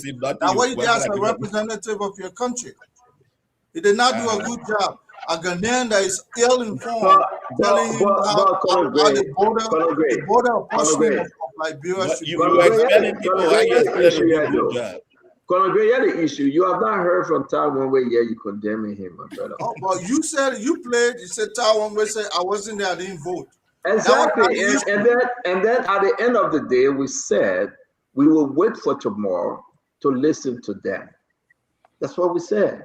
Look, when you're in the presence of a place where disinformation, misinformation is carried on, you put them spot on. If you lied and you didn't expel wait, Emmanuel, where did this information? You didn't expel Yeke. Conor Gray, are you reading Mark Bailey? Hold on, let's ask you the question. Where did this information? Yeke was expelled. Where did this information? The Guineans at the border. Which one you call this information? You want me to answer? Yeah, I'm asking. The Ghanaian said the reason a parliamentarian in Liberia has said that the land belongs to Guinea. You see, that's the disinformation. The land does not belong to Guinea. I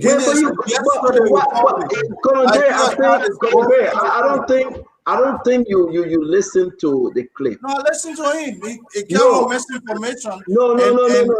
Conor Gray. You didn't listen to the clip, my friend. It's in the chat room. Conor Gray, wait. Said it that the land belongs to Guinea. Conor Gray, wait. You didn't listen to the tip, Conor Gray. Let you go, my man. I'm hungry. Ladies and gentlemen, I want to say thanks to all of you. Thank you for being here. The man come on the show 10 minutes. He comes from eating. He comes from working. He comes from eating. The man comes from eating. He comes from working.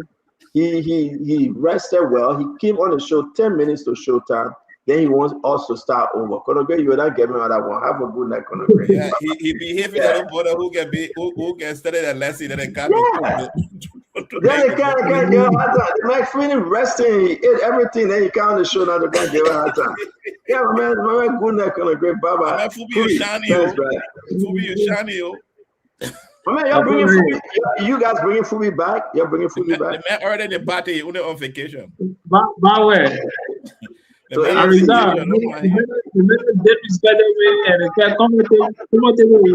well, continue to enjoy your vacation when you finish your you're subscribing because of Copa He didn't tell me you suspending me. I see on Facebook. You see the way you're shining? You see the way you're shining? Continue to enjoy everything. You didn't break. Kubi, you just told American to put the big ball pants on. That you crying because they suspend you. See the man shining that day, the man on vacation. Don't mind Kubi.